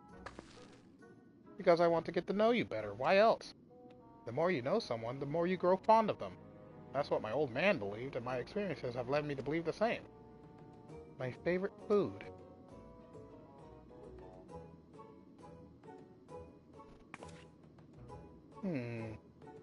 She has to think? Oh no. Is this such a difficult question? I'm sorry, it's just, when I think of those who labor to bring us the food, I find I can't settle on one thing. I thought I was indecisive, but you're something else. Indecisive? Perhaps I am, but you didn't need to laugh about it. We're being watched.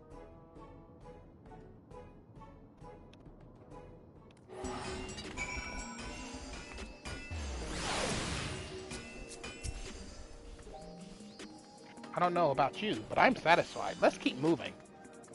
Very well. Next, I was thinking of showing you the residential sector, but it's in part so I can tend to personal matters. It's a visitation to be precise, and I believe it will be educational for you as well. Would the two of you mind accompanying me? Not at all.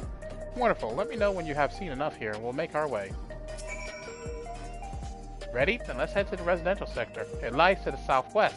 As we walk, I would be glad to tell you about any places of interest that we come upon.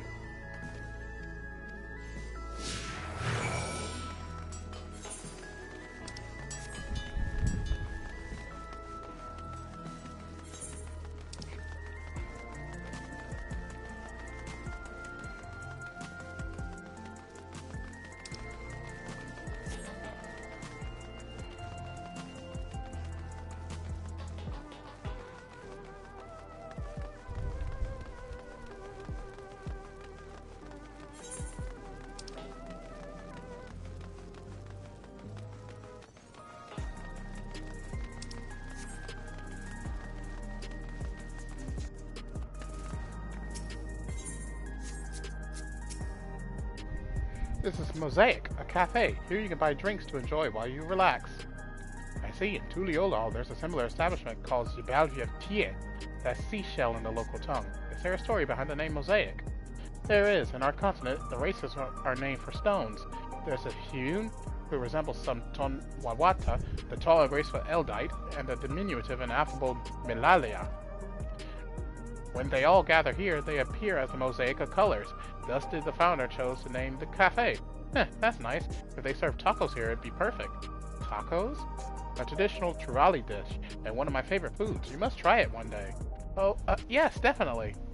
We'll make it happen once we've restored peace to Tuliolal. Right, let's continue on.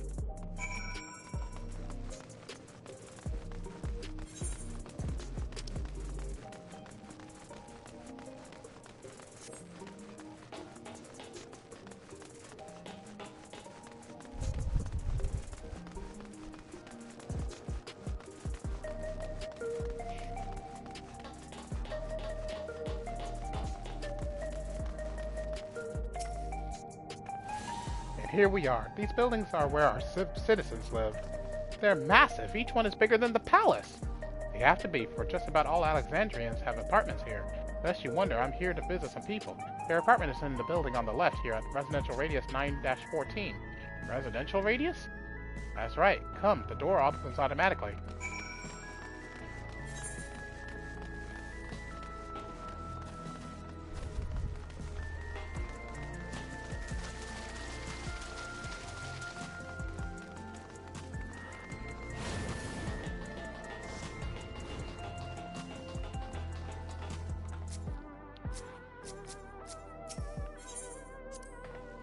Hey, Sphene, can anyone live in this place? Naturally, in fact, many of your countrymen make their homes here.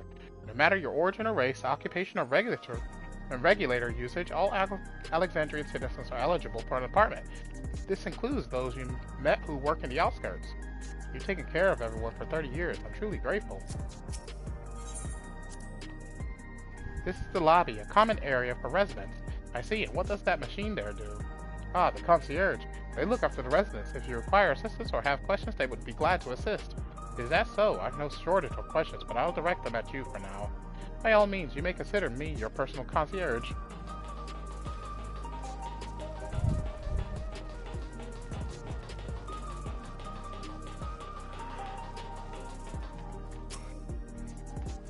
This is the place. A mother and son live here.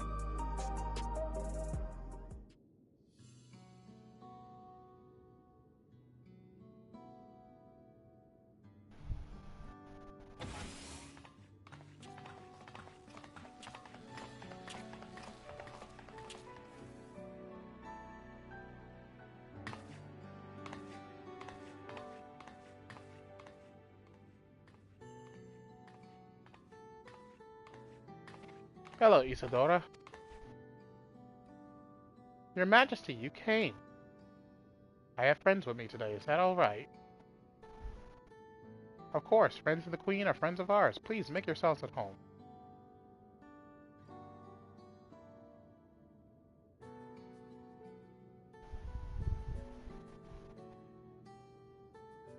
How has Milos been? There's been no change, but the symptoms are thankfully mild today.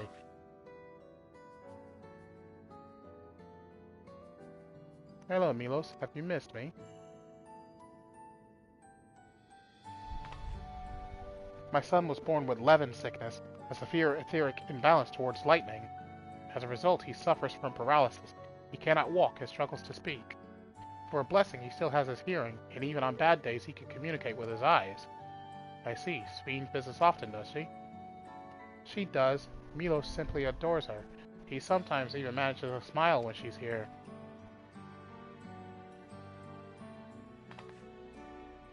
What of yourself, Isadora? How are you holding up? You needn't worry about me, Your Majesty. You always make time for us, and we have everything we need. I'm glad to hear that, but you mustn't strain yourself, understood? There is nothing you could do for him? Perhaps a treatment with Soulzor? Unfortunately, no. While souls can revive those who have met with an accident, they cannot reverse the effects of old age and illness. Truth be told, many children are born like Milos. The illness has existed for generations, but we've been unable to find a cure. The cause is quite clear, though. The excess lightning in the environment. It's no coincidence the number of cases has risen dramatically these past 30 years. It's all my fault. What was that? I'm sorry, Isadora, but I must be going. I promise to make it a proper visit next time, with treats to share. There's no need to apologize, Your Majesty. If it weren't for you, Milos and I wouldn't still be here.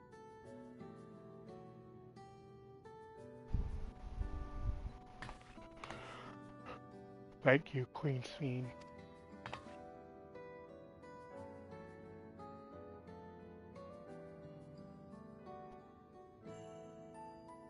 It's my pleasure, Milos. I'll be back soon, so be a good boy for your mother and for me.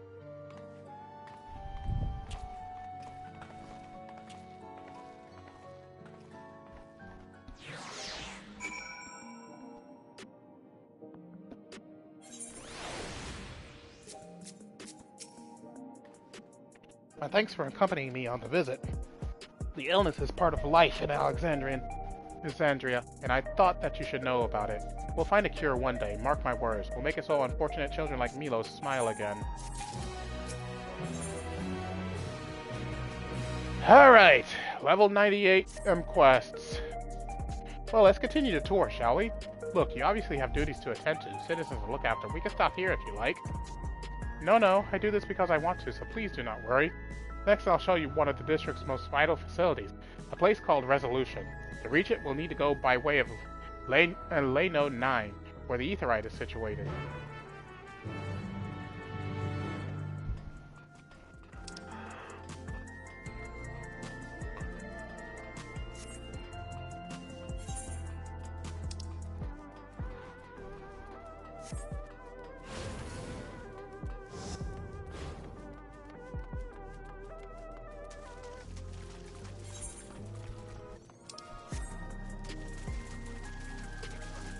Probably after this quest, I'll end the live stream for today because I need to get me something to eat. I am starving.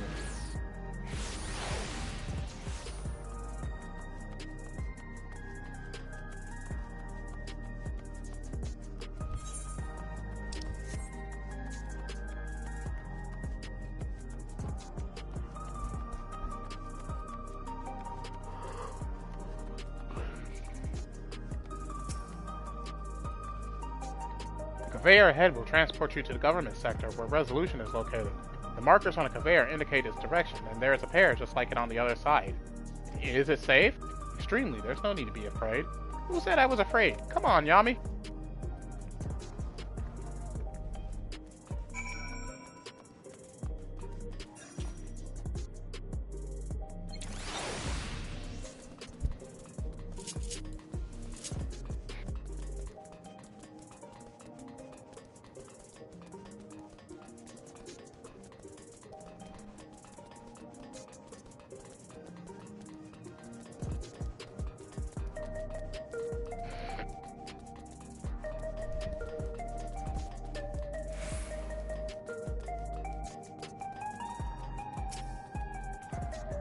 here we are, Resolution, the operational heart of Solution 9. From Resolution, we oversee the running of the district and provide essential services to citizens, such as welfare support and job introductions. It's quicker to show than tell, so let's proceed inside.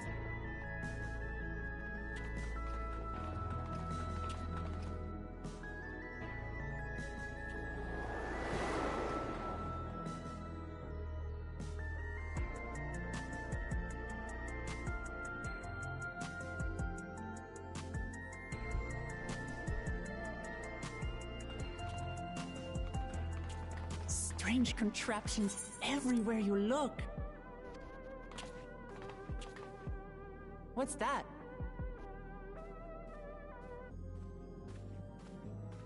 An infusion station. It dispenses souls in exchange for credits. Through hard work, citizens can obtain the peace of mind provided by spare souls. It's the way of life for Alexandrians and has been for quite some time. But I imagine it must be difficult for outsiders to comprehend.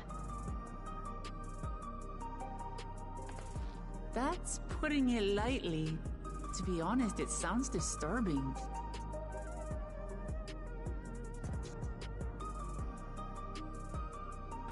Still, I won't dismiss it out of hand.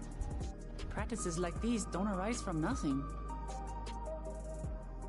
There's a reason why your culture is the way it is, and I'd like to understand. Won't you tell us some of your realm's history?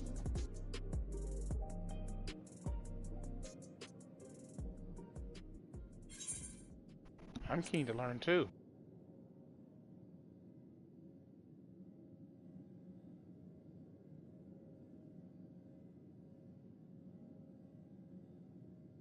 Very well.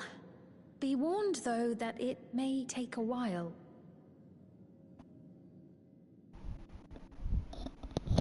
In the distant past, over 1,000 years ago it's said, lightning energy began to swell in our world. According to ancient records that date back around 8 centuries, the rainy season spanned a quarter of the year, during which time severe thunderstorms ravaged the land. 4 centuries later, this season had lengthened to nearly half the year. The trend continued, with our ancestors spending longer and longer languishing beneath storm clouds. Crops failed and livestock starved.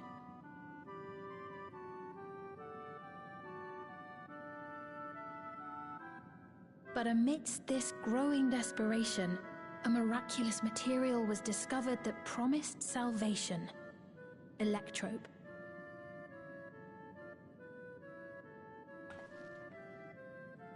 The stuff that's used everywhere here.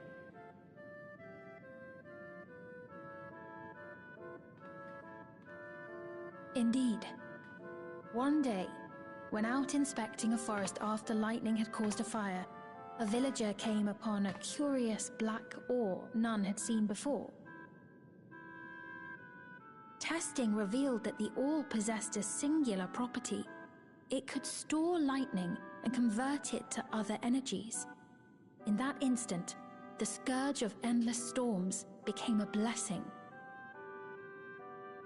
Dubbed electrope, the ore found use in myriad inventions and dramatically improved people's lives.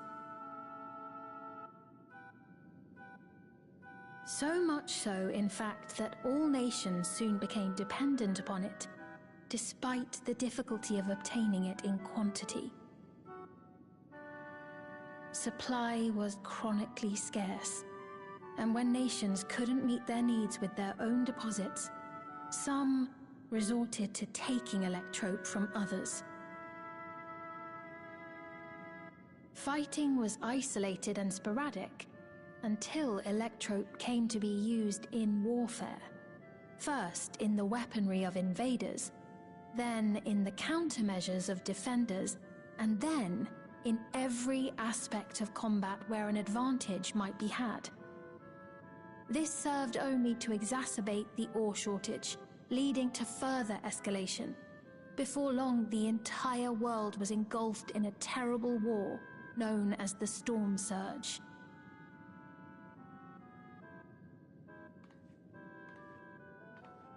As the war came to a head, Alexandria's neighbor, Lindblom, committed its stores of electrope to the production of a weapon of mass destruction. Sounds like Ascians are behind this! They deployed it on the front lines and triggered a calamity of frightful magnitude.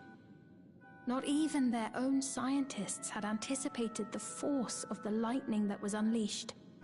The energy inundated the entire continent, laying it to waste. This definitely sounds like Ascians are behind this. So that's how your world came to be this way.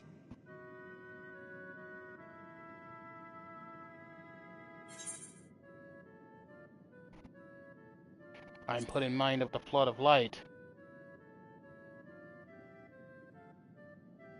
You truly know a great many things that I don't. I should like to learn about you too sometime.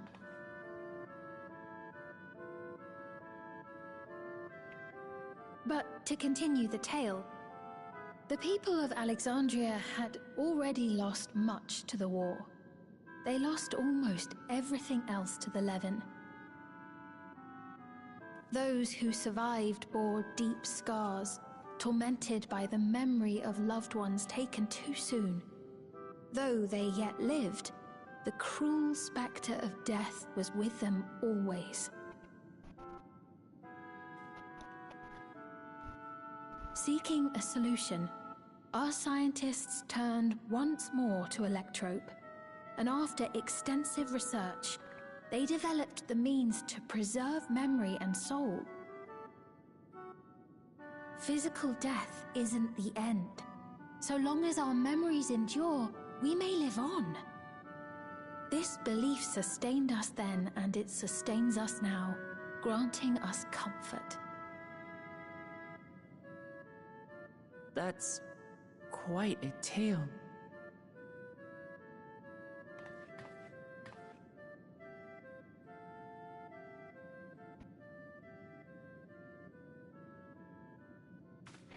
Your Majesty, help me!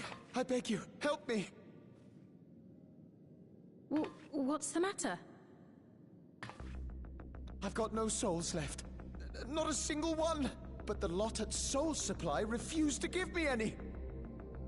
Please, you must do something! My apologies, Your Majesty.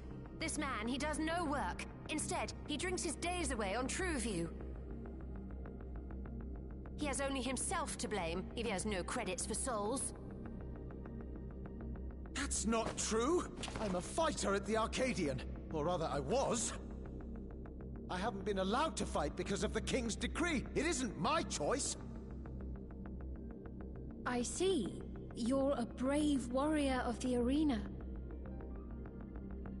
I want to help you, I sincerely do. But I cannot give you preferential treatment. Then open up the Arcadian again, so I can fight! I'm sorry, but that's not my decision to make. The king requires feral souls for war. He doesn't wish for them to be expended on amusements.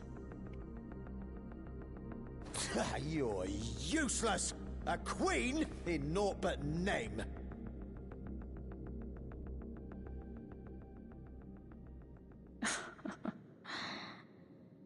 Insolent wretch! How dare you take that tone with Her Majesty? It's quite all right. Such things don't bother me, nor do I think ill of this man.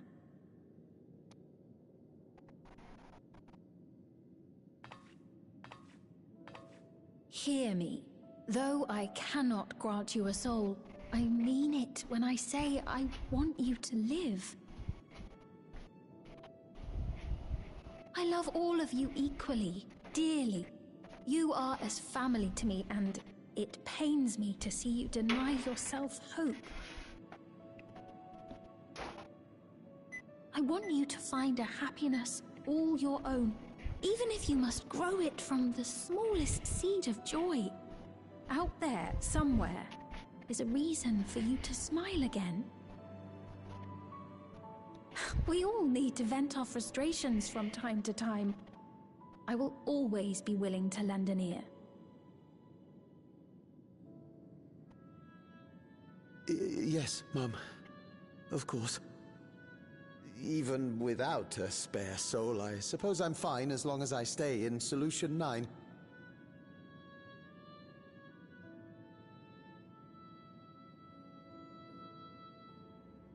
I apologize for my rudeness. Good day to you.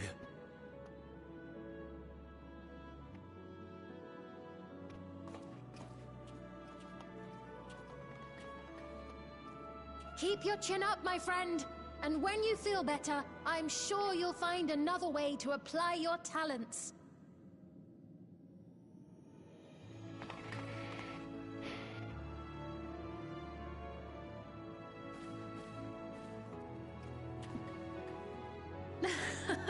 I'm sorry you had to see that.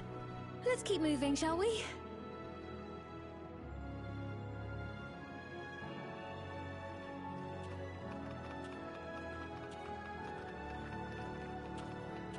Right, I believe we've visited all the main facilities. With that, I declare our tour concluded. That man from before, does that sort of thing happen often? Somewhat. It's unavoidable. Hardships are a fact of life. Our soul management system has sustained our realm for generations, but it isn't without flaws. For one, people have become accustomed to having spare souls. Without them, they feel vulnerable and anxious. Some claim it may also have contributed to a decline in births.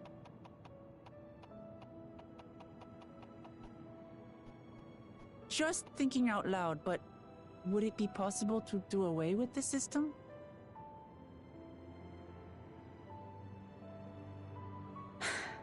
No.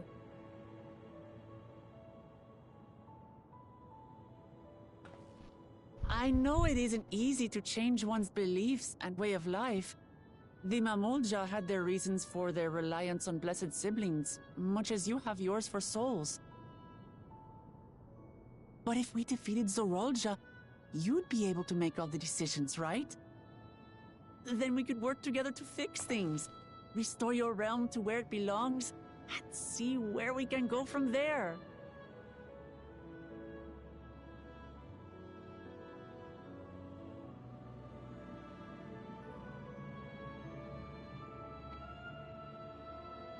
Listen to me. There's something that I need to tell you.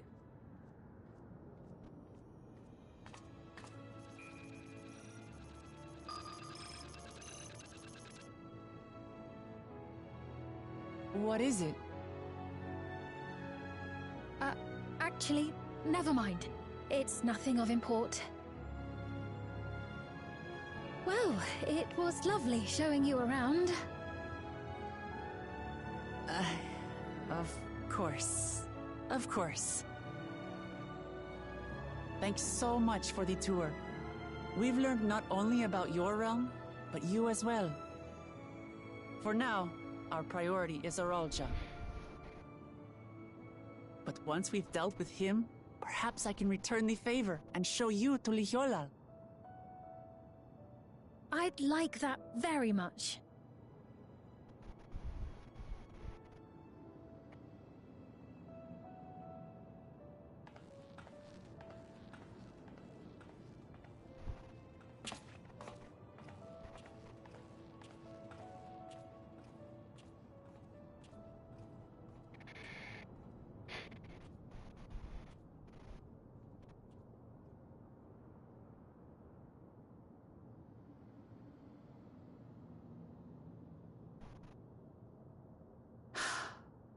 It seems I've no choice but to continue down this path.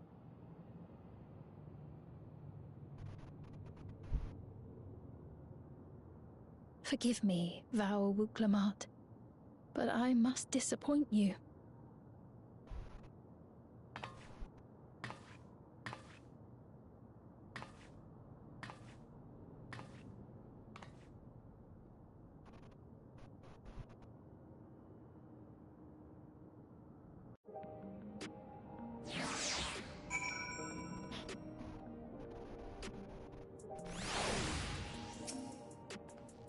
What was Fiend wanting to tell us, I wonder? Well, it can wait for another time. We've been exploring for a while now, and should probably go to Chakuya's meeting point. That'll be back the way we came, I think.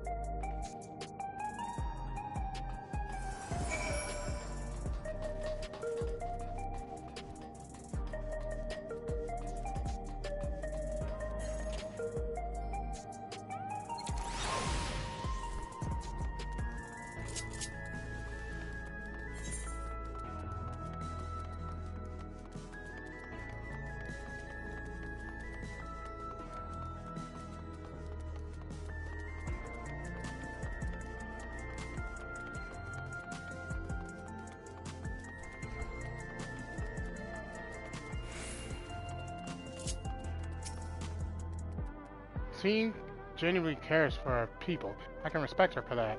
And thanks to her, I've come to better understand the lives of Alexandrians. They don't feel so strained and distant anymore. Checking. No side quests? Okay. Alright, new weapon. What do we have?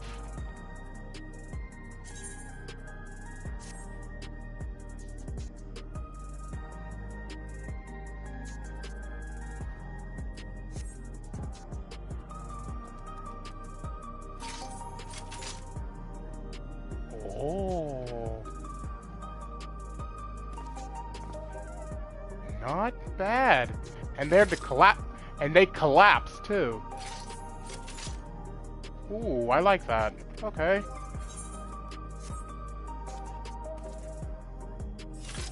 Anyway, that is officially all the time I have for today. I need something to eat, so I'm gonna leave you guys here by saying thank you all for watching. And as always, your host, TheAmariaShadow, saying all Z. And I'll see you for the next adventure. Goodbye, everyone!